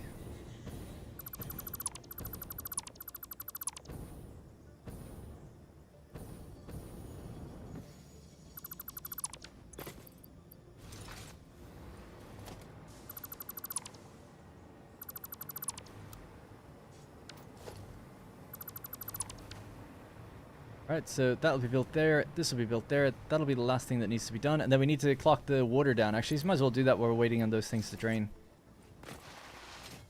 Oh, my to-do list is gone again. It's still there, because when you load back in, it's there, but it seems to, there's some way of hiding it.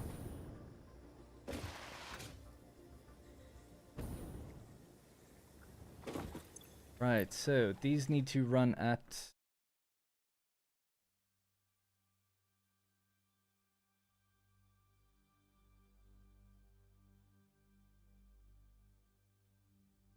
We need 312 on each pipeline. Each one has 3. 312 divided by... Sorry, each one is 4. So everyone's doing 78. Is that right? 78 is what you get out of this. Could it be? How the hell did I... Is that... How's that the case? That seems so weird. Was that the case before? Let's see. So this says 115. Oh my god. Was the case before? It's just a coincidence because I built 4. I could have built 5 extractors and then the number would have been lower. Could have built 3. Would have been higher. But I built 4. Just weird.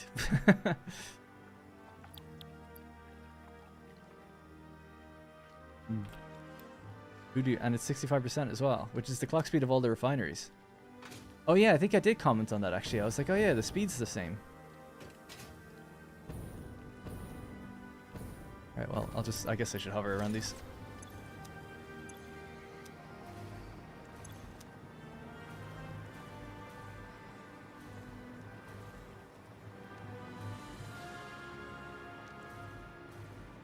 I realize there's a slight problem with this recycling method, which is these are all full now. They should really turn on only when we're ready to turn on the other machines, because you don't want these having more water on the pipe, preventing the recycled water getting in. And they will have more water because there's all this water now in the inventory space of all these pipes, so we have to drain each one and keep them off until we turn everything on once. So that'll be easy enough. We'll just put like a power switch here that links to both or whatever, you know. But it's just something I realized that needs to be done as well. So unlike, you know, doing oil or whatever, we don't want these pipes full. That would not work. Slow things down. But I think that would happen even anyway, because their cycling is going to take a while to start feeding back in, so the pipes might initially just get overfilled. Maybe. I'd like to underclock a water extractor to make it easier to upgrade in the future. I built an entire set of factory in a box. Entire buildings that made just one item. Oh yeah, I've seen people do that before. It's actually really cool. It was great. Then I used it and the game was not fun. Oh. Well, at least you had fun building the thing, probably. Yeah, another thing I've seen people start to do, and I never really thought of it before. I think I'm Kibitz did a video on it. At least someone told me he did.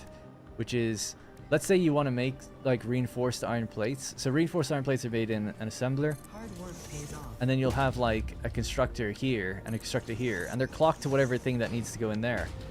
And then you blueprint this. Like I've never blueprinted different types of machines in one blueprint. I don't know why. And it's like, oh yeah, you could make like a block that's like, these are reinforced plates, and just make like a bunch of those things. I don't know why I've never thought that before, but it's like, oh yeah, that's pretty cool. So I want to try to do that for the copper factory that I'm building next. So just to also shake up the videos. So it's like, yeah, we've built the stacked machines now, but maybe it'd be cool to try and go like, well, we can have 2 machines that link into each other and we build them together always, that kind of thing. Always.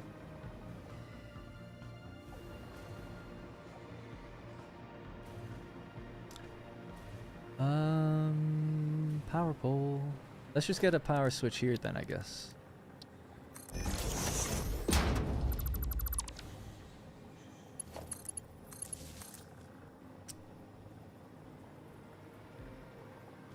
don't know where this was being hooked into. Oh, it was just here.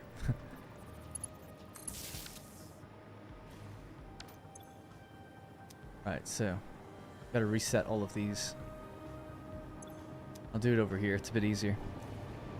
Hopefully the scrap will be drained by now, we can rebuild those last refineries, and then we can do our efficiency tests. Might have to reset these twice, because there's still some in the extractors themselves.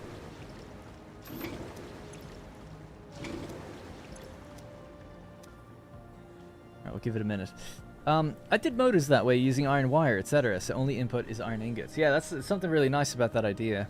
My ideal game would be Total War, but only battle maps. No country leading and stuff. Just leading the army into campaigns and battles, with a focus on command management, supplies, loyalty of troops. I'm a bit confused. No country leading. Just leading the army into campaigns and battles. So you're just... But can't you just play Total War where you just play the battles? You could just do that.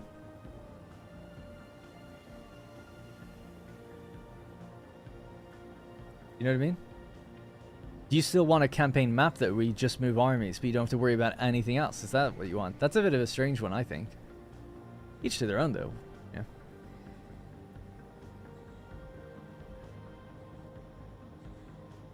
Because you've also asked for, you want to focus on command management, supplies, loyalty of troops.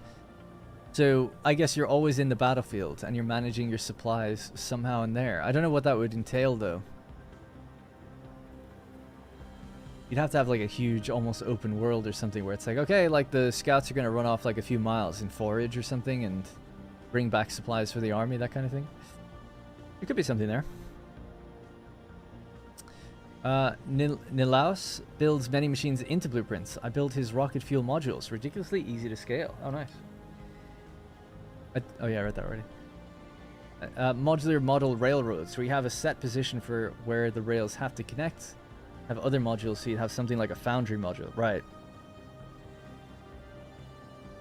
Oh yeah, Valve. Well, a Valve wouldn't really work at releasing these either, because they'd still spool up more water in their inventory than we need. We need this just to turn on and just literally make it as is required. Because a valve would still mean that there's 200 water waiting to get out by the time we release the valve. I want them just to stay empty. Does this actually drain what's in the machines as well? I didn't know that. No. Oh, they can't get their liquid out unless the machine's on. There's 198 here. And there's nothing here. Huh, I didn't know that was the thing.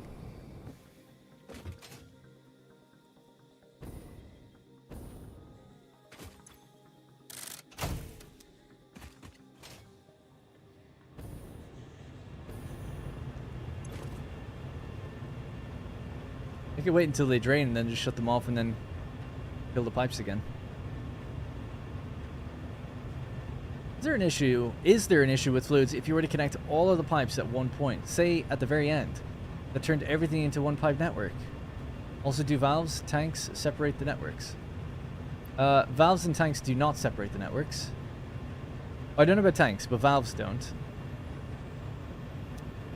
And is there an issue? I don't know if it's an issue. It's actually an exploit for a lot of people where, yeah, you could connect all of these together, right? If I connected the back of each of these pipelines in together, I'd only need one pump.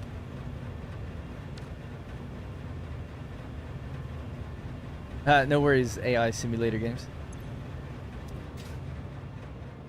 Because the height, it'd be counted as the same pipe network, like you said. And then, yeah, the pump would apply the head lift to all the pipe. Right, cool. So just one last time, I'll just delete these. So now the water extractor should be largely emptied, I think. For the most part. I can just turn things on from here and hopefully it'll go okay.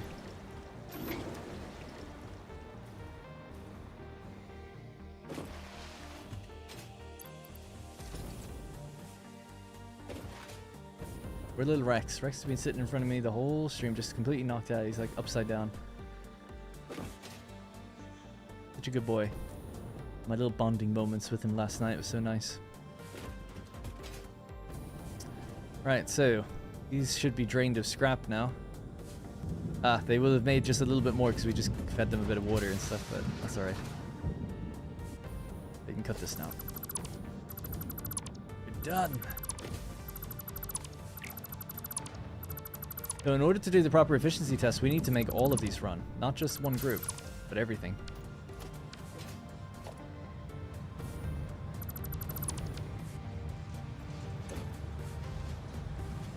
Have I played Expeditions Rome? I actually didn't. I was gifted that game and I never played it. I wasn't gifted it. I was sent it by the company. I didn't ask for it. It just sent it to me. And I just didn't. I'm not into it. I like Roman games, but not all Roman games. And it's, I don't know, something about it just seemed not for me. But I've heard by all accounts it is actually very good. I like XCOM and tactical games and stuff, but something about it, I was just like, I don't care. I don't have a better excuse other than that. I was just like, eh. Oh, and one thing I heard is like the company just like, after they made that game, they were like, they said something where they're like, oh, we're gonna make like live service multiplayer games or something now. It's like, okay, so it doesn't even matter like if I cover this really. But anyway, I would also look at Claude as a code buddy. He's in the same way you do. Found it hallucinated less. Yeah, I sort of just need advice in the inception. It's like, oh, I want to make like a, let's say 2D. I'm just wondering, should it even be 2D? Could I do 3D? I just feel like 2D is probably easier to do as a first project. Looking at what Greg does with 3D, it's like, I don't want anything to do with that. It's so difficult when you're trying to make things look good. I think a bad looking 3D game, it's easy to make a 3D game look bad.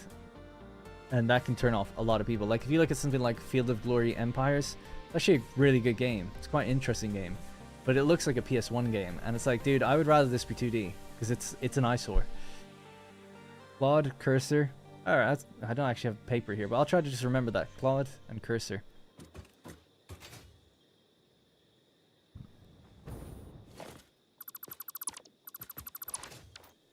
Alright, so you need to be number one.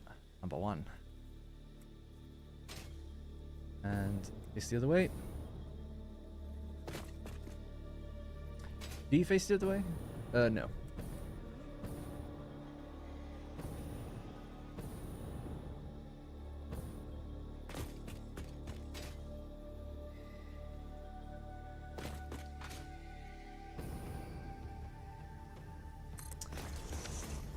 Alright, and just one more copy. Bonk.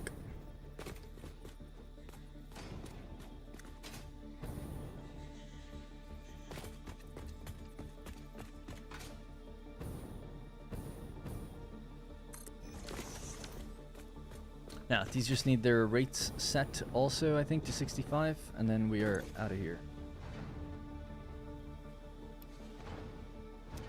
Oh, the other ones didn't get hooked up to power yet either.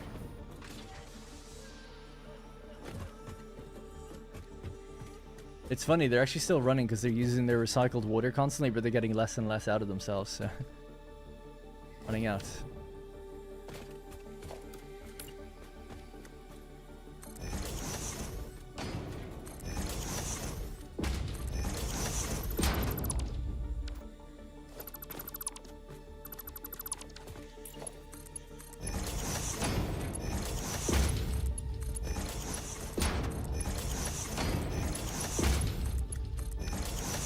quickly, Darren, what problems you had with 1.1, and would you recommend trying to switch over, considering they sent out the first patch?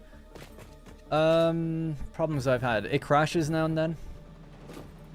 So I would definitely recommend setting a shorter autosave window. If you haven't moved over yet, then I would say there's really no problems at this point, for me. Trying to think if there is, other than that crash every now and then. There was a problem before the patch, which was like belts looked weird, and you had to if you got the patch, then you had to replace them. But if you didn't have to go through that, then you don't have that issue. Anyone getting stuttering at 1.1? No, I don't have that. I'm trying to think of other issues. When driving the Explorer, I do notice the Explorer goes like this. The world isn't stuttering, the frame rate's clear, but the Explorer, you can actually see its speed going like this constantly. It's like it's going in, and they've definitely changed like the physics of it, because I don't know why they didn't say it in the patch notes, but when you're trying to accelerate, it is way longer to accelerate now. And then the first gear kicks in, second gear, and it like goes down, and then you get up to the normal speed that I'm used to. So there's something definitely different about driving, that's for sure. The jump is higher than it used to be. There's all these like little micro changes that I don't know why they made and they didn't really talk about or mention. You just kind of found it out in some ways.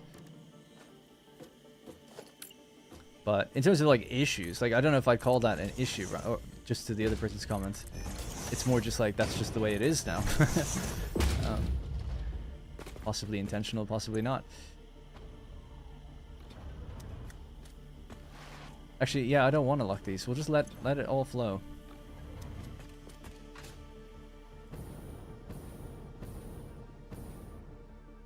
Alright, so next thing, hook all of these lines up to power. And then hook all of the scrap up to just awesome sinks. I don't need to send it into anything else. But that way, we'll need 2 awesome sinks for every block. So this is 1 block here. And then we can turn it on and see if we can run properly. We won't be able to test the full miner thing yet. We could set the miners to be what they, like the minimum amount of ore, and just see if we're giving it everything correctly. Do I have time for that? What time is it now? Kind of, yeah.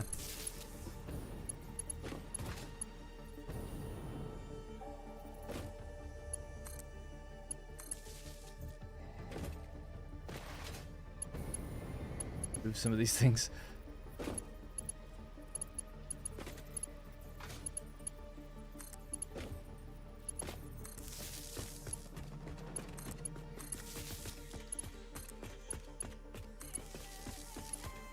That's what mine is. Explorer kind of glitches around when driving, especially on foundations. A similar issue when swiping my mouse side to side while in it. Yeah, I've definitely noticed that with the Explorer though. It's like it's like they've changed how it drives, and maybe with feedback they'll change it back. I feel like a lot of this stuff has been done like to prepare for like the console version, or like keep it in line with the console version, like certain things. Like you'll notice when you start up the game now, it has like that epilepsy warning. These are things that are required by you know, PlayStation and Sony and whatever. It's not needed on Steam, and it wasn't there before at 1.0. It's just there now. And it's like, this game has an autosave feature. It's like all these things are to keep it. You have certification that you have to meet for Sony. They have like standards. Anyway, debatably anyway, I guess. So I wonder if like, yeah, with a controller they felt like the feedback for revving up or something should be different, maybe with the haptics or something. You know, you never know like what the reason for that was, but it doesn't feel good, at least on PC. So I hope they revert that change. It's not horrendous. I've kind of gotten used to it, but it's slow. It's just like slower than it used to be. So now I'm used to the old way. And definitely it's doing the revving. It shouldn't be doing that. That's definitely like broken. One of the big things with Update 8 was like they were like, we've made it so that vehicles drive on foundations now like super smoothly. And it's like, well, you've undone that now. So hopefully they can identify that and put it back. I wonder if that has been given on the feedback site.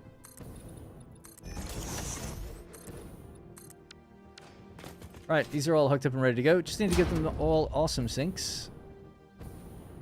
Now they're all in line. Thanks for letting me do that. It did take quite a while, about an hour, I think.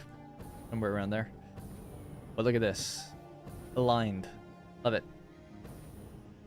Oh, I don't know if I did the water pipe for the very first one as well. That might be the last one I need to do. Right, so.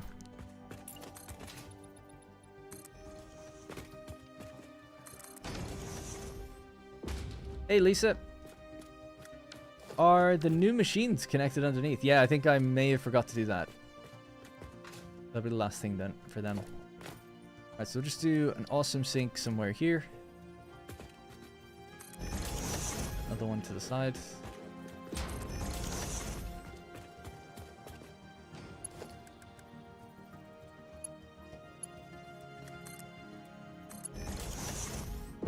Oh, I realize these also need to be Mark 5 now. Oh, actually, no, they don't. They're only doing 234 each. 234 times... Oh, yeah, they do. 702. Okay, cool. Well, Mark 5, they'll be able to get out.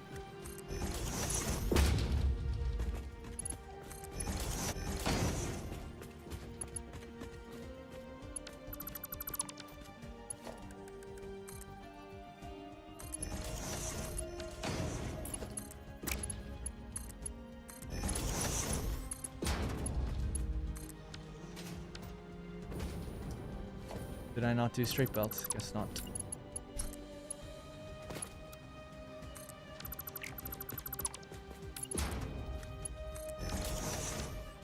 Alright, so just got to do that a few times down the line and then give these guys power as well.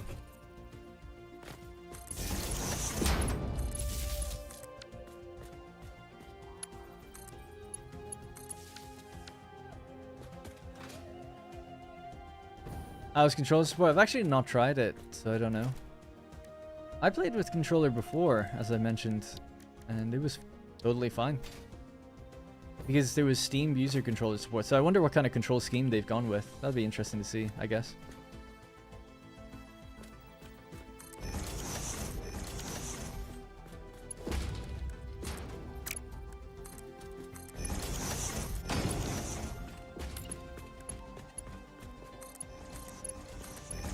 This would be the other issue I've noticed. Yeah, so it's related to the crashing thing. I get a momentary millisecond freeze when building things. And that's, it only happens after playing for a while. And then if I quit the game and go back in, it seems to fix itself. Like possibly a memory leak issue or something.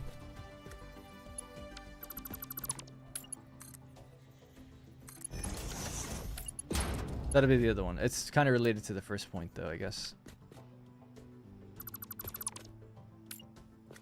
And it gets more severe, so that's how you know. It's like, oh, it's almost time. I gotta reset.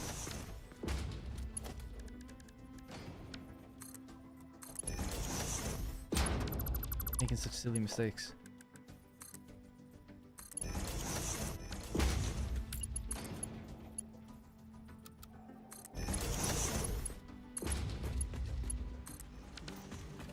Alright, just gotta do this 4 more times, but I'll try to be quicker.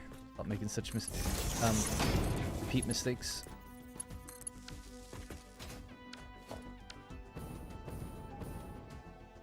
Did you set the valves to close? No, I don't want them to close actually, because I don't want water piling up. So there really is no need for the buffers or valves. People were right about that. It really should just plug one into the other. There's no harm in having it there a little bit, but to just have more space on the pipe, because they otherwise would be very close. So instead of just a regular pipe segment, we have a sort of a pipe segment with 400 capacity. The valves don't need to be there though. But yeah, so I don't want water piling up in these because they're reliant on getting water out of these. So basically everything has to turn on and just work, because let's say they're taking in 100 and then this is trying to send it 50. They're getting 50 from, you know, the water extractors, so they need both to work in tandem. The problem would be if I let this just stall and build up a lot in its inventory, then when this tries to put some out, it won't be able to get in, and then this will back up. So it's like you actually just need to not have a full pipe beforehand. You need exactly what you need going in. So hopefully that just kind of works. We'll see. I've done this before, like recycling system, but for some reason now I'm like really worried about that recycling back in, because the way we're joining it onto the same pipe. But we'll see. I think normally when I did recycling, I would have these go into separate, different new machines, rather than trying to go into the same ones that are being fed in there. When we did it in the previous stream series, they were being fed back into the original pipeline. This has been fed back and split into the individual machines, which is a little more risky, I think, doing it that way. But we'll see. All right, next up.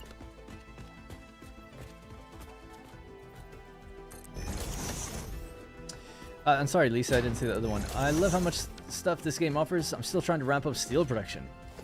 Yeah, steel production is where it gets, the first time it gets kind of complicated for people. Because you have to kind of decide how you divide your own rates of machines. It's like, do I make more steel pipe or more beam? How much goes into the encased version? That kind of thing.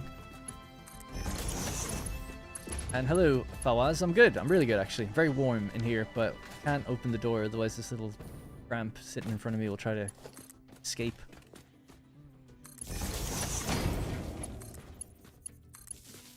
For those who don't know, we took in a stray kitten. He was had broken legs, but he's all good. He went to the vet today, and he's generally fine. He's just knocked out, but I just know that he'll start realizing he can leave the room, and he always wants to, obviously. So I have to keep him on bed rest. Ah, one thing I think I forgot to do with this one. Did I upgrade these to be Mark 5? No.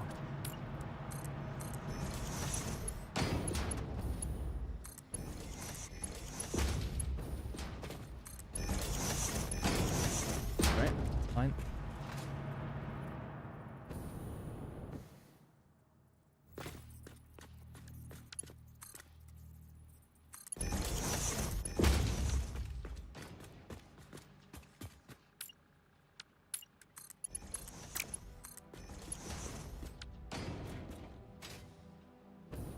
Problem, this one's not correct.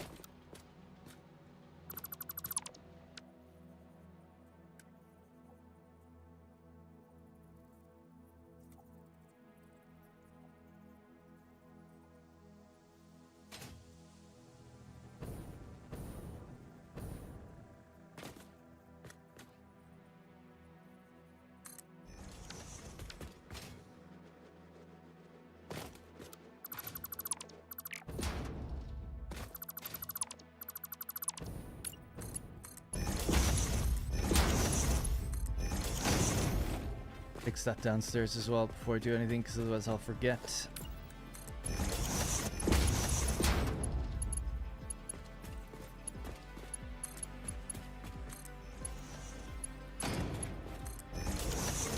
Alright, so fix you guys up.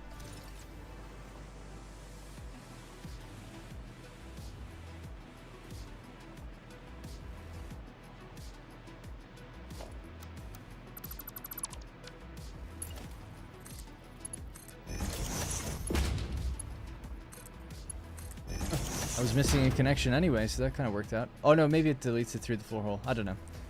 Either way, fixed. Whew. Kittens are full of energy, need to be taken care. Yeah, he just wants to explore and stuff. It's understandable. And we do let him go around every now and then. But he has to kind of just stay in here and 4 more weeks. He looks so cute. He's just like upside down with both paws up. It looks very relaxed. He probably loves that it's so warm in here, actually. It's very toasty. Damn, it looks like I did this mistake a few times. These are the wrong ones, because I think I did just copy and paste this. It needs to be the other version. 1, 2, 3, 4.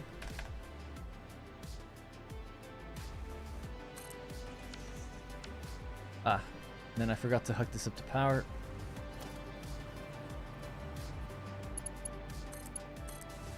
Okay. The difference between the two is just that these belts are lowered. They can't run on the same belt, so they have to be. Ah, and the other issue, they need to be clocked down. Blueprint has them clocked higher. Copy, paste. Paste. And paste. Good. Alright, great.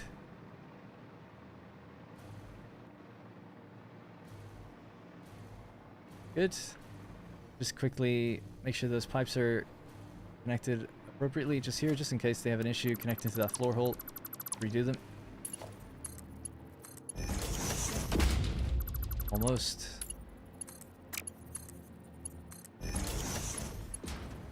One thing I'm surprised they haven't added is hover pack stabilization, like so that I can stop floating just a little bit. Like let me just press a button to stop.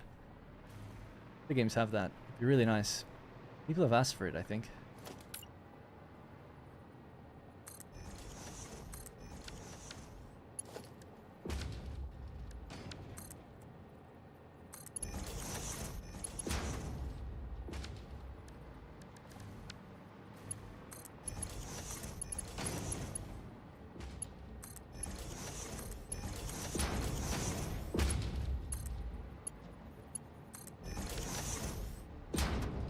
Every time I start playing this game, I get burnt out on the round steel. Happy I can see the rest of the game here.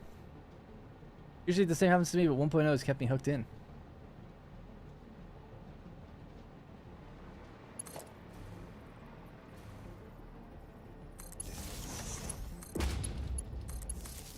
So for those wondering, these things will just be removed in the future. These will be smelters. These will be 36 smelters, like 18 and 18.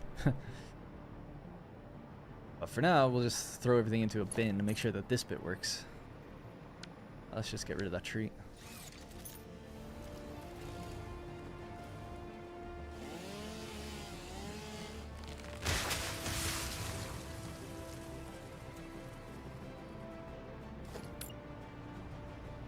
These ones are lowered correctly. Did I set the rates on these? Yep. They have their power, they have their rates, they have Mark 5 belts. Just double check that with these ones just in case. Rates, Mark 5, excellent. Okay, cool.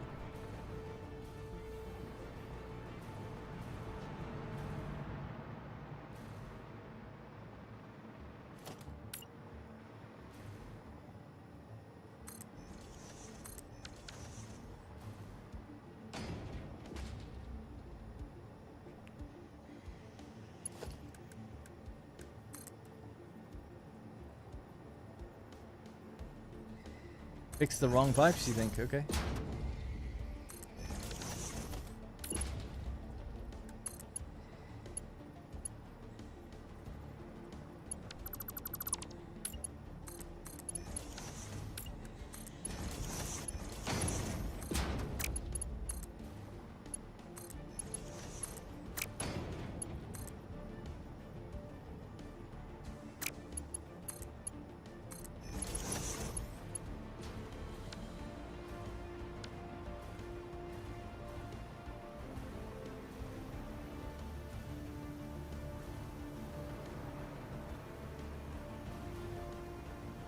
Oh yeah, thank you. Oh yeah, good job.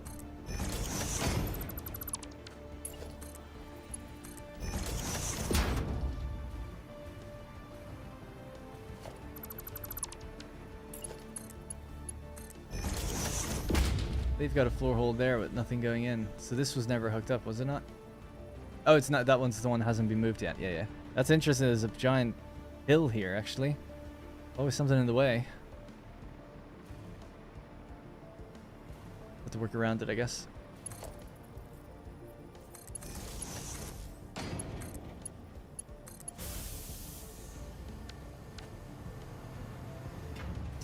Alright, good. We can drain that out.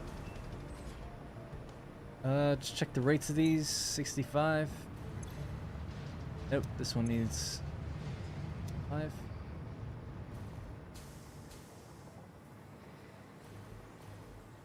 Alright, good. They're correct now. It's mainly as soon as you build a factory, it's already out of date, and I just can't deal with that. Yeah, you can plan for the future by looking stuff up online, see if you don't know it already. It's like, a lot of people ask me like how to avoid burnout, and my thing is like, if you build with the belt speed ahead in mind, then all you have to do to upgrade your factory is just upgrade the belts. No placing new machines, nothing like that. Or the other thing also I tell people is, like, if you feel like this factory could run so much better now that I know more about the game, just go somewhere else and build a new one. I know it sounds easy, but it's like, yeah, just leave that running at its low rate. That's fine. And then just go somewhere and build like a newer, bigger one now that you know how to do it. A lot of people get like, frustrated that they have to rebuild or tear parts down and try to build within it or change what they've got. Now they've got a new recipe. It's like, it is actually just easier and probably quicker overall to just build a new thing. And it's more exciting that way because you're not redoing or fixing something. You're kind of like starting fresh and building somewhere else. Like, go somewhere else and do it. It's always my advice anyway, but you know. Oh, I just realized we haven't done any of the belts for any of these things. Oh my days. There's actually so much to do then. I forgot about the belts.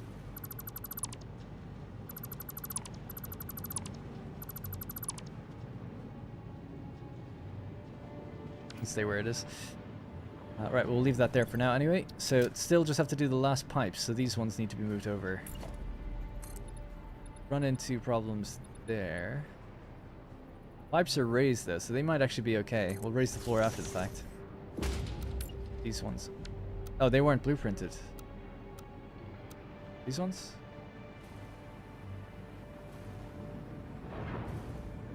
They're not blueprinted either. This one? Yeah.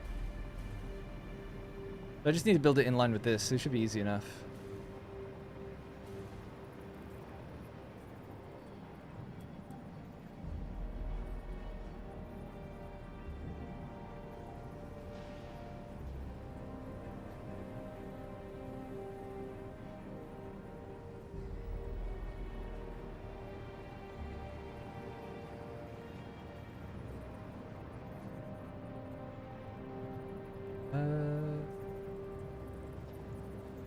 Yeah, this is okay.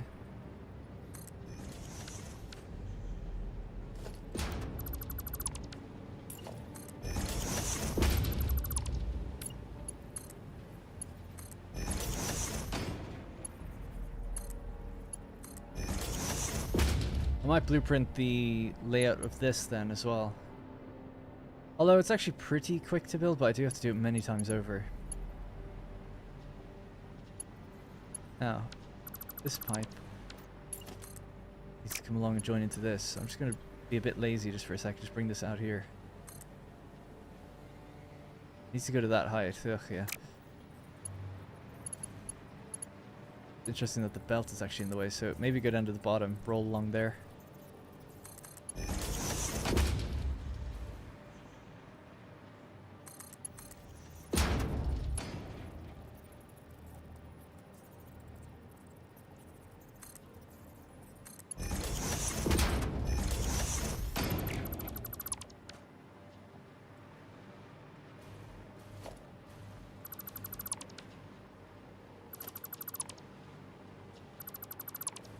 Let's go on now. Whoop. Gone now. We just need to do the pipe coming along this way.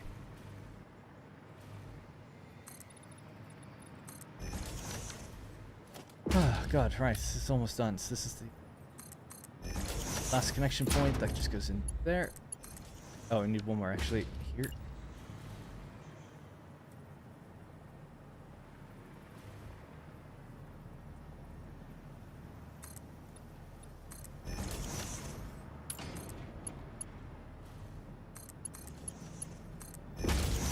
Okay, that's all the pipes sucked up, I think.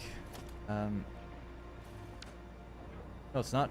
This needs to come across here. I forgot. I always look at that one thinking that's the one that's done, but it's not. It needs to happen here.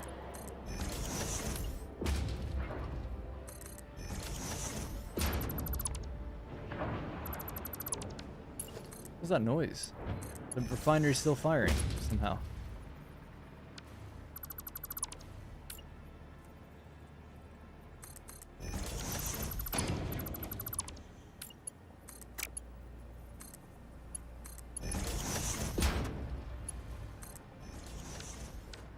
Alright, cool. Finally. Almost done. That really is the pipes done, though. They're all connected. So that was me moving all the machines over 4 foundations. That's done now. They're all back and powered. They're all set to 65%. So that's our best belt speed, 780. So the next thing is actually making sure they receive their bauxite and their coal. And then we can turn it on. I mean, they are on, but we have the water off at the moment. So we'll leave the water off. That'll be the thing the last thing to turn on. So, This might get a bit messy. I don't think I will blueprint it because it does. The pipes may get in the way depending on where things have to come in. Let me just get rid of the old. It's a pretty simple split. It's one splits into another one splitter, and that's it. Or one splits into two splitters, I guess.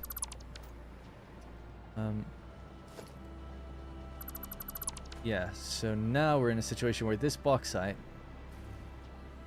needs to go into a splitter. And the splitter, I might just keep these at the roof level, actually. I brought them down, but now that the pipes are actually raised, it would probably make more sense to raise everything. To keep them at the roof. That would actually make building a bit quicker, too. So for their intake, they need a Mark III belt.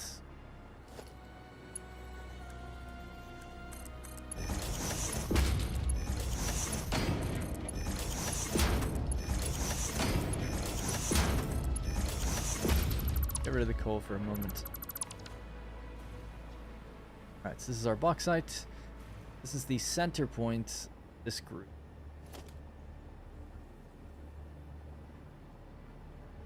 Yeah, so the center of this is actually fine. One. Maybe here, but we could rotate it. Not that it matters, I guess. Yeah, actually, we'll keep it the other way.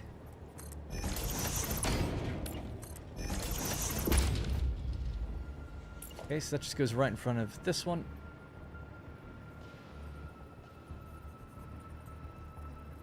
Got it. Okay, so, you sir.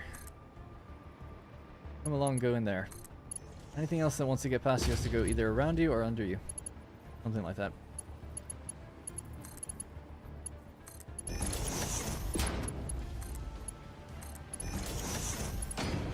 Now, you're being fed 780 and then 390. So this now, that's the 780 and then that has to become a Mark IV at least. Not that it would matter. I guess it would split it evenly anyway, wouldn't it? It's still being broken down from 780.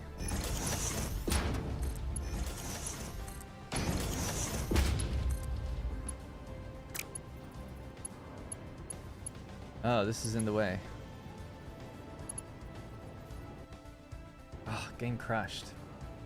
I could feel it getting choppy as well. I knew I should have. Oh well. I actually had to redo that bit anyway, so. Try again.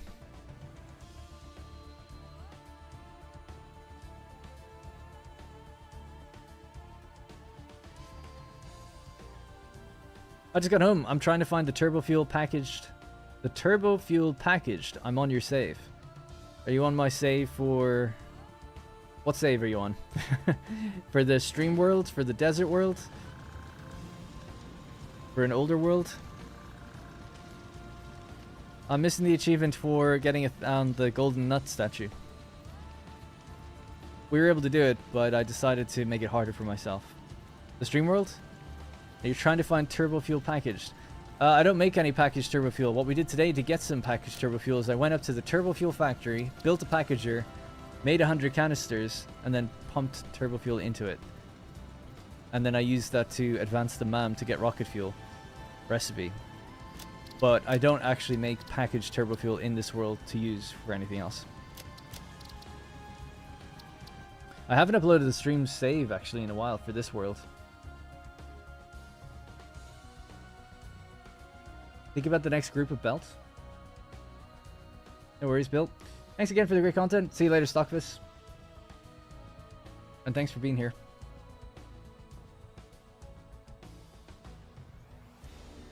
I agree, Ace. Without dimensional depots, I think I would have finished the game, but just much more painfully. FYI, I love this world. Thank you. Yeah, I'll give out the save again if I remember after the stream. I'll try to make sure that I do that.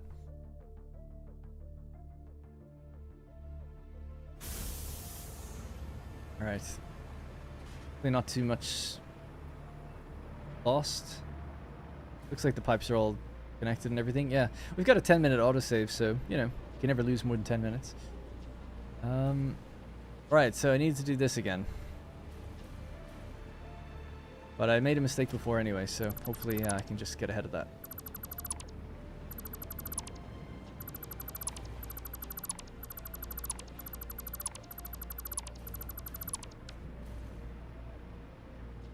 Oh, I do have to do this again, don't I? Damn.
Oh.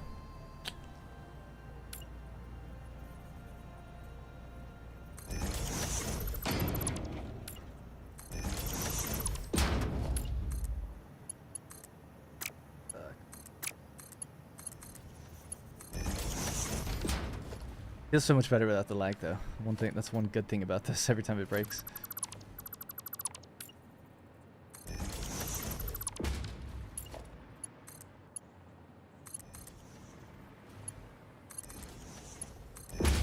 Okay, I think that's that.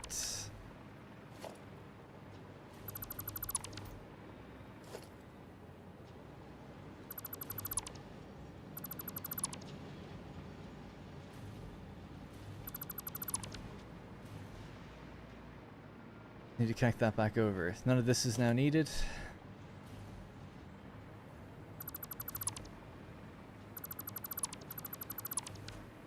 Okay, clean. Almost done. Almost done.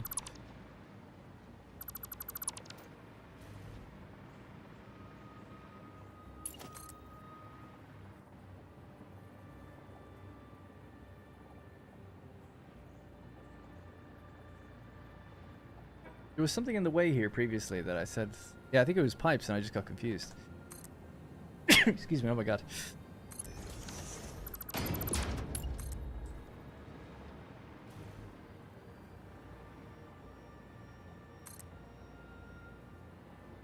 Right, yeah, I guess so. Something about this doesn't feel right.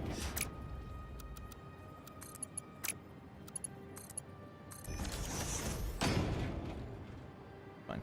Alright, cool. So that's back to normal now. Got everything hooked in. Ready to go. Let's double check that these are correct. 65 powered. This one is not 5.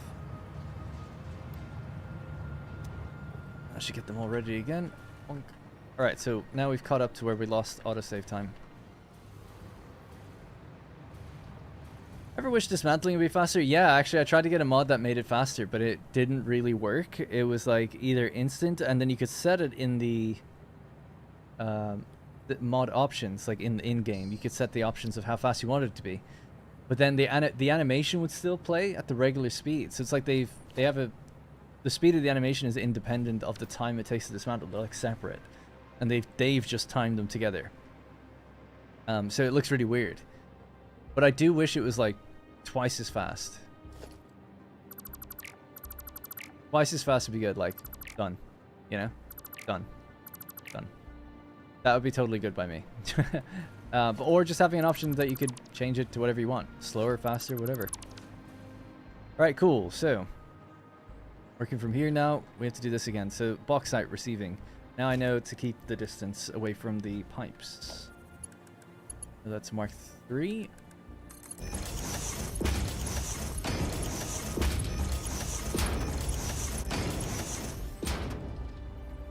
This, and yep, somewhere nice and close that we just give room for it. So maybe in the center here, I guess, would be nice. That would make things a little easier.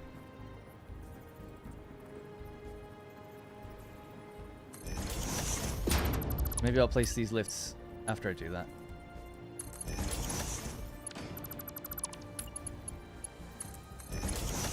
Alright, and then you come out here And we hit the middle point somewhere here. Would this be okay? Are we gonna, whoops. Are we gonna be in the way of anything here? Don't think so. Right, so Mark 5 belt. This is gonna be our bauxite. Here. Mark 4 in there.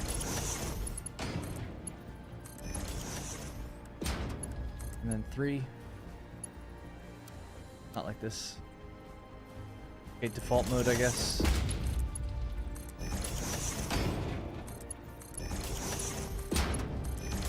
Alright, there we go. 'Tis flowing.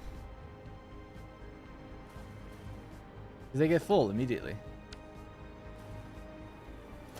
Yeah, okay, cool. Alright, we just keep doing that. So we'll just do all the bauxite first, then I'll come back and do the coal. We'll redirect coal around bauxite. So this is coal going in. This is bauxite, so we'll just do...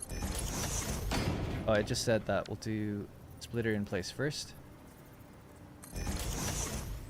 Same with down here. Alright, cool. A little bit repetitive, but I can at least do it quickly now.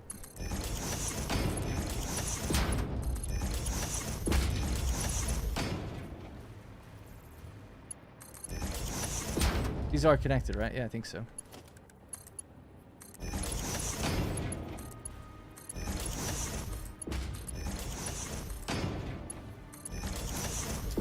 Alright, next one. 4 more to go. So that one's not the one we care about. This is the one we do care about.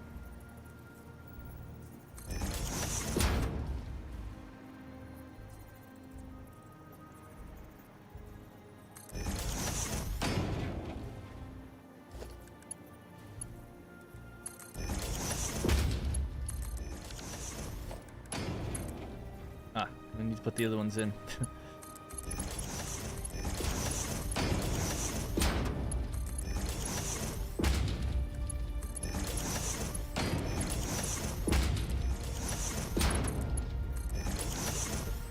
Alright, still have to do the initial split, but still, you know, this is quicker just to do one thing at a time, I think.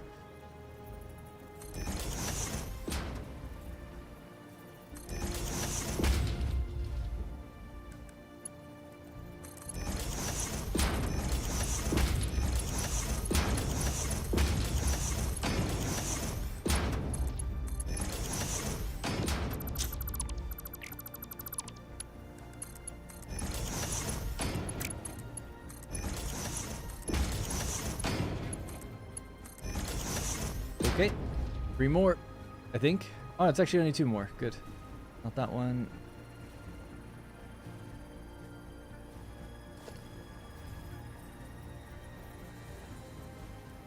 I wish when you lock this in place you could rotate it. You can hear it, but it doesn't actually do it. Hey, PFAM gamers.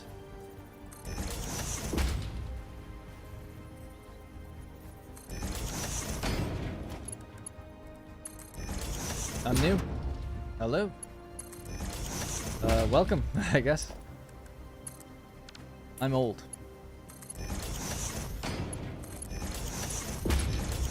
I love this game. Yeah, me too. And hello, Michu Pez. Oh, you're probably saying, yeah, sorry, you were here before. Oh. This wasn't hooked up. Good that we found that.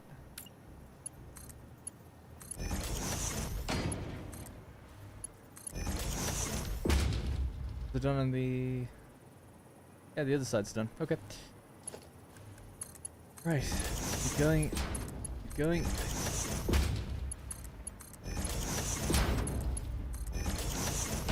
One more row to go for bauxite, and then we have to do the initial connections and then coal. Gotta go. See you later, Rachel. I love that you say hello and then goodbye. But nothing else. Have a good day. Good weekend.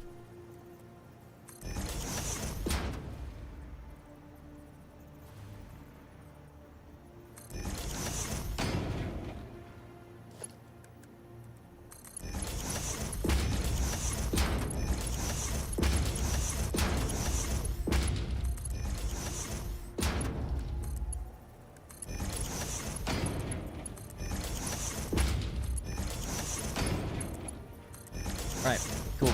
So now working our way back, we put a splitter in between both. This thing's kind of in the way.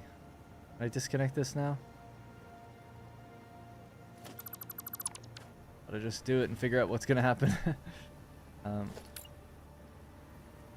Right, so somewhere in the middle, but not intersecting pipes that matter. So I'd say maybe... That'll be okay, as long as you stay on the ceiling, I think. So to get it the same for the others, it is just one full foundation out from the others. Okay. That's Mark 4. I'll try to use straight mode, I guess.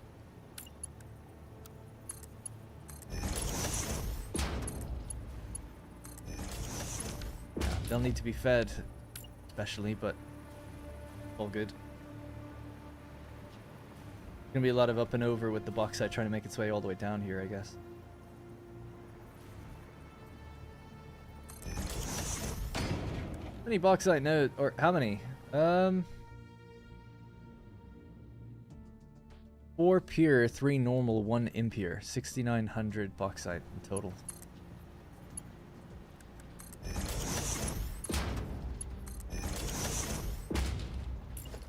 Coming in by train. Am I misunderstanding power switches? Thought input B would show the consumption of the factory and A the rest of the grid. I thought so too. I actually said that in a video and I was wrong. So it'll show what the consumption will be while it's off, but when you turn it on, it just merges the two lines together. So it doesn't show you separately anymore. I was hoping that you could use it to check the efficiency of one factory over the other. You can't. Once you connect the two grids together, it becomes one grid, so. But if you turn it off, like you pull the switch down, you'll see what the consumption will be of just those machines. It will tell you that.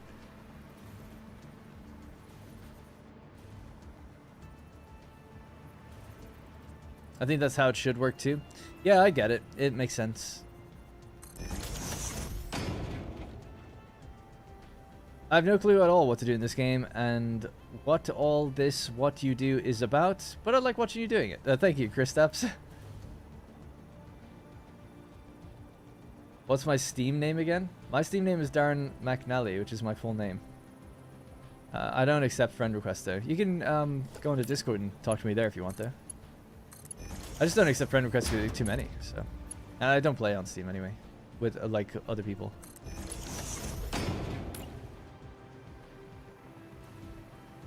I can't read that, Gangsta Cat.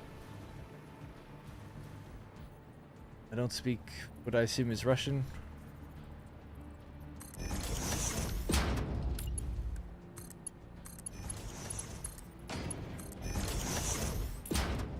that it? That's the last one. Great. All right.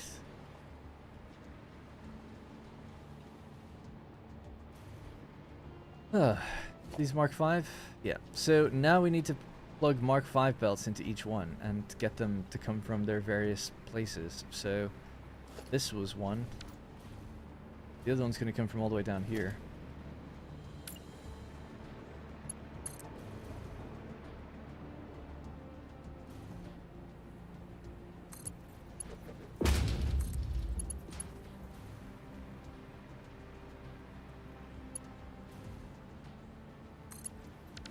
Before I go any further, gotta figure this out. Like, where the hell do we go?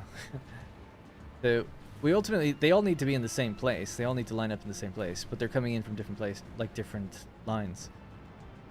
And it's just about figuring out, like, you can go down under here and then back up, and you could be the next one over to travel along this way. Go in there. And then the next one could do the same thing, I guess. So messy, I feel. But we'll just give it a go.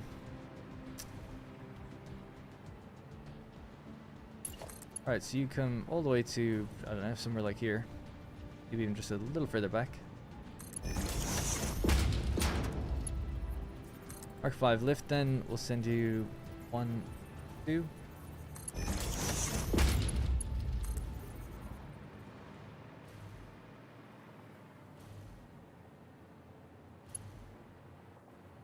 Yeah, we want to actually keep this kind of low until the coal reaches its destination. Stay here. Is that correct? Yep. And ultimately we're aiming to go up there. So here.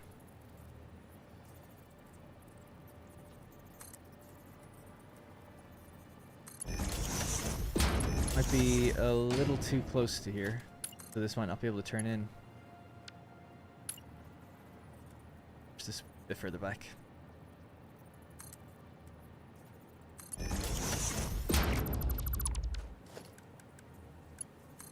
Ah, cool. Really? Even here? Okay. Sorry.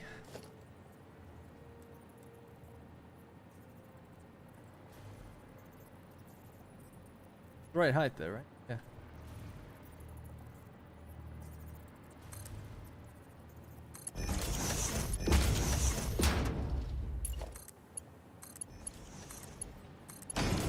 Right, that's the second bauxite line bed. There's 6, so got still quite a few to do. Number 1, number 2, number 3 is here. Or it'll be here, yep.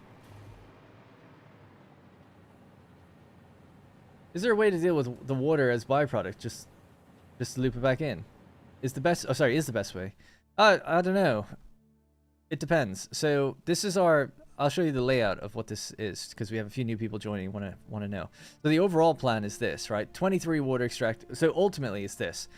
34.5 refineries are doing alumina solution. They require 6,900 bauxite, 6,900 water. This goes into 34.5 refineries 1-to-1, so one refinery into the other. And that produces a huge amount of scrap, 12,000 scrap and 4,000 water as a byproduct. That water I am looping back around and sending it in here. That is normally what I do. It is a complicated, it makes the build a lot more complicated and interdependent on itself, which is difficult. You know, if this gets backed up, this doesn't work right. If this gets backed up with water from somewhere else by accident, then this doesn't have anywhere to go. So it's messy that way. So if you could send this somewhere else and figure out something else to do with it, that's great. What a lot of people do is they package water and then they just throw it into an awesome sink. Or you could send it to something else that maybe mixes water and a certain thing. For instance, a lot of aluminum production can be dependent on silica. And if you get quartz and mix it with water, you get pure quartz, which gives you a higher volume, I guess, of quartz crystal. You could use that. Can you use it for silica? I don't know. No, I think silica needs limestone, doesn't it? Well, anyway, it's just it's something that you could do. You could send it off to go mix it with copper or iron or something, and that at least would give you some other use for it. But again, that means that wherever you send this water, you have to make sure that that's always running. Otherwise, this gets backed up and stops producing aluminum. So it's always dependent on something, unless you do just say, I'm just going to package it and throw it into an awesome sink. Many people use wet concrete and sink it to make a water byproduct. Right. Make the water byproduct easier. Yeah, I feel like doing wet concrete, though, means like you're setting up a lot of refineries. You could just use packagers, and that'd be less power. Put the water into just packaged water. I mean, I guess you do need canisters. So you need some sort of canister production, I suppose. I wouldn't necessarily like setting up refineries just to deal with a byproduct, personally. It's just, I don't know, it's a lot of power. Does the loop need a valve? Well, I can show you how our loop is working. Mine's kind of complicated. I've done simpler loops, but this is one block. There's 6 of these in total because we're doing high volume. But let's say you just have 6 refineries. So each of these is taking 191 water. In fact, we'll look at we're using an underclocked version here at the moment. So each one's taking in 130 water. And then by the end, you get 78 out. So 78 out rolls back around. It merges these 3, 78 merge. You get 234, and you go back here, and then back in. So it's after the split from the water extractors. Like, water extractors go here, they split. 156 will be going this way, 156 go this way. But they're aiming, they need 390 to get into the machines. So the 234 plus 156 gives us our 390. So in order to prevent, when this water is going forward, you want to make sure that this water that's coming in here doesn't go left. So you do need a valve, you know, like here, making sure it's aiming the correct direction, out this way. And similarly, you need a valve here, whoops, here, doing the same thing. You just don't want it ever rolling back. Sorry, not there. My bad. Sorry. Here. So what comes out of the 156, you want to make sure it's going to the right. That means that any water coming out of here won't go left. Similarly, you want a valve here so that any water coming out of this one won't go right. So yeah, so I've got that now. So in my setup, basically, we have the main, so all the main water comes in over here. So this is our main line water. It gets split, and then I've got a valve just making sure that it goes forward. It's not making sure that it goes forward, it's preventing the water coming this direction from going too far that way. Don't go that way. You want them to go up here. So we have a valve pointing towards the way into the machines, basically. This is the way into the machines. Valve here, valve here. This one's aiming left, this one's aiming forward. That keeps us going. That's the recycled water coming back, by the way. So yeah. We need priority mergers for pipes. Yeah, I mean, a splitter for a pipe would be nice, just generally. You don't have a splitter, you've got a junction. And water will just get... Water can... Really, there's so many issues with pipes. Pressure would be nice to have. If you had pressure, it would mean that a pipe has a direction. Belts have direction, right? They have to go one way. They can't go both ways. Pipes can go both ways. So having a directional pipe would just solve a lot of issues, to be honest. But they don't have that in the game. Water moves back and forth and goes wherever it can. It just fills space. And because of that, you set a valve on it to prevent that. But it'll still slosh even in the segments that it's in, so... It is what it is, I guess. What are we looking for now? So this is bauxite. Grab that bauxite line. This Mark 5. I'll make sure they are at the end. Let's just bring this forward. I'm sorry that I'm working down the depths of the darkness here. I know it's a bit brutal, but has to be done. Keep saying. Alright, so this needs to go down below as well. Probably even lower, I guess.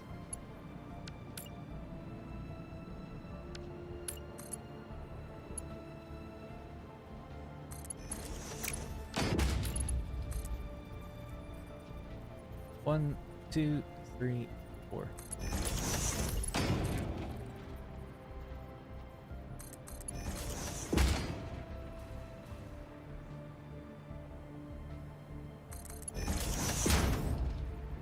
This is gonna look so kind of crazy. It'll work, I think.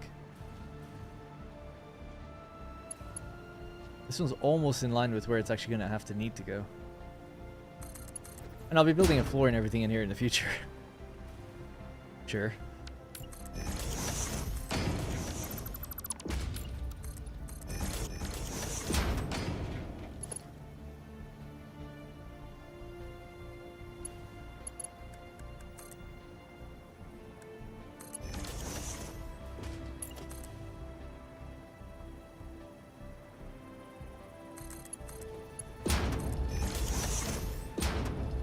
Alright, that's the next bauxite line. Boom, there we go. Is there really 3 more to go? Oh yeah, it goes out so far.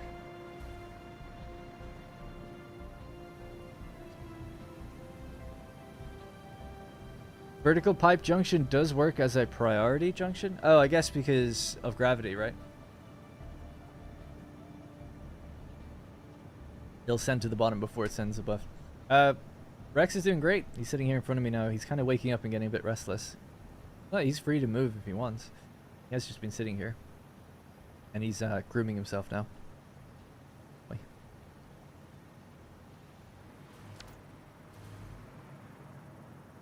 I have no valve in my waters right now, and I didn't know this, so I'm going to have to fix some stuff. At least valves are relatively easy to add. But yeah, the water would push its way down the wrong way. We don't have them. Okay, so let's get another line. I'm gonna just loop this a bit further along now. Remove these power poles. I don't know where the mains power is coming into this factory.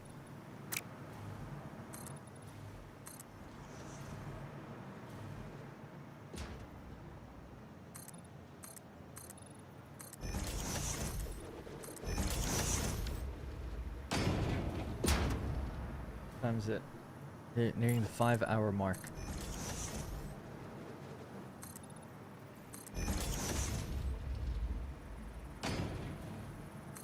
Ugh.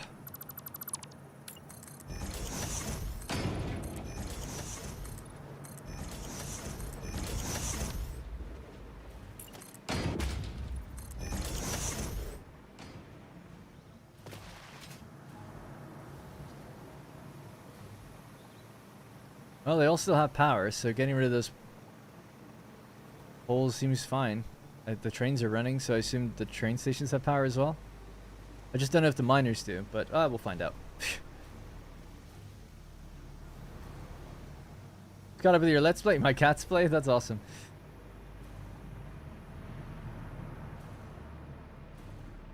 Yeah, that's a good point, John. Feed the water from the top and then recycle from any lower entrance.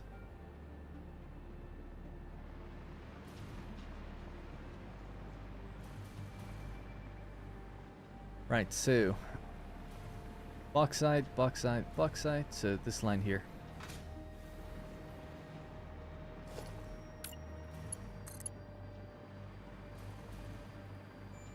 I think we made all that alclad. It's getting a little tough to get these last few belts done.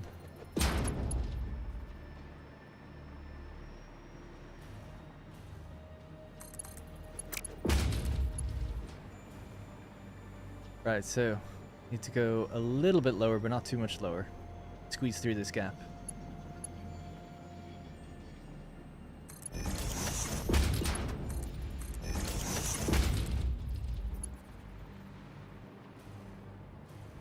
See if we can get these.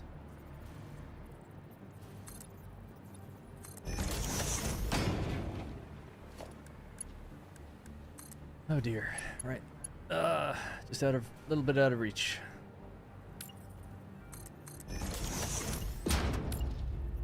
I actually really look forward to doing the cosmetics of this place. It's gonna be cool.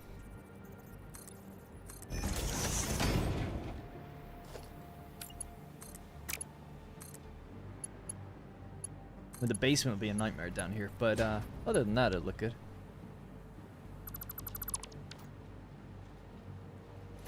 Right, so you're gonna be rolling along this way. You'll go, you'll bit over this. That'll be fine. Good, good. You're aiming for the next line down. Well, you have to go really far then. See if we can line up here. Might be a bit too far, actually, thinking about it. Oh, so close. Safe. We'll just go here.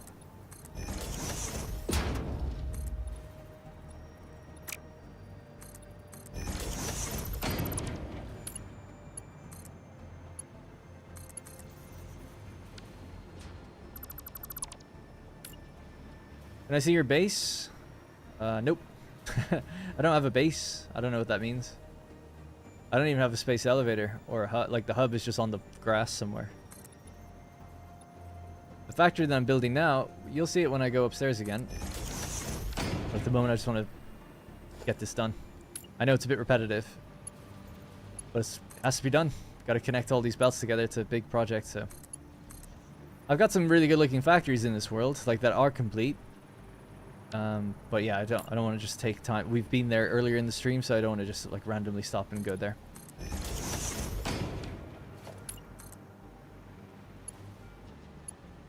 Yeah, there's like a massive factory that does like 13,000 copper ingots per minute, and then a bunch of other things from that, and then computers and heavy module frames, and it's all like lit with walls, and it looks pretty good. We were there earlier, and this will look like that one day. But yeah, it does just take a lot of planning and a lot of building belts, I guess, in lines over and over again.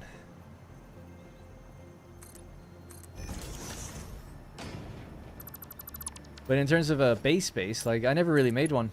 I just move it where it needs to be. So the next space elevator will be for phase 4. And I don't make any of those endgame components at the moment. We beat the game. I beat the game for the first time not that long ago. So in this save, we're focusing on bigger factories.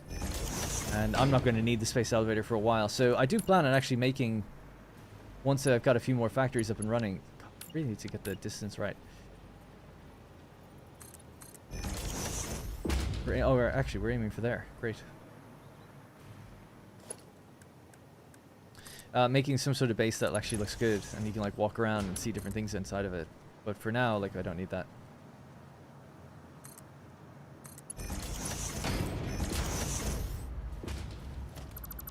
Alright, so still 2 more to go. One takes a little longer. This one could do with having another belt just rolling right on top of it. That might make life a bit easier.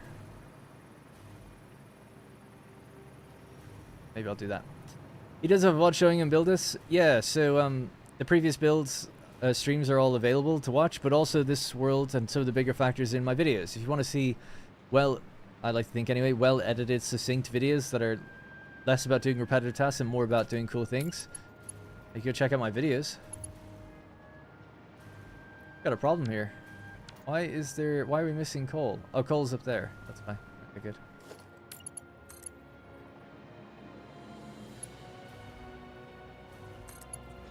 Basically, if you're watching at this point, you're just waiting for the payoff now of when these belts are hooked up. So the last thing on the to-do list for today is an aluminum efficiency test.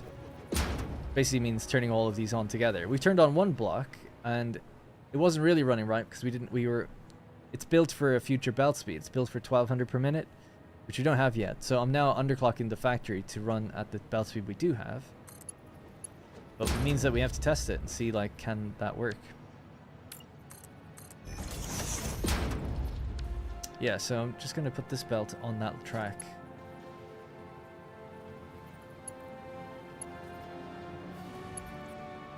Hello? Can I get to the top bit? No?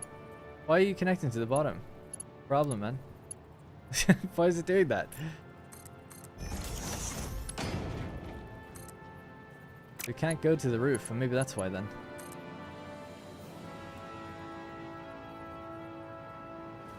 Is that not the right height? I would have thought it is. See.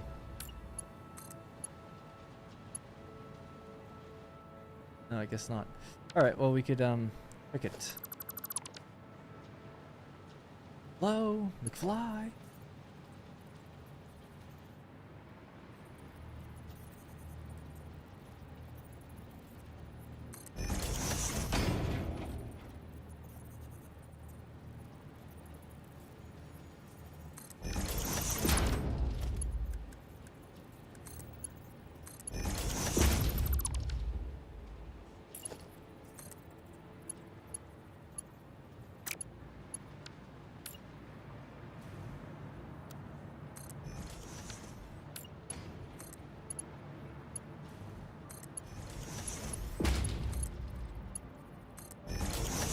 There we go. Done. Anyway, I'm just seeing how long till I fall asleep. If I binge watching all of your old Anno series, if been binge watching, I've been binge watching all of your Anno series. Nice, awesome, thank you. I hope you're enjoying it. I always feel so claustrophobic Yeah, same here. I don't like it without having the. I have a train. Yeah, we've got trains. Trains rolling around. People get very excited for trains. This is the world at the moment. We're up in the middle. So this factory has a train rolling around all up here to get things. To get all of the bauxite that's in this region. We've also got a bunch of trucks on road networks and being interconnected on these factories. Mostly it's road trucks at the moment, but we do have a few trains now running. But not that many. Alright, so just to be a bit quick, let's go down the line and just connect these in. How? How do I have trains? You unlock them later. Mark 6. There's a faster belt than Mark 5? Yeah, Mark 6. So, belt speed 1 is 60. 2 is 120. 3 is 270. 4 is 480. 5 is 780. And 6 is 1200. So, it's fast. That's what this place has been built for, but we don't have that yet. You don't get it for a very long time. But it's the next belt speed, so it's like, yeah, I might as well build for the next one. And then when we upgrade it, all we have to do to upgrade this place is just click these belts and make them Mark 5s, or 6s.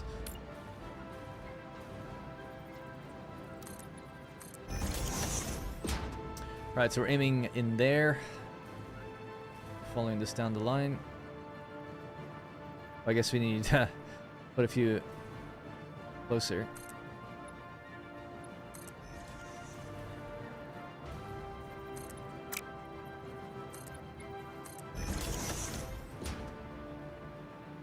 No, I mean you get recorks. I'm just stuck on phase 4 right now because it's so much brain cells to function. Oh, my cat's trying to move. I might just pop him down on the ground. Got 2 broken legs. He should not jump.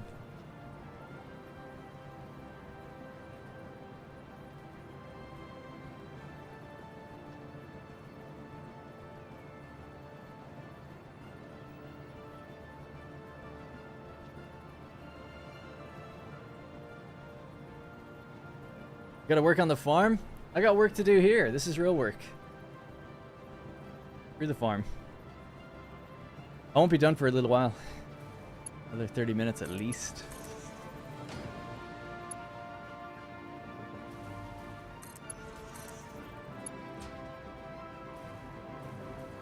Recaresses? I don't know what I don't know what you're saying.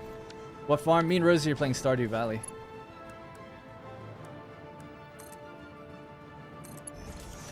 Farm greater than factory.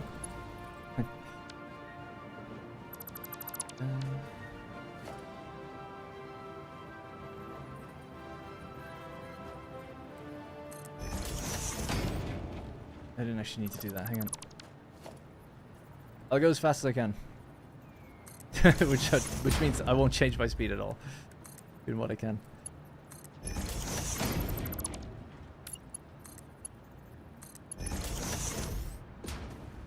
Stuff you mine?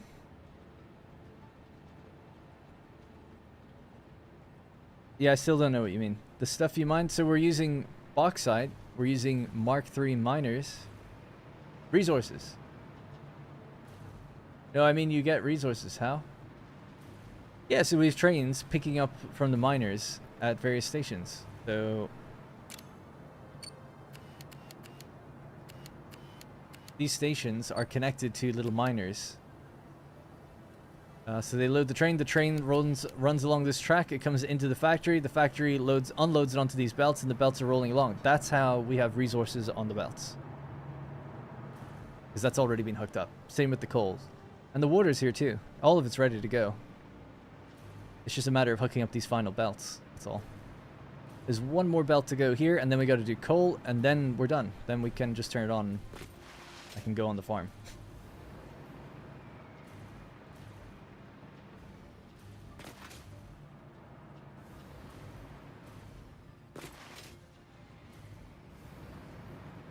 Alright, so the last line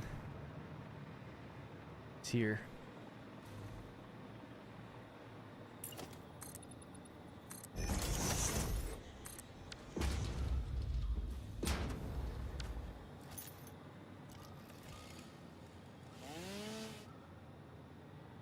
Oh, I'm out of biofuel. Damn.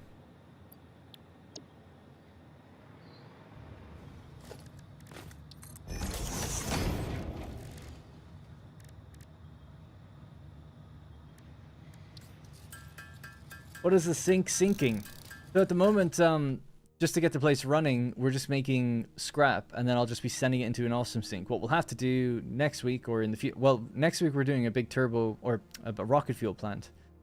Get lots of power. Once we get the power, then I can come back here and smelt the scrap into ingots.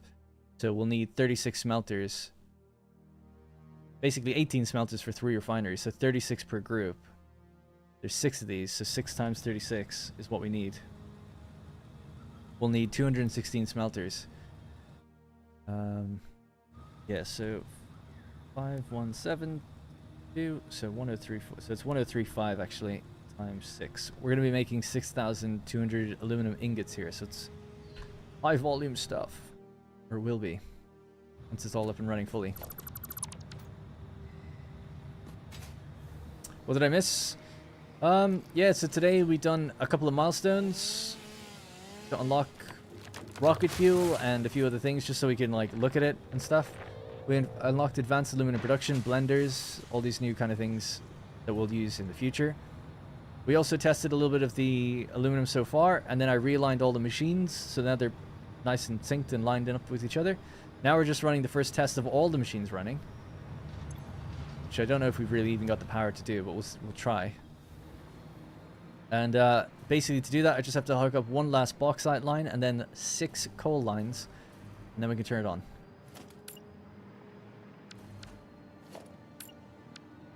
Well, it is on, but then we can release the belts.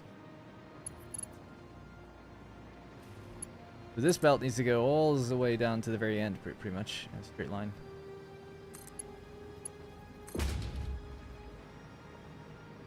Coal will be a little tricky to do, actually, because it has to go up and over a bunch of things as it makes its way down as well.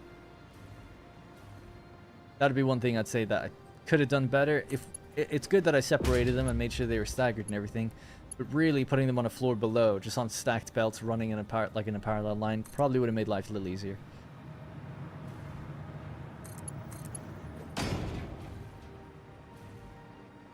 This could just go the whole way now, though.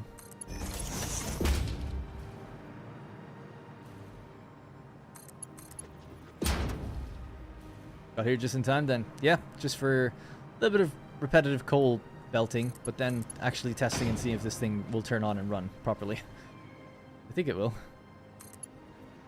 I hope it will. Where are we aiming for? We're aiming for down there. I love how I brought, you know, this belt is probably longer than some of the belts from the, like, there's a miner right here. Probably could have just, like, hooked it up straight up. This belt has ended up, this has gone onto a train station, around in a big loop clockwise to get into the station, to then just come on a belt and make its way back down here. So there's was it necessary? Maybe not. Certainly a very wide factory.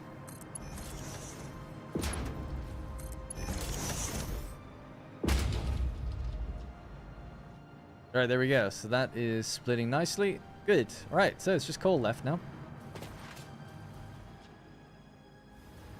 Hey Rose, you could maybe play with Rex a little bit. He's up and he's meowing at the door.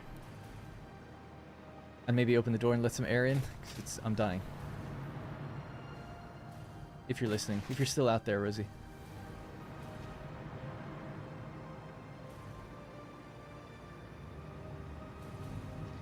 Yeah, I wish you could use packaged liquid fuel with the chainsaw. It seems weird that you can't. How is the painting doing? I'm not sure what you mean. For Rosie, maybe?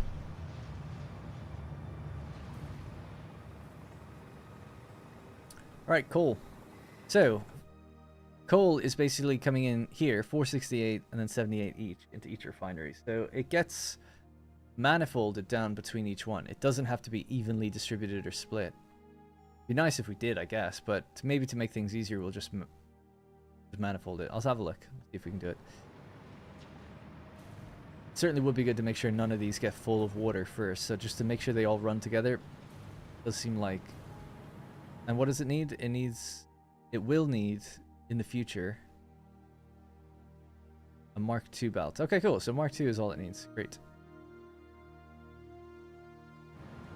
Can actually stay as Mark IV on its way in for this first attempt. Okay, so these are the cool ones. Let's do this thing. The Mark II. Go.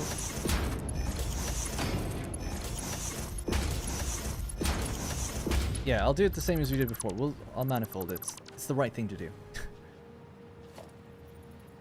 Splitter there. And a splitter here.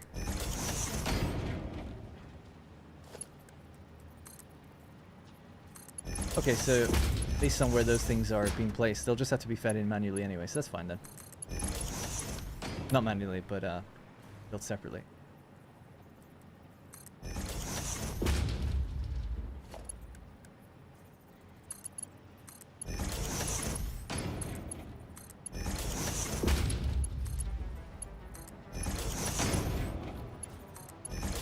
That lag problem is happening quicker and quicker, I feel like now.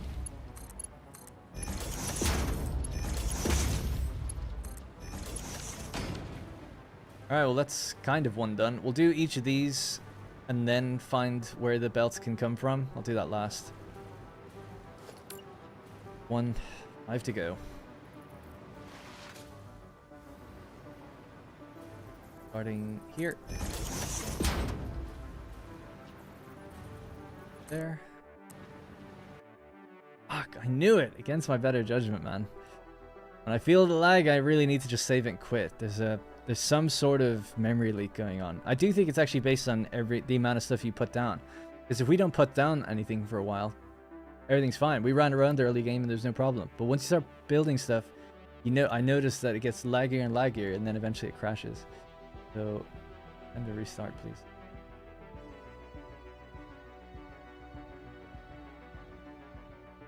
1.1 stable except for that. There's no other crash, but yes, it does have that crash bug. That's what I was saying earlier. Because someone asked us like, oh, is there any problems with 1.1? It's like the main one is that it crashes when you build too much. At least I do. This is a save that came from update 8. So who knows? It could be maybe just a save. I'm not sure. I haven't had a crash really in my 1.0 series, but I've only done one video in it since then. I don't think I've built that much.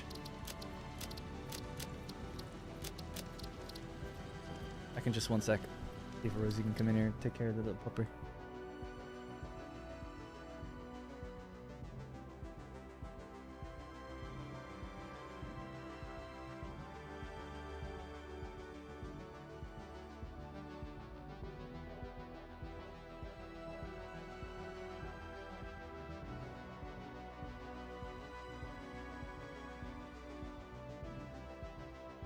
Escaped.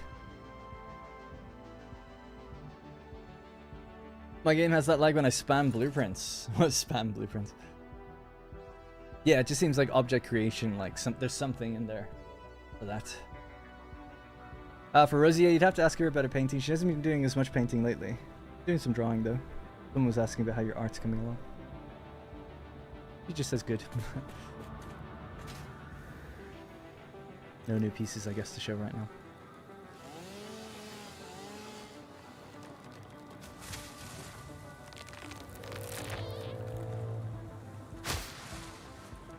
Right, are these still all hooked up?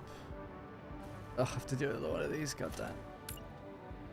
At least this one was easy enough, it's just straight line.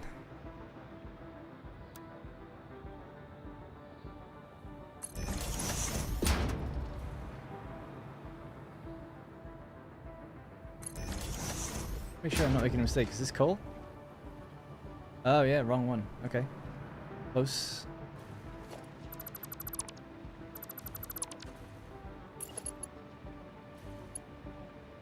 I just had a feeling, I was like, I don't remember building it right on the edge like that.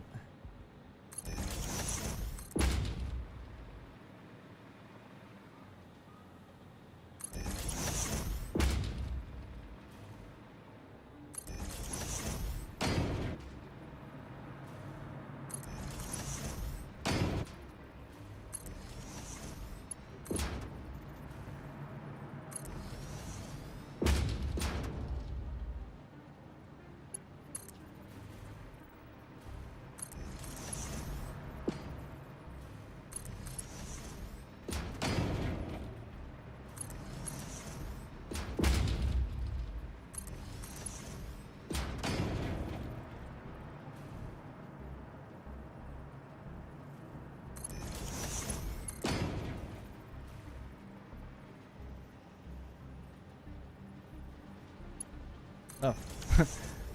I could have sworn that we had to lower it, but I guess not. Alright, cool. Done. Again. Now, back to coal. That damn to-do list is gone again.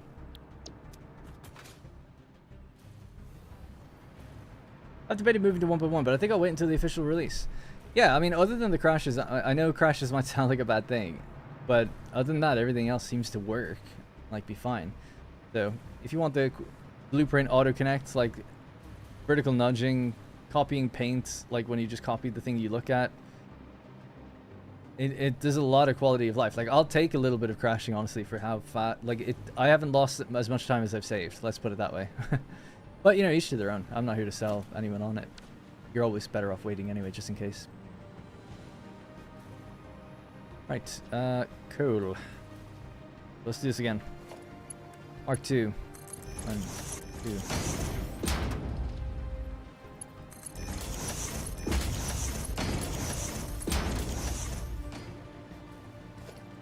Yeah, I waited to move my 1.0 series over because I was like, I want it to be stable enough, and honestly, I didn't really realize about this crash problem until today.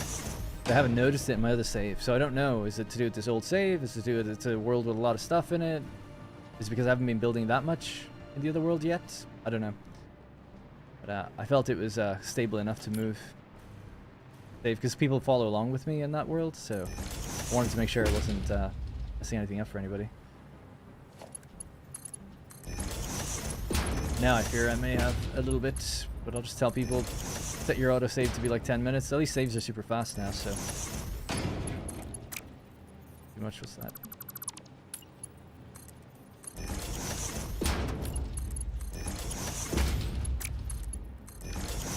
Alright, so that's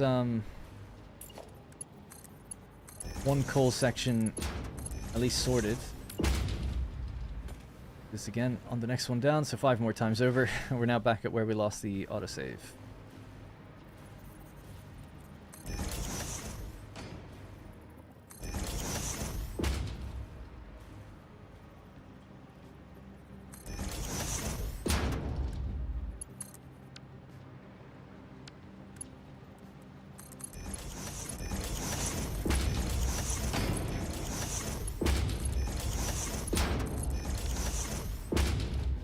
So 1.1 is perfect. My 1.0 crashes. I think I'll switch, but set my autosaves. Yeah, that's what I did. I had 40-minute autosaves in 1.0, and then I had one crash, and I was like, oh. Straight down to 10 minutes we go. And you could go even more frequent than that if you didn't mind, I suppose.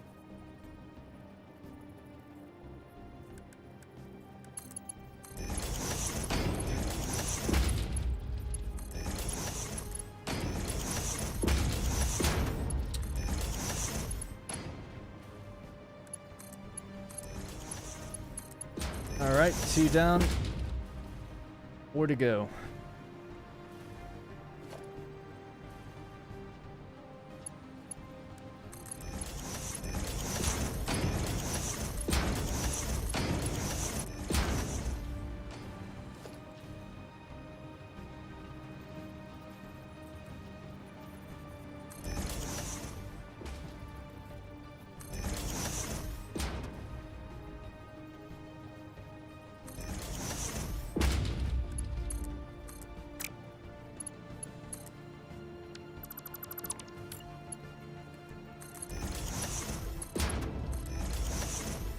What have I done wrong with these? They're inputs. They shouldn't, No? Must have misclicked or something.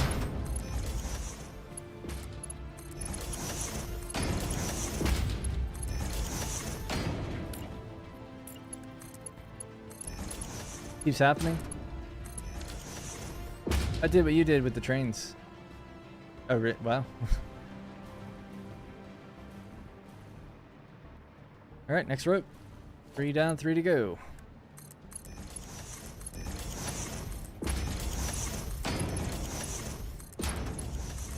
Okay, they seemed like they were placed correctly. Doing it a little slower and more deliberately. I like to do things a little bit more deliberately. South.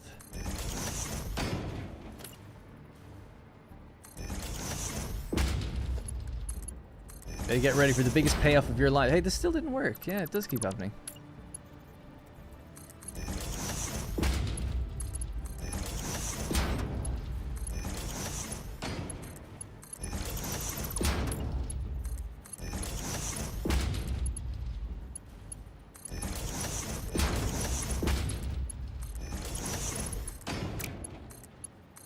Alright, 2 to go.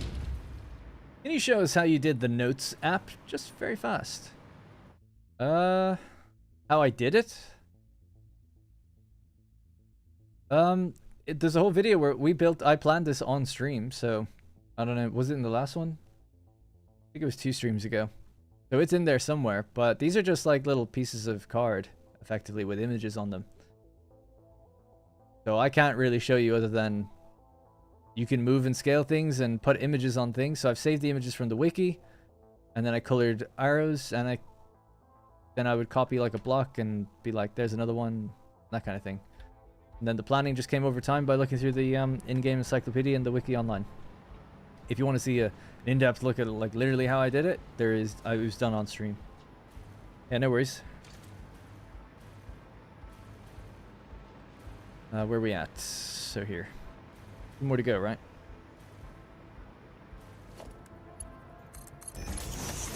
One thing I'll mention about this, though, is I've done it differently for different factories, so I don't always use that style. For instance, I made a liquid biofuel factory, and this one's just like tiny squares. It's like, I don't have a certain number of machines, I don't have a certain clock speed, everything's just one, so it's like, yeah, I didn't need to have a second image block or whatever. And then I would say that this is going to be like a smart splitter, and or a programmable splitter even. But I listed all the filters that this had on it, and the filters that this had on it. And then these are all constructors. Like every machine is a constructor, but it's taking in something. It's not about the output. The output is largely the same for all of them, right? These are all doing power shards. These are all doing alien protein. These are all doing biomass. So that was why it was configured that way. Anyways, this is my liquid biofuel factory. So just mentioning that, like, the layout changes depending on what I'm actually building. Like, this is an iron factory, so it's just done differently, you know. So I don't really have a consistent style to things, really. But yes, that's just the one I used for this factory, I guess.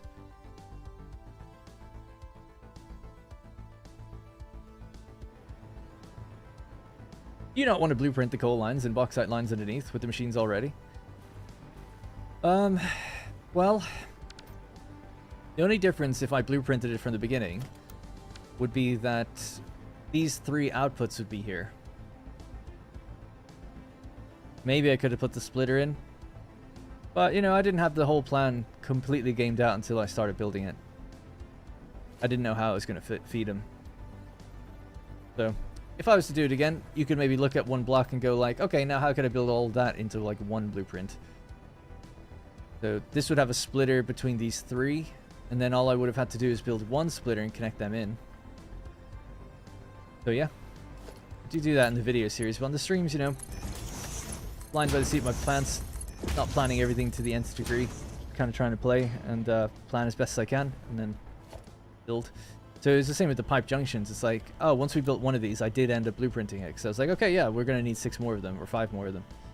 But in this situation, I wasn't sure that we were going to split them and divide into things this way. But you're totally right to suggest that.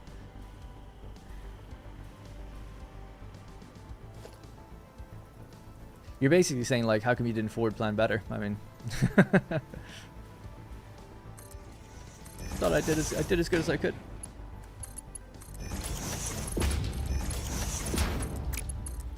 I could have even just blueprinted these slightly, but they wouldn't connect into the other machines properly. You can't auto-connect in this update 1.1, vertically. You can only connect horizontally.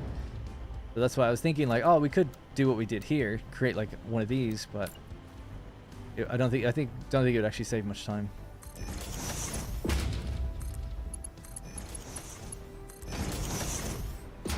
All right, one more to go, and then we have to just hook up each coal line. That's it then. Yeah, that one worked. No problems on that one. Sometimes I see the hologram of the machine upstairs, and I'm like, oh yeah, I'm connecting to it, right? I don't know. If the big hose pipe comes out further, you know it's wrong, I guess.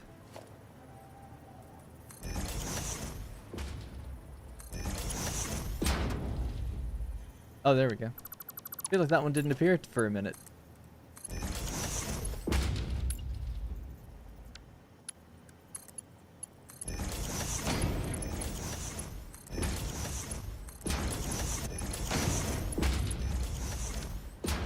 Alright, last one. So now these just need to be hooked up one last time with like the main belt, and then that's it. They will have everything they need. These...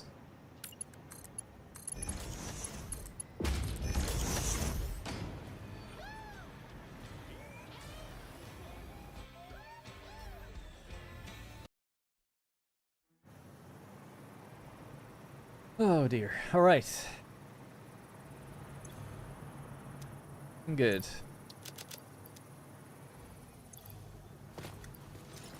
The coal is going to be a little awkward to... Like, there's going to be a lot of crisscrossy belts with this one, but we're almost there.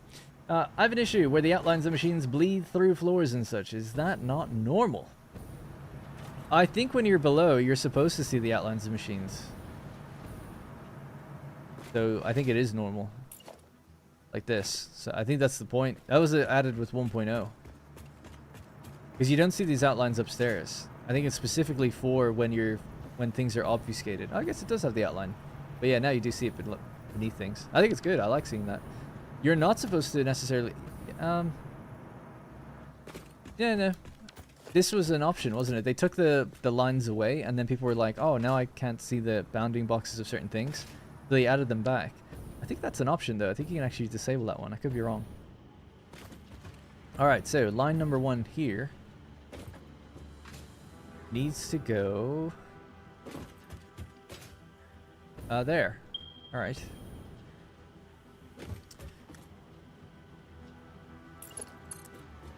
Mark 4 is totally fine. Aw.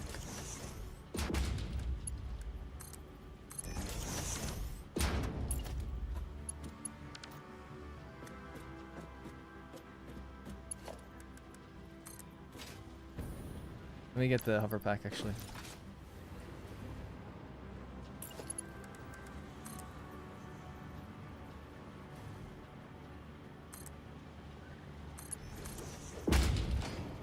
You're supposed to just go across and into this thing.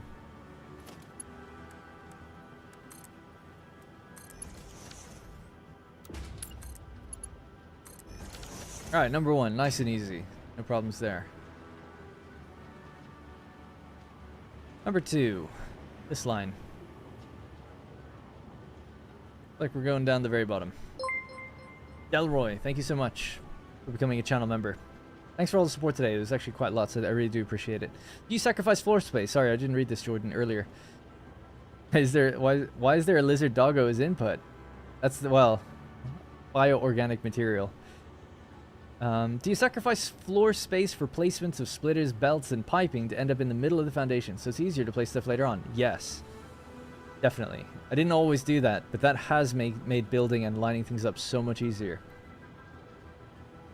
It's from a lot of experience not doing it that way that's made me want to do it that way. And now that I do it that way, I'm much happier. But I do sacrifice a bit of space.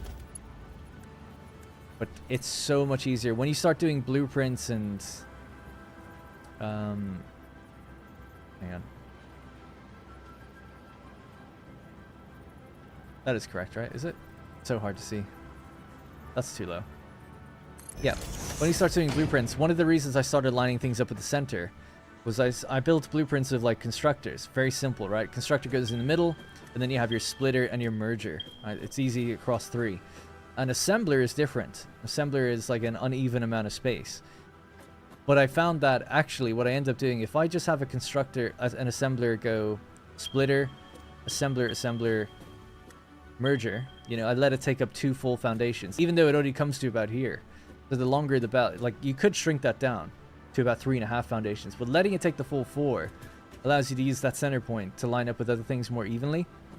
And I've actually taken it further now, where my constructor blueprints also use 4 foundations. They only need 3, really, and it's really nice and even. But using 4 means that you can now line up your constructors blueprints next to the assembler blueprints like super easy. And if you just flip them, then what comes out of the merges of one goes into the inputs of the other. And it's like, I don't need to do anything.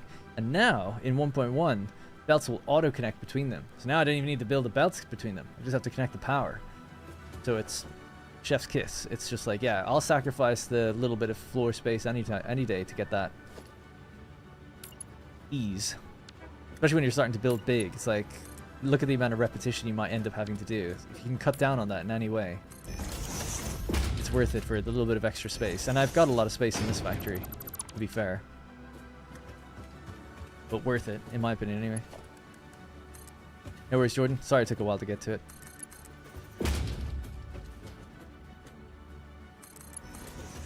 Every time I'm building, my UI always gets clustered by the outlines of all my machines and such. Yeah, like this, right? And if you're in a floor that's particularly busy, you see it. That's normal. I don't think that's a glitch or anything. Oh, if you're seeing it when you're just building like anything, then maybe. Because mine only appears when I switch to blueprint mode. Maybe I'm wrong, but I think there's a setting for it. Gameplay.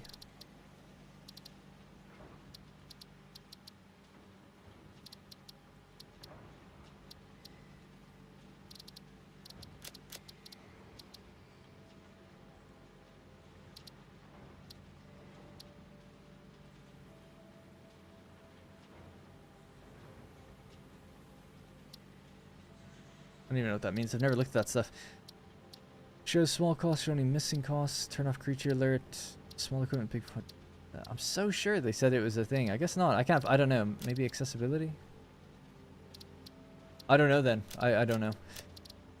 I know that's not talked about it in a video before he left, where they were saying like at 1.1 they reduced the amount of these that you saw. Sorry, 1.0 in 1.0, and you almost saw none. And people were like, "Oh, I don't see the bounding box of the machine I'm trying to place, like even just one." Now, and then they asked for it back, so they added it back. So now I don't really know, you know, what the deal is, because it certainly seems like I'm not seeing it much, but I do see it for if I'm trying to place an assembler, for instance, or an awesome thing. Like I see the bounding box of this machine, and I see the ones close to it. Right, but I don't see ones really far away unless I build it far down there, and then you see like boxes down there. So it seems to be distance based now. Maybe that's their middle ground, right? So I'm seeing it over here. There's white lines over there, but there's none around me. But now there is. So yeah, I don't know. So maybe they optimized it, so it should be like that, I guess.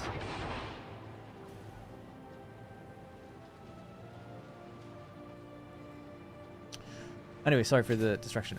Right, so let's continue. So we're aiming for up there now.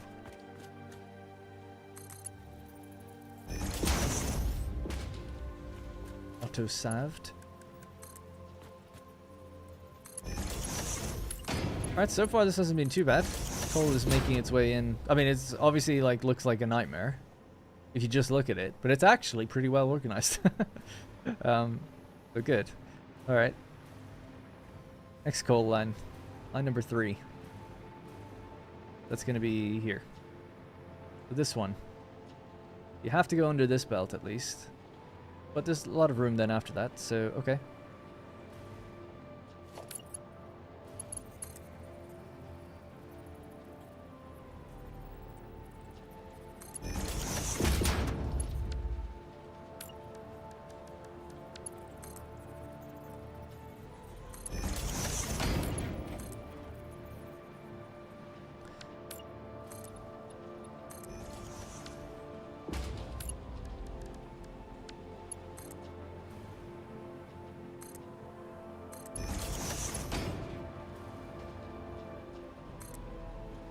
This is the Stellar soundtrack, by the way, because you're wondering what the like chanty music is.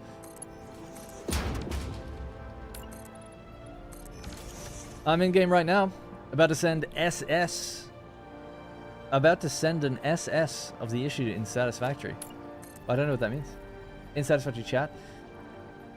It's the bounding boxes right now, but I have had it be the outlines of machines too. Trying to reproduce the issue. Oh, right, okay. Alright, which update are you on? Are you on 1 or 1.1?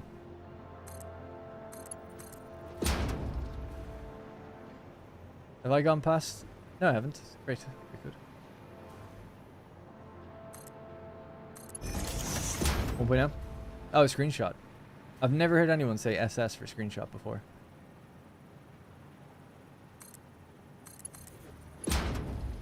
Ah, we're gonna run into something here. Trying to get over there. Okay. That's quite alright. We could maybe keep the thing at the same height and just change this one.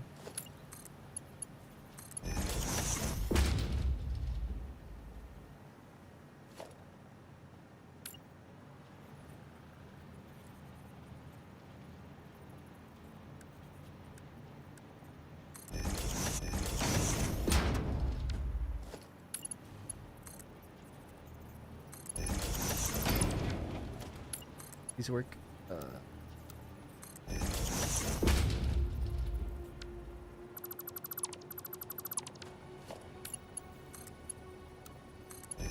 Okay, good. Now we're free to keep rolling through.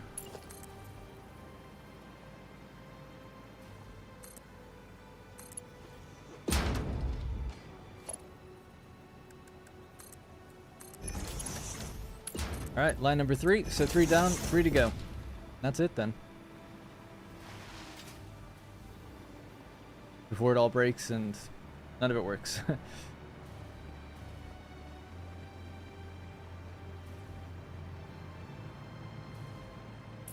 Yeah, I mean, you'll see the outline of machines. The only way I can think you can see both at the same time is that a machine being placed somewhere. So I see the bounding box and the outline of the machine it's intersecting with. But I don't see loads. I just see these two. If there's tons of blueprints, if you've built everything with blueprints, you'll see lots of outlines. Like in my copper Caterium factory, I know this really a lot. Because it's all blueprinted, like everything is. Alright, so that gets in the way there.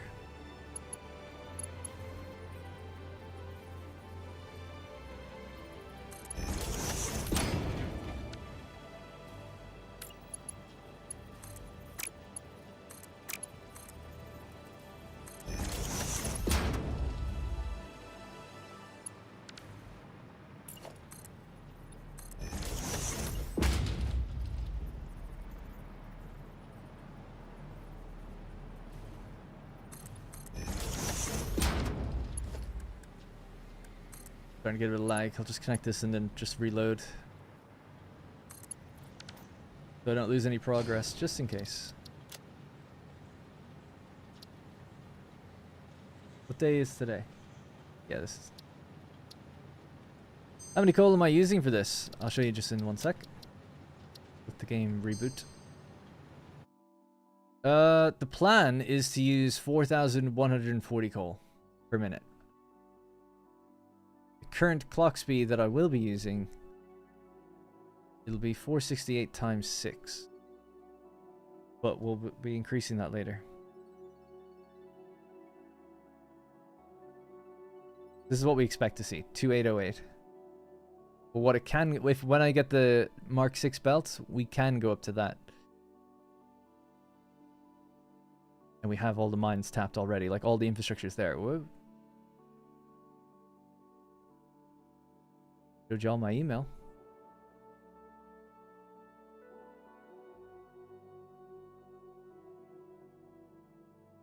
Why is my thing jammed? I ask that question every morning when I get up.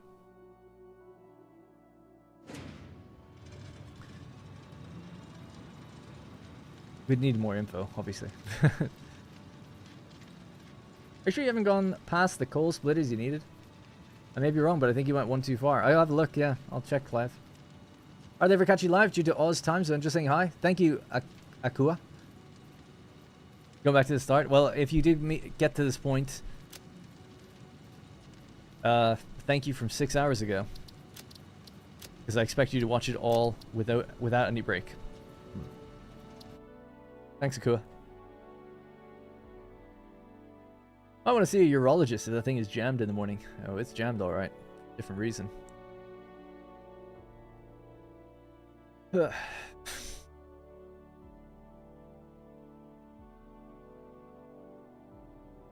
room looks so drab and dark, I feel like.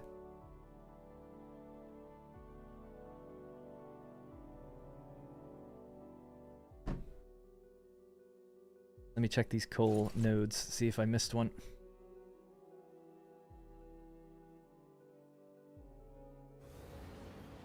Oh god. Friday. Anyone got any plans for the weekend? Are we gaming? We going out? We living life? I don't know what I'm doing. Working, probably. Which involves gaming. Voting. Right, so let's see.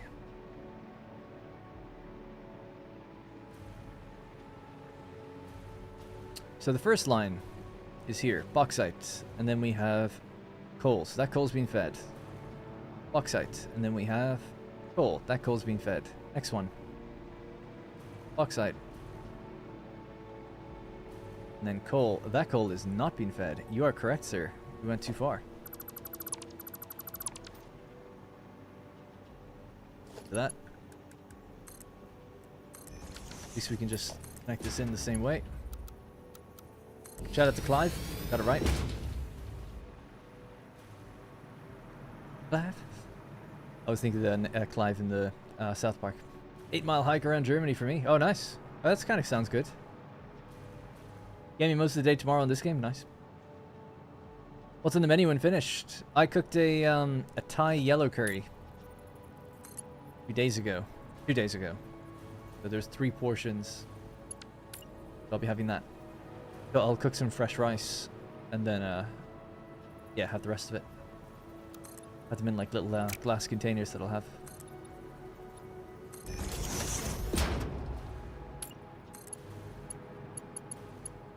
There's so I live near Horsham in West Sussex. And in Horsham there's a market every Thursday and Saturday, and there's this Thai lady that sells her own curry paste there. And you can buy it online. It's called Mae Jum, M-A-E, and then space J-U-M. Really great. It's the best curry paste I've ever had. And she has tons of flavors and stuff. The packaging is like super nice. I don't know if she sells it in supermarkets somewhere, because it feels like it is. It's like very high quality. Anyway, yeah, so it's her paste, and then I just get like coconut milk and some vegetables and stuff and kind of mix it all together with some chicken. That's the next cool one. Is that the one that I need to connect into? Did I disconnect that belt correctly? That one's still being fed. I don't know how that one's still going. Oh, that's the one we just did. Okay, yeah.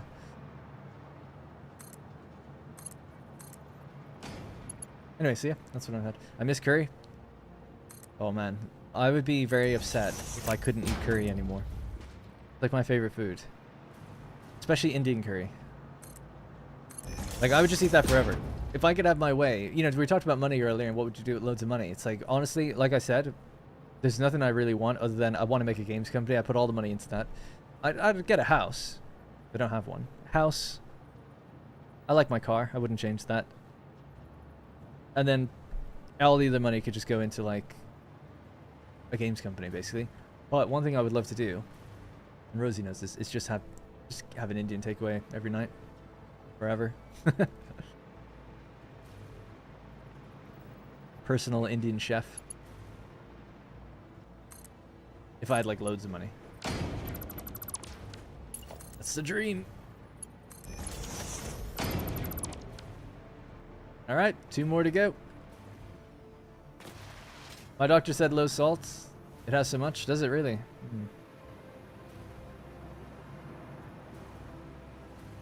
I wonder if mine does.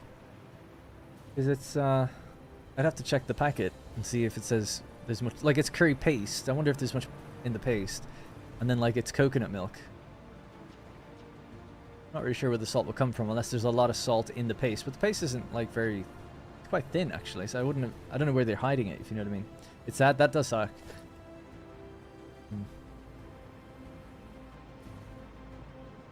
Yeah, sorry to hear that.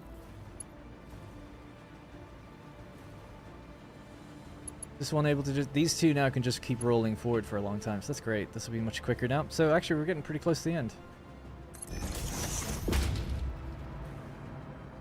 Oh, he's getting his food. Oh yeah.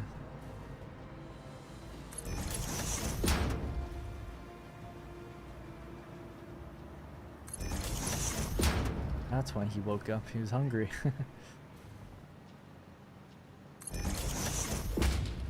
He's like hobbling around. The vet was really impressed with it. So I mentioned it earlier, but I'll just mention it again for those who have been asking throughout the stream. So Rex went to the vet today. I think it was his 3-week checkup. So he had a 1-week checkup, and now it's his 3rd week. So I think that's the case anyway, since his surgery. And yeah, the vet said he's doing really good. And just did a little physical checkup, moved his legs, all that kind of stuff, and he seemed fairly impressed when we showed him some videos of him like running and walking. He was like, oh, that's great, that's like really good to see. Because I suppose you might get some cats that maybe don't move at all if they're in some pain. But yeah, he's loving it, and he was like, oh, he wouldn't do that if it was hurting him, you know? He would stop. Because we were a bit concerned he's moving too much. But he says, no, just keep it, nothing too crazy, but just keep going like that. And it should be good. So, super happy for him. I made a Penang curry last night. Ooh. Yeah, I've never gone, you know, I get the paste. I buy the paste. I've never gone that hardcore where I actually make it. I did do my own Indian once before. And I'd say I've probably tried like 4 or 5 times cooking my own. And it got pretty much better every time. And one of the times, I don't know if it was the 4th or 5th, it was amazing. It was like a perfect curry, and I was like, oh my god. It would be fun to do again, but there's so much involved when you're actually making your own. Like, there's so many ingredients. Oh, but it was great. It would be nice to try again. I remember I bought like a big pot for it all. A big wok type of thing at the time, a couple of years ago, but I haven't really done it since because I feel like I just don't have the time to spend like, you have to leave it there for like 3 or 4 hours just to cook down. It's like 18 onions or something like that, and it all turns into like a paste. Maybe not 18. It is something crazy though. It's like 8.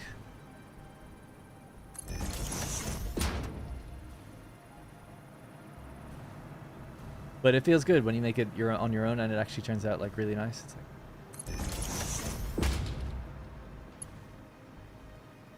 I actually really like cooking. There's something really zen about it. Quite enjoy it. And you get something at the end of it all. There we go. We're hooked up. We are lined up. I actually thought the coal would take longer, but the bauxite took longer. I guess because the water pipes are in the way. Alright, now we can turn it on. We have to... Oh no, I've underclocked the water. It's just about turning on the water now. Now they have everything they need. Moment of truth. The moment of truth is to see, can we get these to run at 100% without the recycling effect back everything up? Let's give it a go.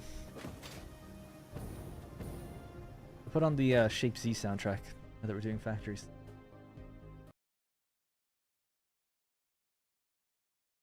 Might just do a quick save as well, just in case.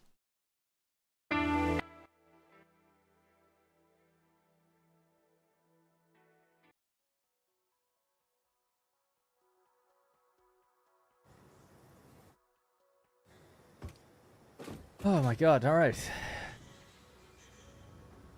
Did you maximize nuclear? Or will you? I don't have nuclear in this world. So this world is... I just finished phase 3, so we haven't even unlocked nuclear yet, but we have the ability to get it. In my previous world on stream, we did do a nuclear facility. Just very quickly before we run in, I'm just curious to know, how much uranium did I use? Don't worry about that.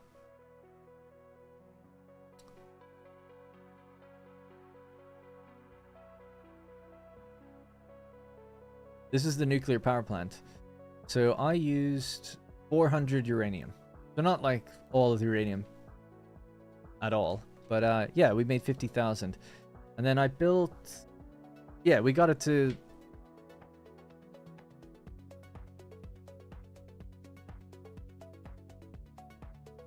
So we make plutonium fuel rods. Can they be sent to an awesome sink? Can't remember. They can, right? I think they can. Because I remember the whole point was like, oh, we're using some of the waste. Oh yeah, they can. They just can't go into a nuclear power plant. That's it. Yeah. So if we hooked up more power plants, we could have gotten a little bit more power out of it, thinking about it. Or you could refine it down and further into fixonium and stuff. So yeah, 400 ore is what we used.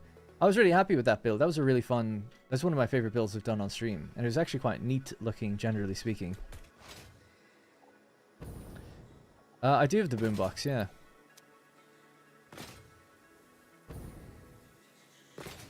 Alright, here we go. Wait for the autosave. Hey PFAM gamers.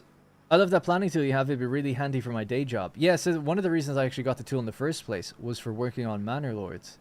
And then I was like, oh, I could use this for Satisfactory. I just wanted a mood board type of thing.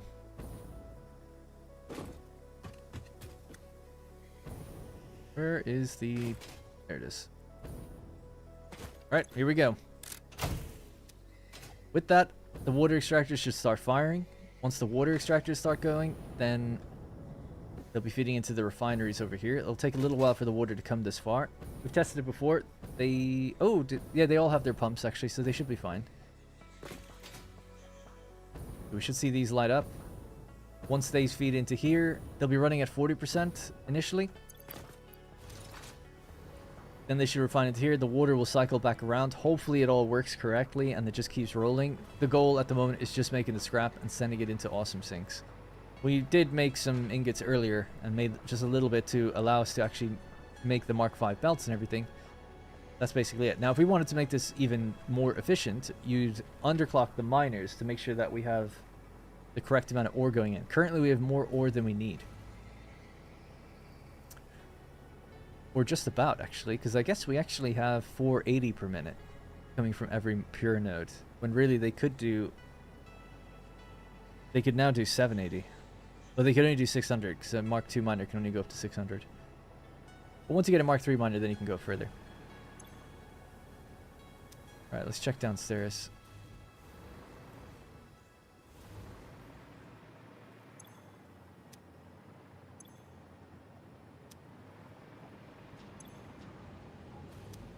Alright, water is moving. I suppose what might be a good idea to do is just make some of these. That way we can actually see the water moving along a bit. We just know when it's moving in certain places.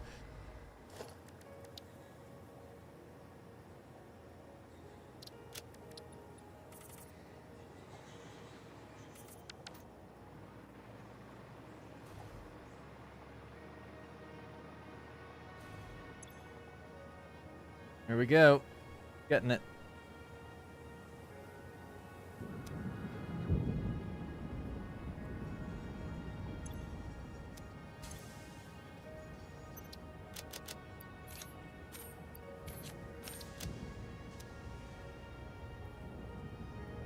Oh, we should. Oh, yeah. Starting to see the other lines firing as well. It's great.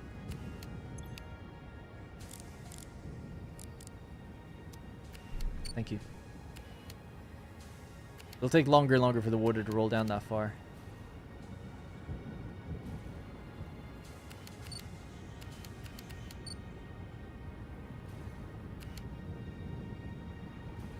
Like we said, 40%. We expect them to turn on and off. That's okay. But once these start producing, the water should cycle back around. That's the plan.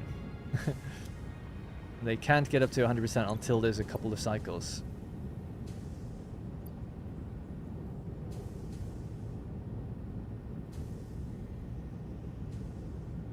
Building up now, though. That's good.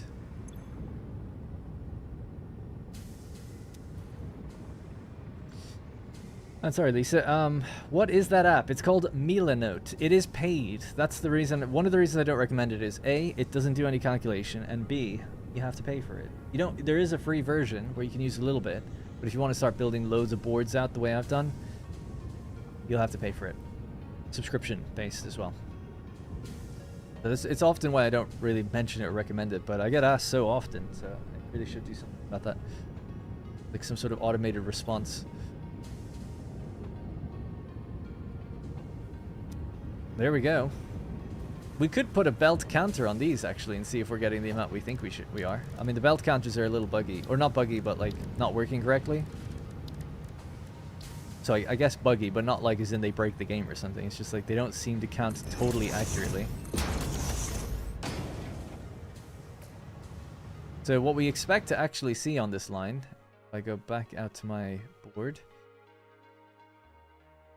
we're expecting to see 234 times 3. I didn't write it down actually. 234, 3. 702 is what they should settle on once they get to 100%. So we can keep an eye on it.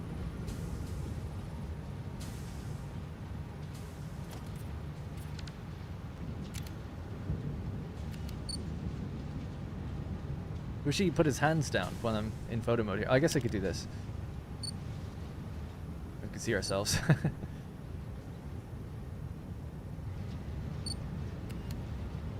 Some people were like, oh, it's definitely like a woman. It's like, I guess. Maybe. Could be a dude.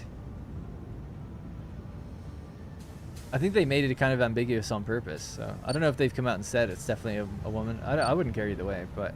I mean, it's like, I've seen some lumpy men in my time.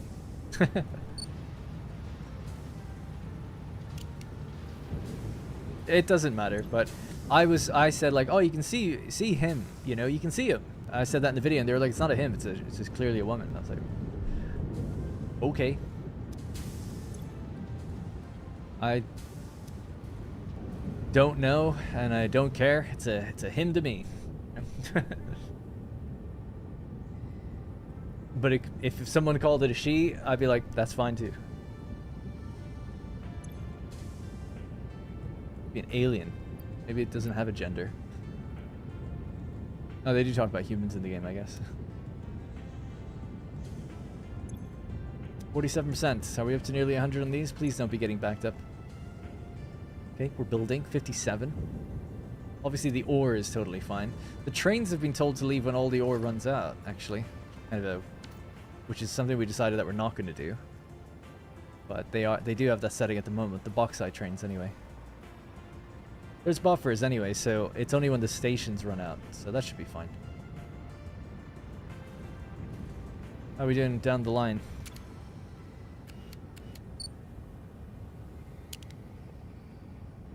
Flickering lights. We'll leave this running for, I don't know, 10 minutes, something like that. The important thing is that water hopefully isn't getting backed up anywhere. At least that's what we hope. 76, 72, as long as they're also roughly in the same spot.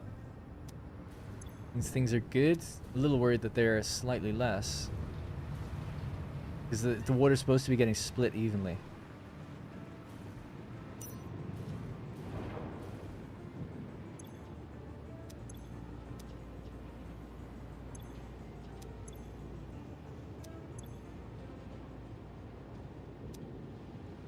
Now we need flow rate counters for... Well, I guess valves kind of act that way. Like the belt counters.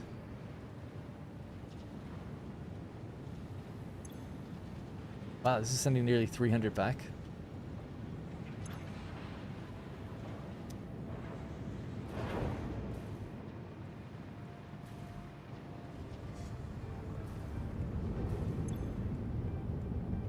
ARM compiler licenses are like 15,000. Hang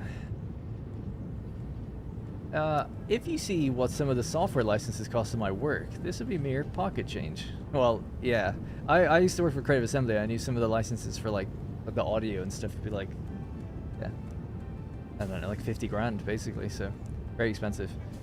And then more if you want to have a redistributable license, so you can like. It was one of the reasons they couldn't allow people to mod audio. Because they had an audio license, but they didn't pay for the one that's like really more expensive, but that allows you to redistribute it so that other people could mod it then. It's a shame, man. Yeah, basically. I still feel like counters work as intended, even if they're off by 1 or 2. Fix it doesn't waste. Every belt needs a smart off to a sync so they never stop. I don't agree with that. I don't think they work as intended. I mean, it's quite clear to me that they don't. Because remember, we looked at our nuclear power setup and we could see what the machines were consuming. We're sending them exactly what they needed. But because the belts were stop-starting a bit, because the cycle times of quantum machines were like 2 minutes 30 or something, the particle accelerators. So I don't know what was wrong with that. Like, what was I doing wrong in that situation? It's like, I'm sending it nuclear waste. It's 220 per minute, and it never told me 220 per minute. It would be different depending on if the machine was running or not. Like, if it was between cycles or not, I mean. So I could be wrong, but I thought, like, the solution is just increase the average time. Like, the average time seems to be set around 1 minute, but it should really be like a 5-minute average. And I'm not talking about the calibration, but it shouldn't change unless, like, it should kind of sit there and set for at least 5 minutes or something. Or allow you to configure it. It's like, you don't need to tell me what's changing unless at least 5 minutes have passed and you've noticed something different. You need to give it a decent amount of time. Like, because you could have an underclocked machine that takes like 10 minutes. And then the belt would be totally wrong. The reader. Because it's not, like, thinking about how long it could take for something to move by. Like, there's no loss in efficiency there. For the Pioneer, for Fix-It. It's just the counter's not updating correctly. So I could be wrong with that, but...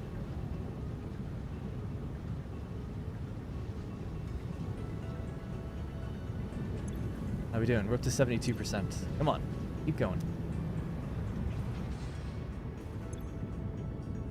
Water is now starting to fill each one. That's a good sign. That means we should get up to 100. Ooh, something I just realized that I never did. They're Mark 4. The bauxite needs to be at Mark 5 coming out of the containers. I never did that, so I'll need a little update.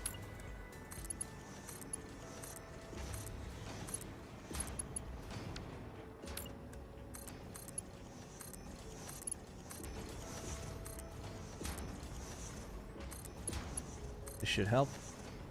The numbers we want.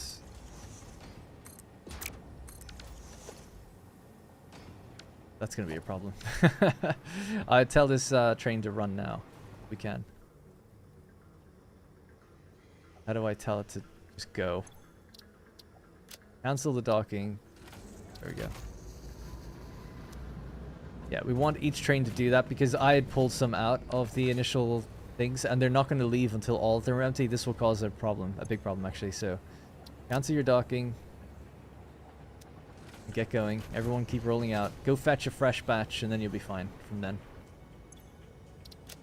Oops. Good, the trains are rolling.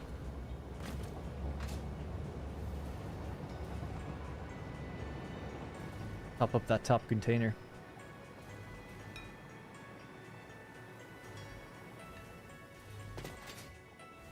Is the toilet seat up or down? Oh yeah, I don't think there is a toilet seat in the hub actually.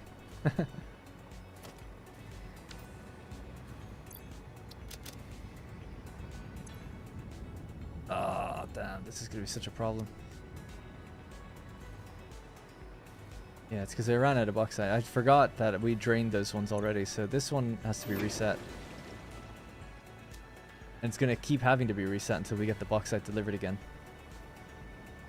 Can't believe even the buffers ran out, but yeah.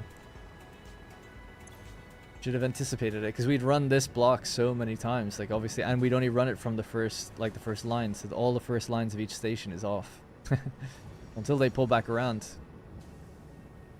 They're all gonna run out. They all need to be even. They're all fed evenly. That was done on purpose. But it wasn't done on purpose that we just used one group. We need to keep the water extractors running all the time. That means constantly flushing them. But that shouldn't be a problem for any of the other ones, I don't think. So we should just be able to check these other things. Your problem.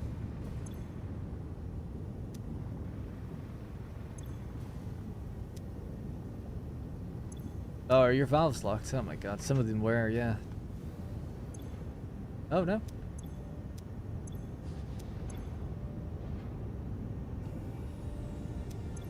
So we just not connected. Oh, I think that's because we rebuilt this, didn't we? When I reset it, and I probably never noticed. Okay. Damn it, darn. Well, I guess this happens, right? You have to troubleshoot. The proper reset isn't really in flushing these, it's in flushing the water.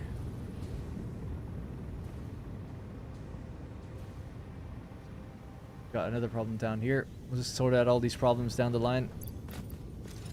Try, and then reset the water. It's only the water that really needs to be reset at the end of the day. What's your deal? Same thing.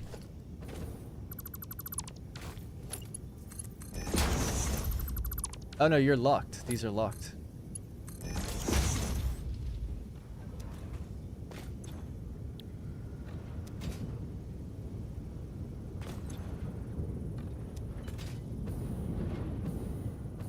Why is that a problem? It's because the water in here is now full, so the recycled water that comes out won't be able to feed in. So the pipe that feeds this area needs to be reset.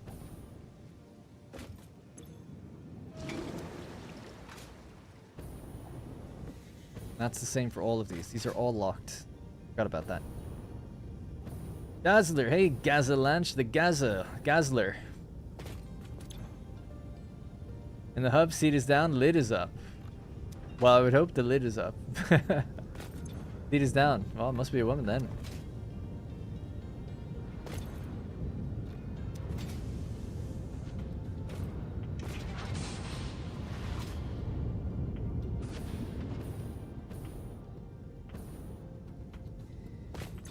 Undone by my own valvery.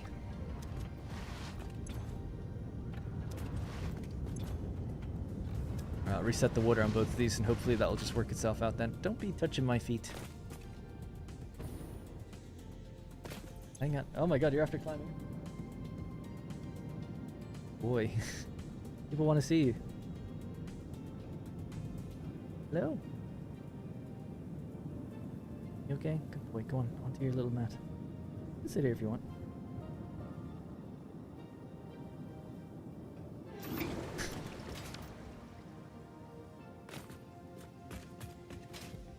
I love that he loves me. He always just wants to sit in front of me, which is really nice.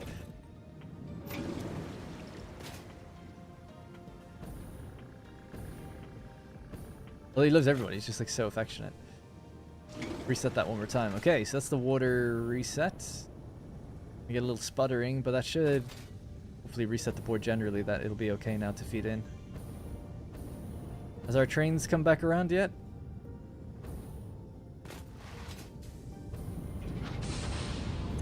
Yeah, they're getting bauxite, fresh bauxite.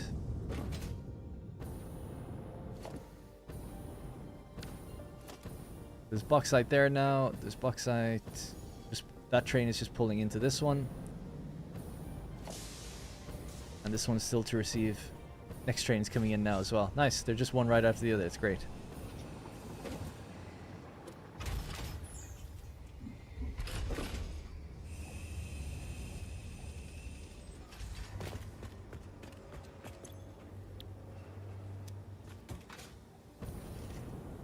Oh, weird. That train just pulled away, did it? Yeah, I guess so. I thought it's been told to wait until it's empty. We don't really want any more anyway. Freight wagon is fully loaded or unloaded. Oh, but the freight wagon was fully unloaded. Yeah, not that the containers are empty. But see, this one is so much emptier than all the others.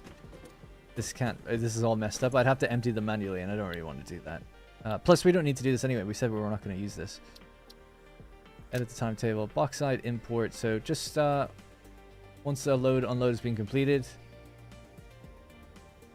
or wait, I don't know, 20 seconds or whatever. That's usually what it normally is anyway. I think it's 15, but yeah, that's fine.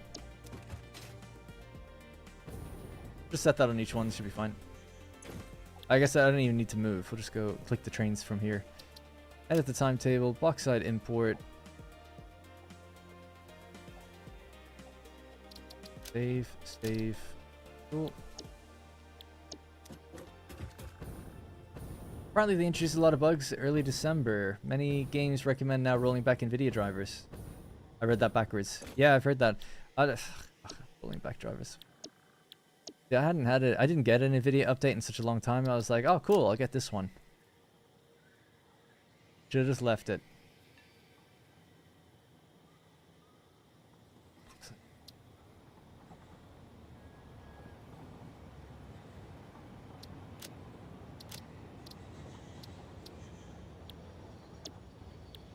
Alright, cool. Hopefully that just works. I don't know if they need to be told to leave again or something.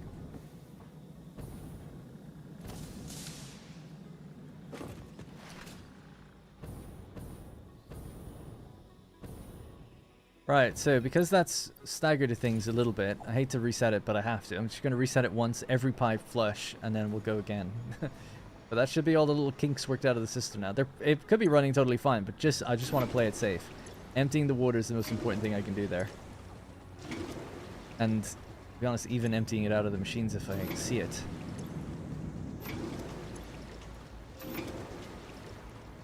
Alright, let's just do that. Hopefully that'll fix it.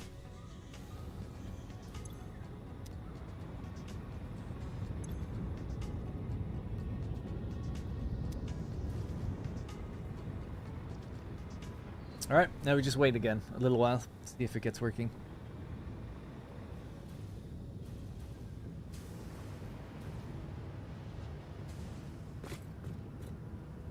I might have missed when you fixed it if you did. Sorry. You had 2 of your outposts named the same. Yeah, no, I fixed that. Yeah. While I'm actually waiting back here for this to correct itself, what we could do now is just go out to each outpost and update their belts.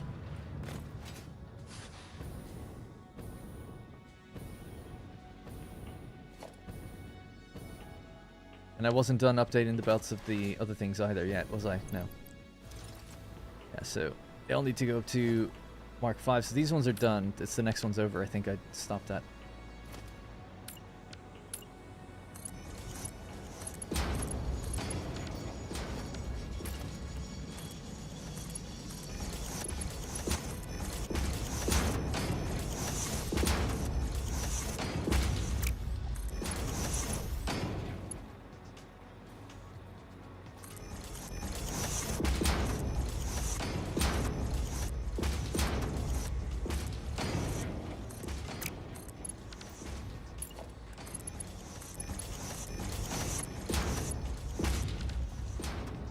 Alright.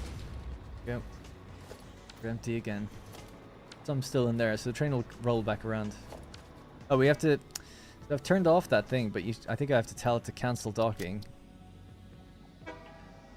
Send it off now. Now they won't wait anymore. They'll just keep topping up until everything's full again. Hopefully then, if everything is just totally full, then I can... Well, I won't be setting it again, I suppose, anyway. But then everything will be fine, I guess. Cancel that docking. Off you go. Godspeed. This one was fine for some reason, so that one was okay. Alright, so belt speed's all updated. I'll just make sure they're all updated down below, because I wasn't too careful with that either. Just at the very back. For their lifts. So those are Mark 5, Mark 5, Mark 5. That's okay. That's cool. Go Mark 5, 5, 5.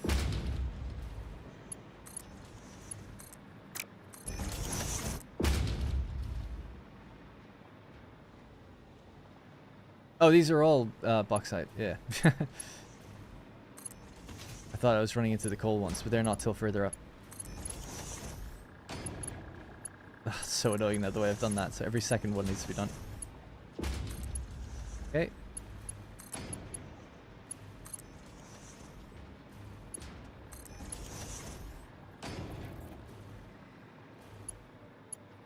Yeah, and then this needs to be changed so that in the future it's just all going into one merger rather than feeding onto a line separately. Because it's still going to have a problem, which is that the first station I think drains first. It's the problem that we just basically saw.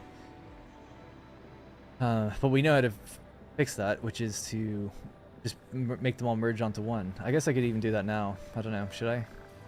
I feel like I just want to leave it. We'll do it next time. Which belt faffery. It should still work okay, though, I think. Because we should be providing more than it needs. Now, what's your problem? You're not running because not enough water. Water should get here any minute, though, now. Yep. Alright, so there we go. The reset has occurred. We hope. Water is in again. Alright, nice. Do I like dinosaurs? Not really. I don't have anything against them. But as a kid, I liked them. But then, yeah, I just kind of grew out of it, I suppose. Yeah, I used to have dinosaur toys and stuff. But I'd say I stopped kind of caring. Maybe when I was 11 or 12. Finally dismantled my starter base. Filled 6 industrial containers. Left them to a truck station, taking them to my central depot. Yeah, I feel like there's not really much need for a central depot anymore. What's cool? My son is very disappointed in you. Oh, I'm sorry. Yeah. Well, as a kid, I really liked them. But then it was like, well, where do I go from here? I don't know. I don't even know what that means. But it's like, I got into games because it's like, oh, like next year there's going to be a new game. It's going to be even better. But it's like, with dinosaurs, it's like, well, we know about all the dinosaurs now. Well, I guess we don't. We still find some. Just recently there was one found, I think. Really big one. Rex. Rex is so sweet. I can't show you. He just leaned on my arm, and he looked up at me, and he just put his paw in my hand. He's like, "What are you doing that?" Wants me to play with him, I guess. What time is it now? Hit the 6-hour 20-minute mark. It's 11 p.m. I'll play Stardew Valley with Rosie tomorrow. Oh, running out of water. Come on, man. Well, actually, that's normal. Yeah, it has to cycle around. So. Those seem to be taking a while to get here. I don't know why that would be. In batches.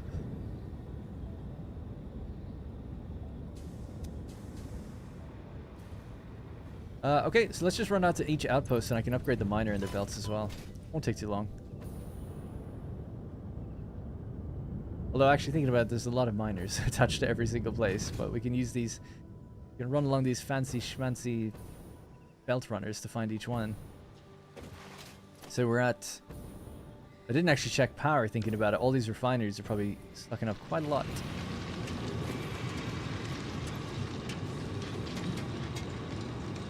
No, we're actually okay. So, we can now go up to 600 per minute. If we make this a Mark 5.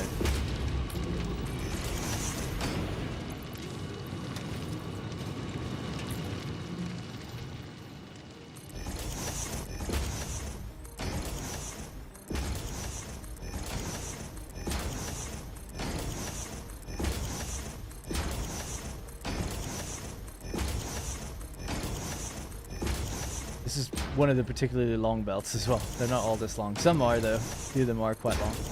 Most of them are short enough.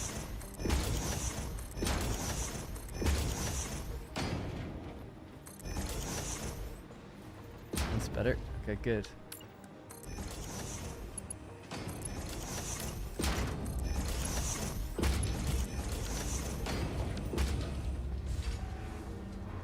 Alright, that might help out a little bit. And then comes from this direction. Just 2 nodes on this station, so that's not too bad. As a kid, I liked dinosaurs. Now I like oil. Just kidding. When I was growing up, everyone wanted to work on oil rigs. Wow. I don't even think I knew what an oil rig was. I grew up in Ireland, to be fair. Not like a thriving industry for that, where I'm from.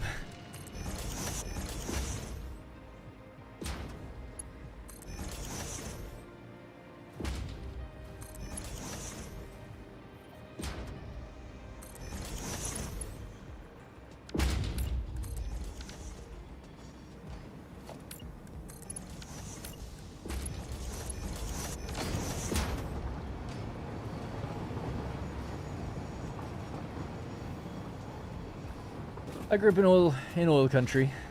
Didn't like oil rig work. My condolences, John. It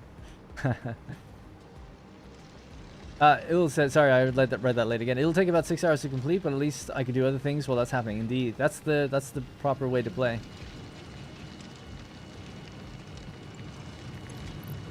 Oh, I did upgrade this. Nice, 300 per minute. Oh, I didn't need to upgrade this belt at all then. An impure node. Alright, well, that's 1 station done. There's 2 more to go, for bauxite anyway. And in this time, we're just building up the background. So yeah, I'll just upgrade these. Ride a train down to, or take the next train, if there is one. Oh, no. Bad. Oh, we could launch ourselves from the hypertube thing one more time as well.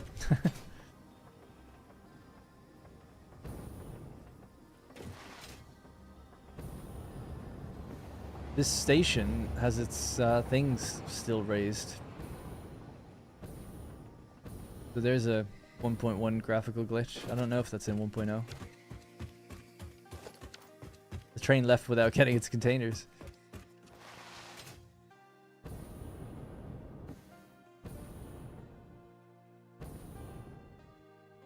Darren, the wife and I are thinking of moving to Ireland soon. How much is the Irish language spoken there normally? Almost not at all. Don't let Irish subreddits or anything fool you. It is 100% English speaking. If you move to the very west coast or the northwest coast, there are pockets of villages where it's spoken. The only other instance would be on... Oh, he's leaning on my keyboard. He almost got me killed, man.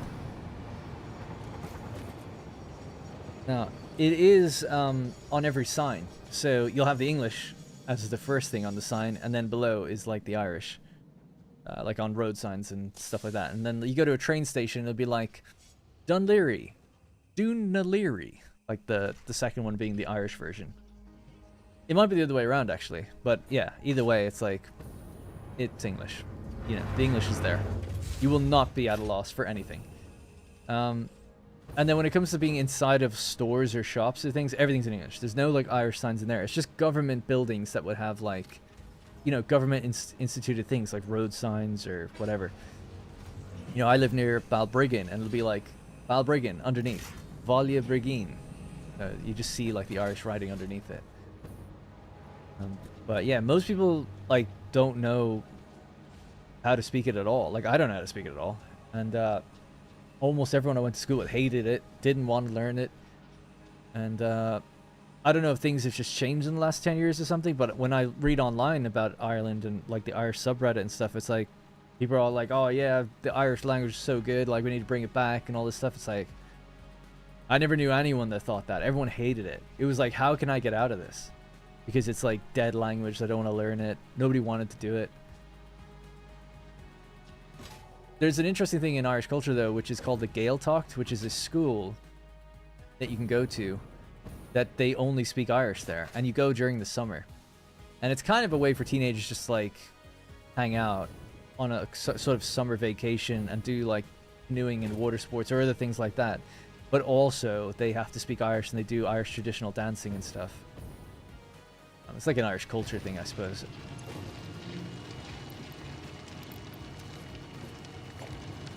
Nice, so this already has its belt speed, so we don't have to worry about that. So I went to that, and when you're there for like a month and a half or something, and you can only speak Irish. You're only allowed to anyway. You speak English with your friends and stuff a bit, but generally you're only spoken to in Irish, so it's like you do have to kind of learn it. And you learn a lot that way. But then otherwise, once I left that place, you just forget it all, because no one speaks it. So it's very hard to learn a language if no one's speaking it.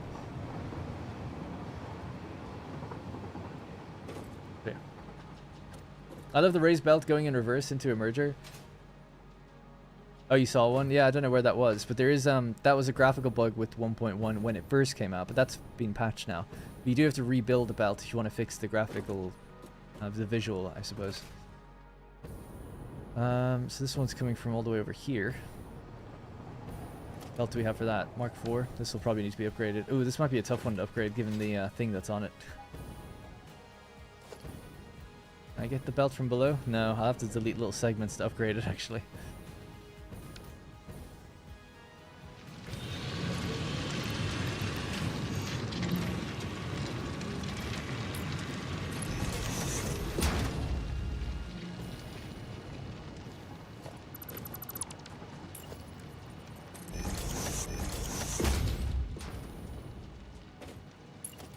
While I admire your investment in your work, invest it somewhere more productive. I'll make sure. So that's Mark V to here. Okay.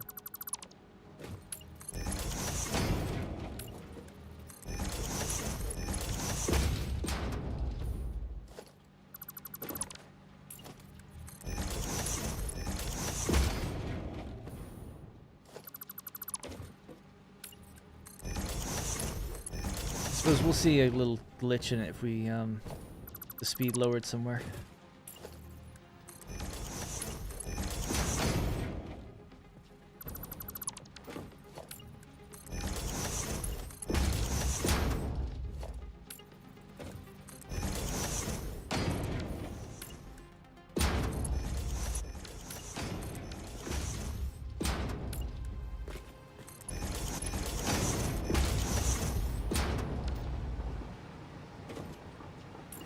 I don't know if these needed to be upgraded or not. I feel like they don't, but I'll just do it to be safe.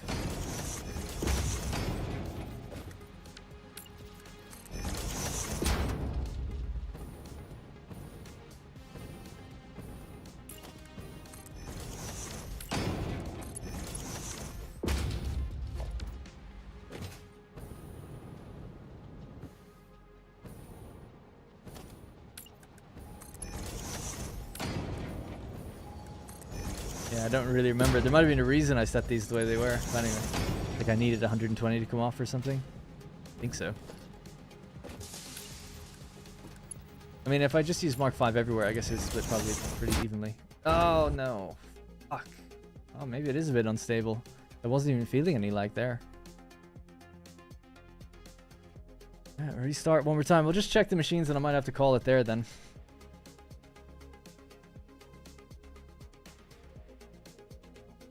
You could turn off the break reminders. Oh, where it says you've been playing too long? Oh, I don't mind those. I kind of don't like the new things they've added for Ada, though, which is like she just randomly says things.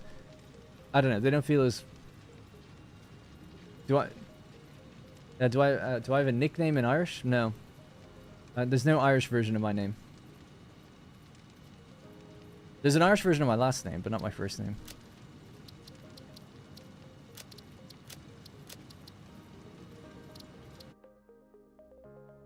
I played this game for 18 hours. Oh, I see. And she never told you to take a break. Kind of bummed about how the vertical splitters and mergers are.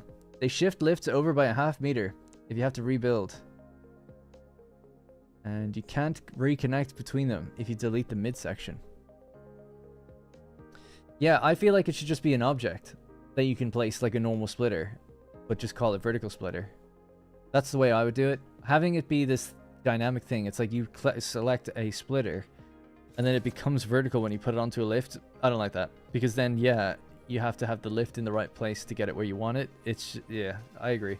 I think it should just be its own object. If they can make that a thing, that'd be great. But,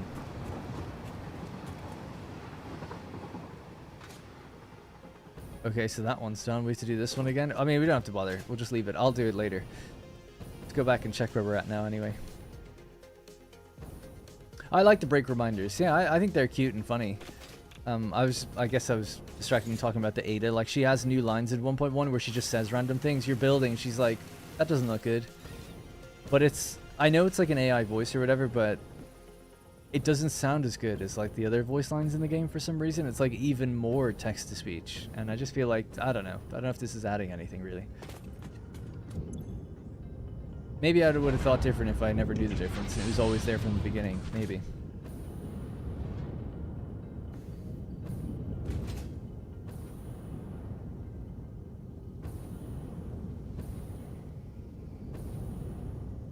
My French teacher in high school requested I not take a second year of French.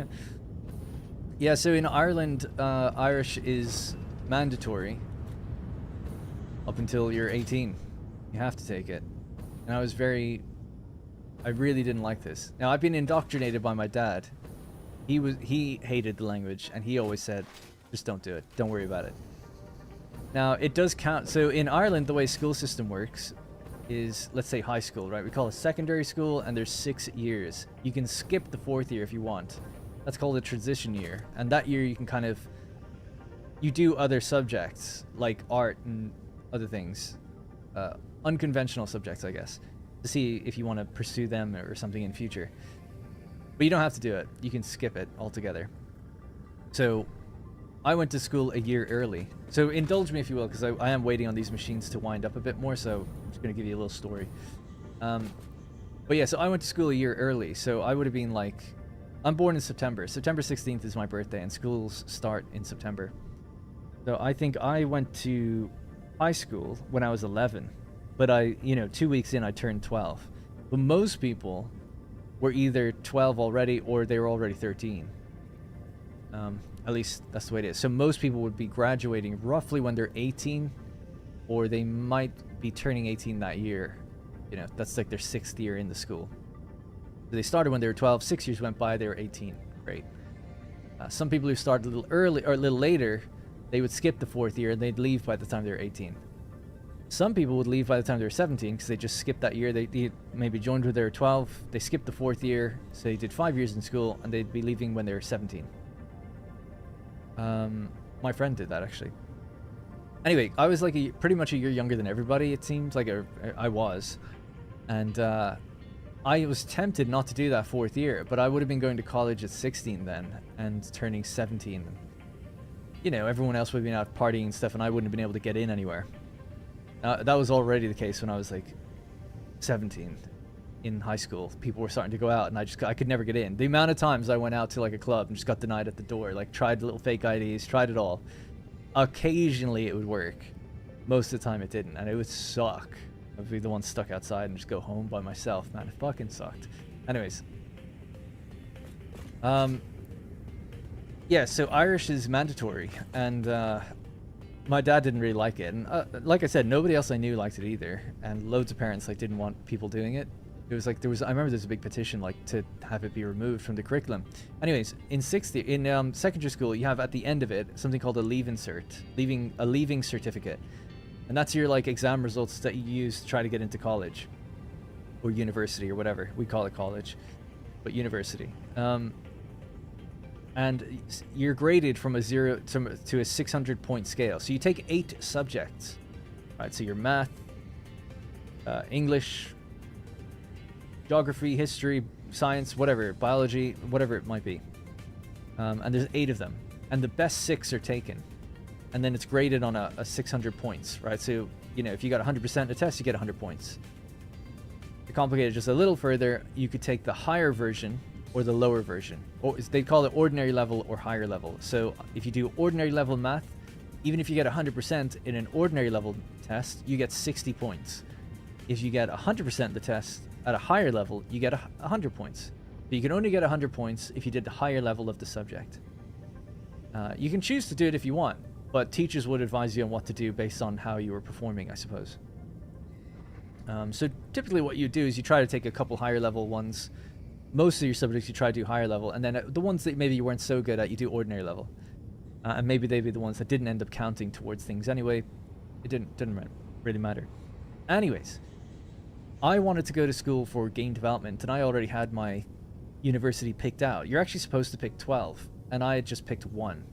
I was like, I'm going to this one. And my careers counselor advisor, she hated me, and I hated her. For reasons though, I won't go into. And a legitimate hate. This wasn't like, there was a reason.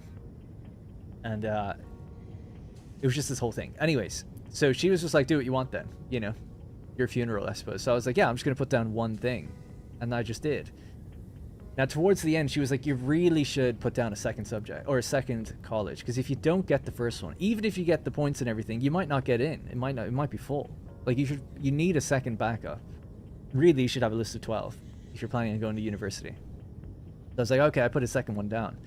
And the second one I put down was actually like in the south of Ireland in Carlow for game development. And the first one was a programming class in Dublin, just like computer science, I think it was called. And what I didn't realize was that these had to be placed in order on the list. And for some reason, the Carlow one was up top and the Dublin one was down second. I didn't think it mattered. I didn't know. I thought you just pick whatever you want, because I didn't go to that class very often. Anyway, it turns out like I got the first one, and it's like, oh, my parents freaked out. They were like, you're going to the south of Ireland, like how are we gonna pay for that? You have to get you like, we're gonna give you a card to drive to Dublin because you live there, but the south of Ireland you have to have like accommodation and stuff. And we were debating whether I should take a year out because I was young and all this stuff. Anyway, I ended up going. It was great. The reason I mentioned all this was because of the Irish language. So to circle back around, yeah, I wanted to drop it, but I couldn't. I knew it wasn't needed for the course I wanted to get into. It was needed for almost every course you get into. For some reason, it's just part of like the humanities, I guess. You're supposed to just have it. You're supposed to have a language, and that counts as one. I did French as well for 3 years, but I dropped French. I just didn't like learning other languages. I wasn't interested, and I just felt like I didn't need to. And then when I found out like my course didn't require it, I was like, perfect. Definitely want to get out of this. So I managed to drop the French, which was fine, and drop having that language, but I still had Irish. So when I was in my 5th year, when I began my 6th year, there was a new principal. And the old principal was there for ages and ages and ages, but this new principal was just a real weird guy. And he was English. And I said to him, I was like, look, my course doesn't require this language. This is the one I want to get. Is there a way I can drop this? Like, can I do something to get out of this? Because I'm not going to go to the class. I'm just not going to go. Because I was a bit of a wayward kid. Not much, just a little bit. Not at all bad.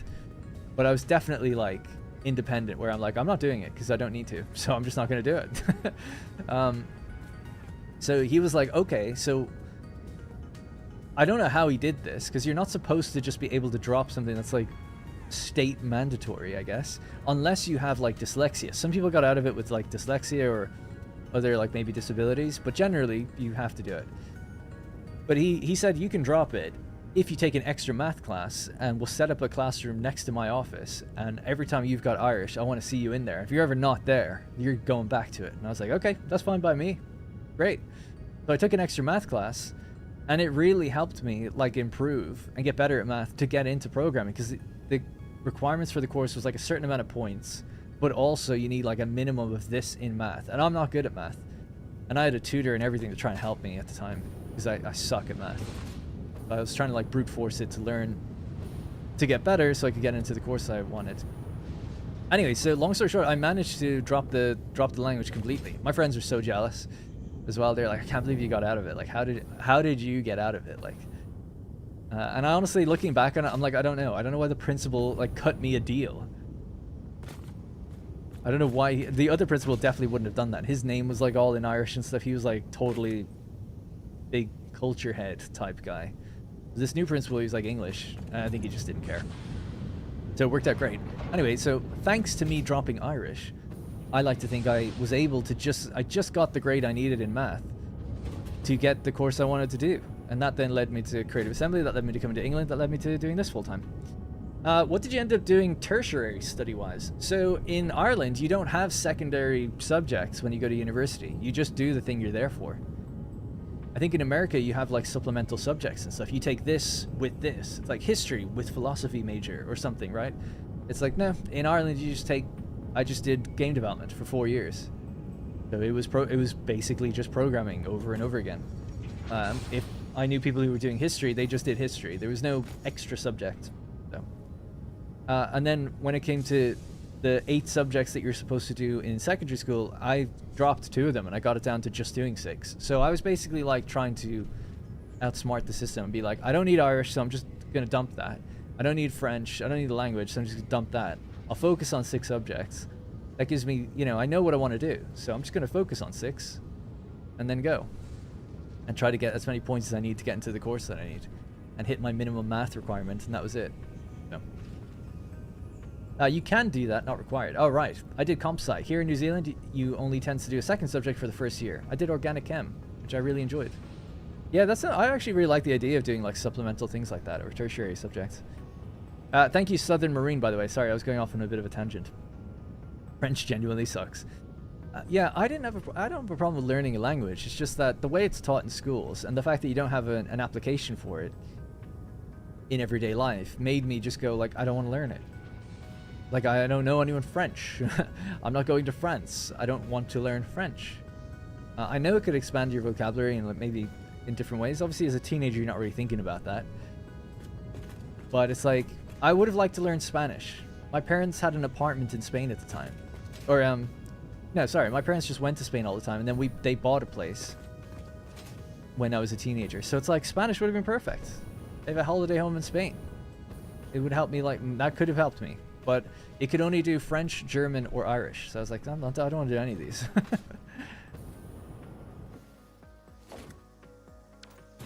Alright, how are we at for percentage? Things are looking pretty good. I'm seeing green lights across the board now. 100%. 100%. Oh my god. Oh, 98. But I'm sure it's getting there. These aren't fed in a manifold. 98 on that one as well. What did we say these needed to be at? 7. It was, let's probably have it here. 234 times 3, I think, right? Oh, it's 702? Well, it's accurate now. Did it, Mom. I recycled water effectively. At least in this first block. I'm seeing green lights across the board. Ain't seeing no flickering. Means it works. I think it works. Oh my god. So the next thing for this place is to handle the scrap that comes out of here in 36 smelters each for each block. So these 2 things turn into 36 smelters each. That creates all the okay, is it? That creates all the aluminum ingots that we ever need, and then we'll need to get copper from the copper Criterium factory up here, because that's a lower volume than the ingots. Bring the copper up from there, and turn it into casing and all sorts of things. We'll also be needing the flasks, or the empty fluid canisters, or whatever they're called, for the rocket fuel. If we want to package it, that is. What a journey, but it's done now. At least it'll run effectively for our belt speed, 780. And then once we get to 1200, we'll have to do a little bit of a reset. We'll upgrade all those belts, flush the water, and then the cycle will just renew, and it'll just work, I think. Oh, there's one yellow light down there. The true test is really to leave it for a while and see does water ever mess up and get backed up or something.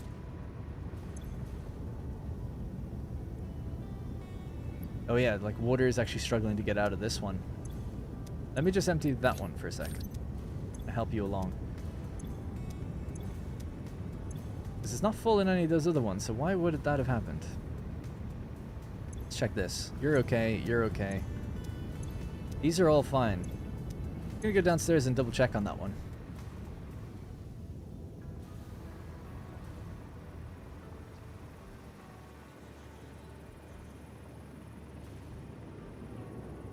I don't know, like they all merge and go into one pipe anyway. But maybe from before, you know, the way like it was running before a little bit, maybe it just had more water in it or something on that particular pipe. Only time will tell. If we let it happen again, then we'll know. It was this one, right? I think.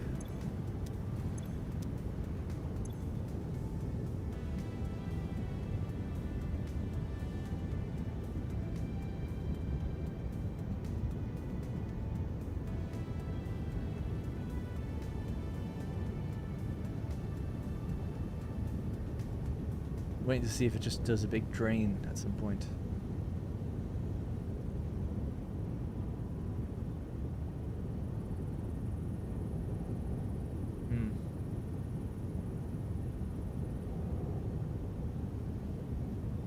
No, that's definitely accumulating for some reason. These guys, you're okay at 100. You're okay at 100. You guys are all okay. The only thing I could think then is if it is just this row, that's not too bad then. Oh, it's emptied now. Oh no, it hasn't. Sorry, it's just moved the problem down the line, I think. You need to flush the water going in, and that would help it. Because the problem is it's struggling to get out here, probably. It's backing up in one of the machines, which means like I would want to almost like lock this valve or just like flush this segment a couple of times. It's a small segment, but deleting a little bit from the network means that this is more chance of getting out, going where it needs to.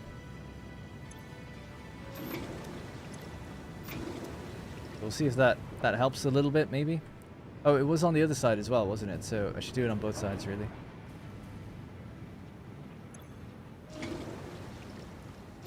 And the worst case would be that they'd be fine, but the worst case would be like the water extractors. That side runs a little short, but the recyclers would be fine. The recycling is the one that's the important thing anyway. Let's reset that one once. Just a segment, not the full network. And just to be safe, we'll check a few of these other ones as well, further down the line, instead of just looking at these ones. So let's go down the line, and I'll just check efficiency, and then we'll call it a day. Even if there's a problem, we'll have to leave it there.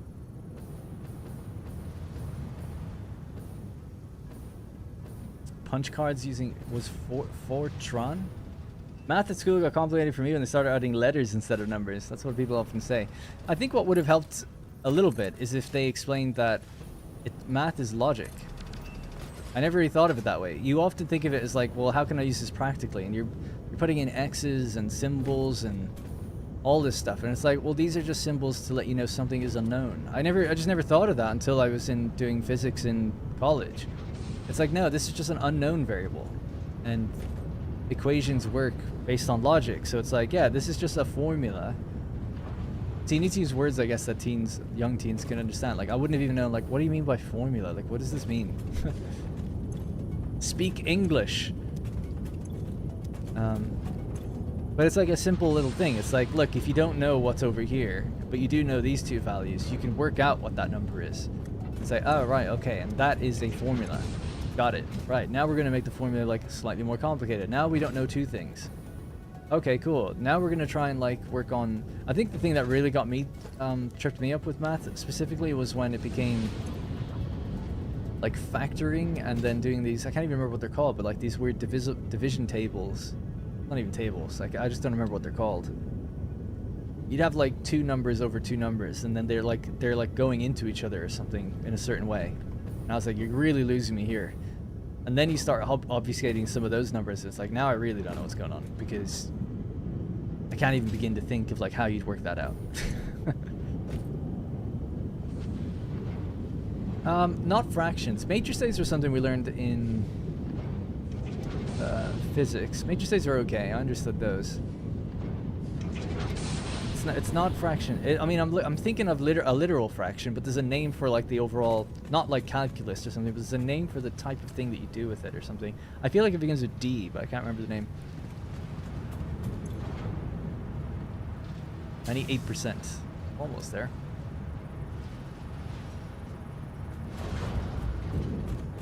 No, not expressions. Yeah, I've heard, maybe I'm wrong, you know, so there might not be something, but I'm picturing something beginning with a D, and I'm picturing like draw it in paint.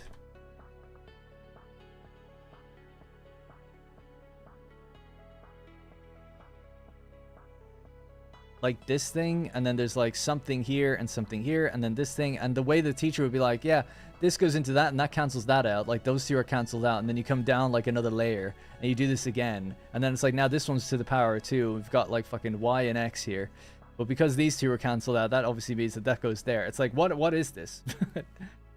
Whatever that is called, differential calculus, derivatives. I think derivatives is actually what I was thinking, yeah, but that's also just what came to mind visually anyway. So I'd love to go back and be like a fly in the wall, and then now look at it, what was being taught, and see like, would I get it now? Paint for the win. Yeah, I know that's just like a square root symbol, but the way it was like laid out, and then there'd be like, I don't know, you know, I don't know. But anyway, is Microsoft dropping Paint? I don't know. They added Copilot to Paint recently, and I don't even know what you do with that. Yeah. Wow, you can make images in Paint.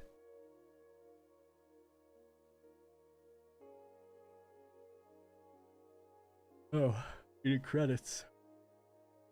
Let's see. A satisfactory factory with 5 chimney stacks.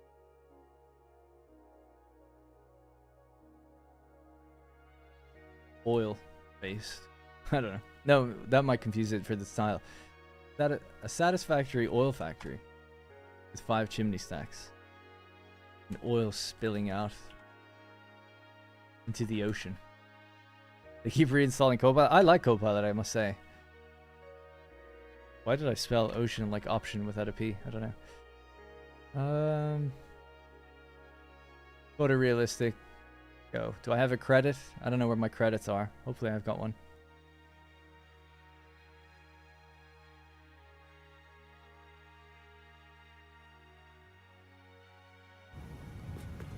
Check out that in a second. Oh, it's killing me that it says 96. None of the water seems to be getting backed up now, though. That's what I checked those other machines for, so... Check this row, just to be safe.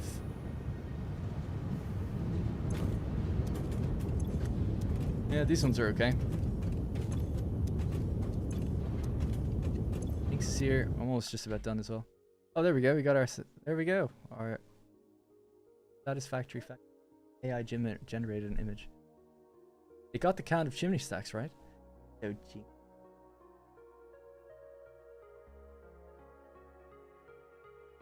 We did generate it small, to be fair, so... And I wasn't actually thinking like the game Satisfactory. I wanted to make something pleasant looking. I don't know what that is. What that's supposed to be. The oil spilling out into the ocean is not really... Doesn't look great. But everything else is, I guess, fine if you don't think about it too hard. There's more than 5 stacks here. 10. Well, there you go.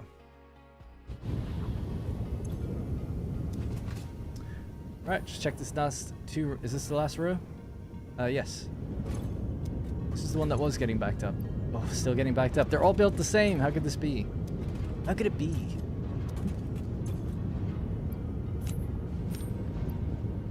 In theory, deleting this should also... Oh, actually, no. That wouldn't help things. That would cause it to only get worse. Yeah.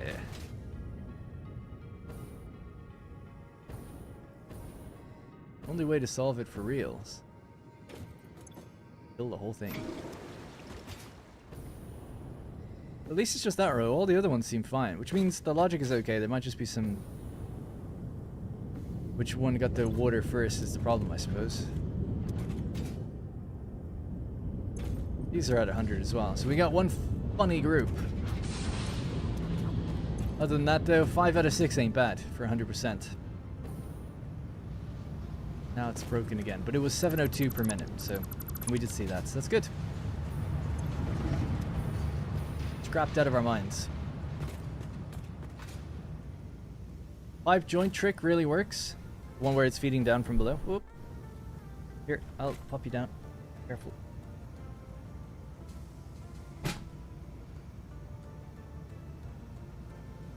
Water bottle splashed on him a little bit. He's okay. It's not integration. Maybe quadratics. Ooh, quadratics sounds familiar.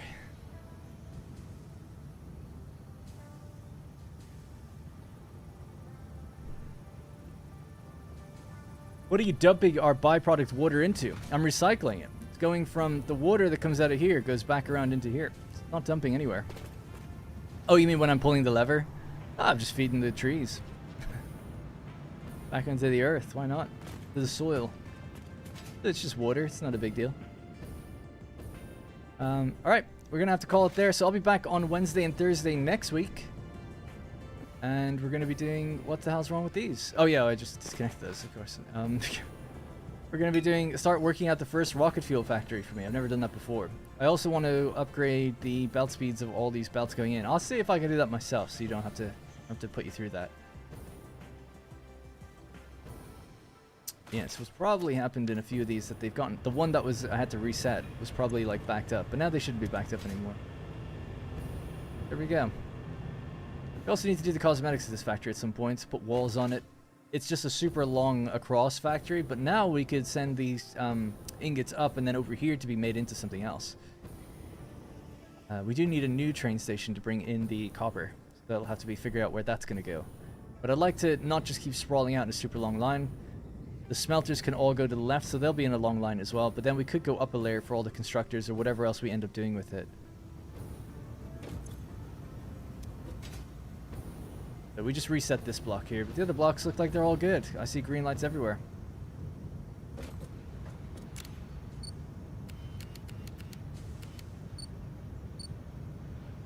An upper deck train? Yeah, you could do a train station above this one. Yeah, that'd be a bit weird. But maybe. Alright. Gonna save it here. I'll make sure to give out the save, so if people are looking for me, I'm at the aluminum factory. Actually, one thing I want to do, there's always something to do, but I never actually listed where this is. So we'll just pop it here for now.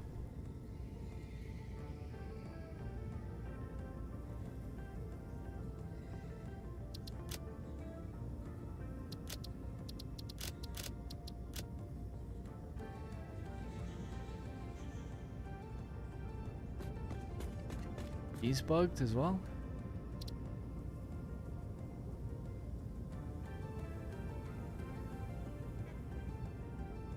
Oh, did I hit cancel? I might have hit cancel. Other things are usually save settings on the right, so I may have just clicked it.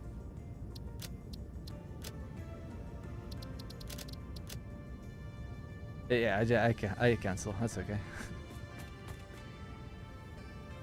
Bugs, damn it. Alright, cool. So now we can at least see where this is. And yeah, I've got to turn off some of the stations and other things from the compass, I guess. There we go. Compass is a bit cleaner now on top. Nice. Alright, I'll just save that again. Alright, that's definitely going to be it. 390 hours on this world. 391 now. Just about. Thank you all for hanging out with me today. Thanks for listening to my stories, my various stories. And yeah, have a great weekend. I'll see you guys. Oh my god, there's so much chat. I'm such a popular streamer. But yeah, I'll see you guys again on hopefully Wednesday, Thursday. We'll be back. Rocket fuel, finishing a few finishing touches on the aluminum, but mostly I think planning and working on rocket fuel. I'm going to look into how rocket ties to ionized fuel, if at all, just so we can prepare for both. Then once that power is set, we'll... Yeah, I think I'd probably like to do it in place of the existing turbo fuel factory, or switch the turbo fuel factory to mega amounts of packaged turbo fuel. But it does feel like it would just be easier just to morph the existing one into a rocket fuel factory. I think that would make more sense. We'd still be at it for a long time, but it means that, like, yeah, some of it's done for us already. Alright, Train Sandwich. Have a good weekend. Have a great weekend, everyone. Alright, thank you all again for the support. Really do appreciate it. Derivatives. Yeah, I might look it up and see what it was. Shout out to matrices. I had a graphics programmer in college who could rotate matrices in his mind, and that was insane. He was like a savant.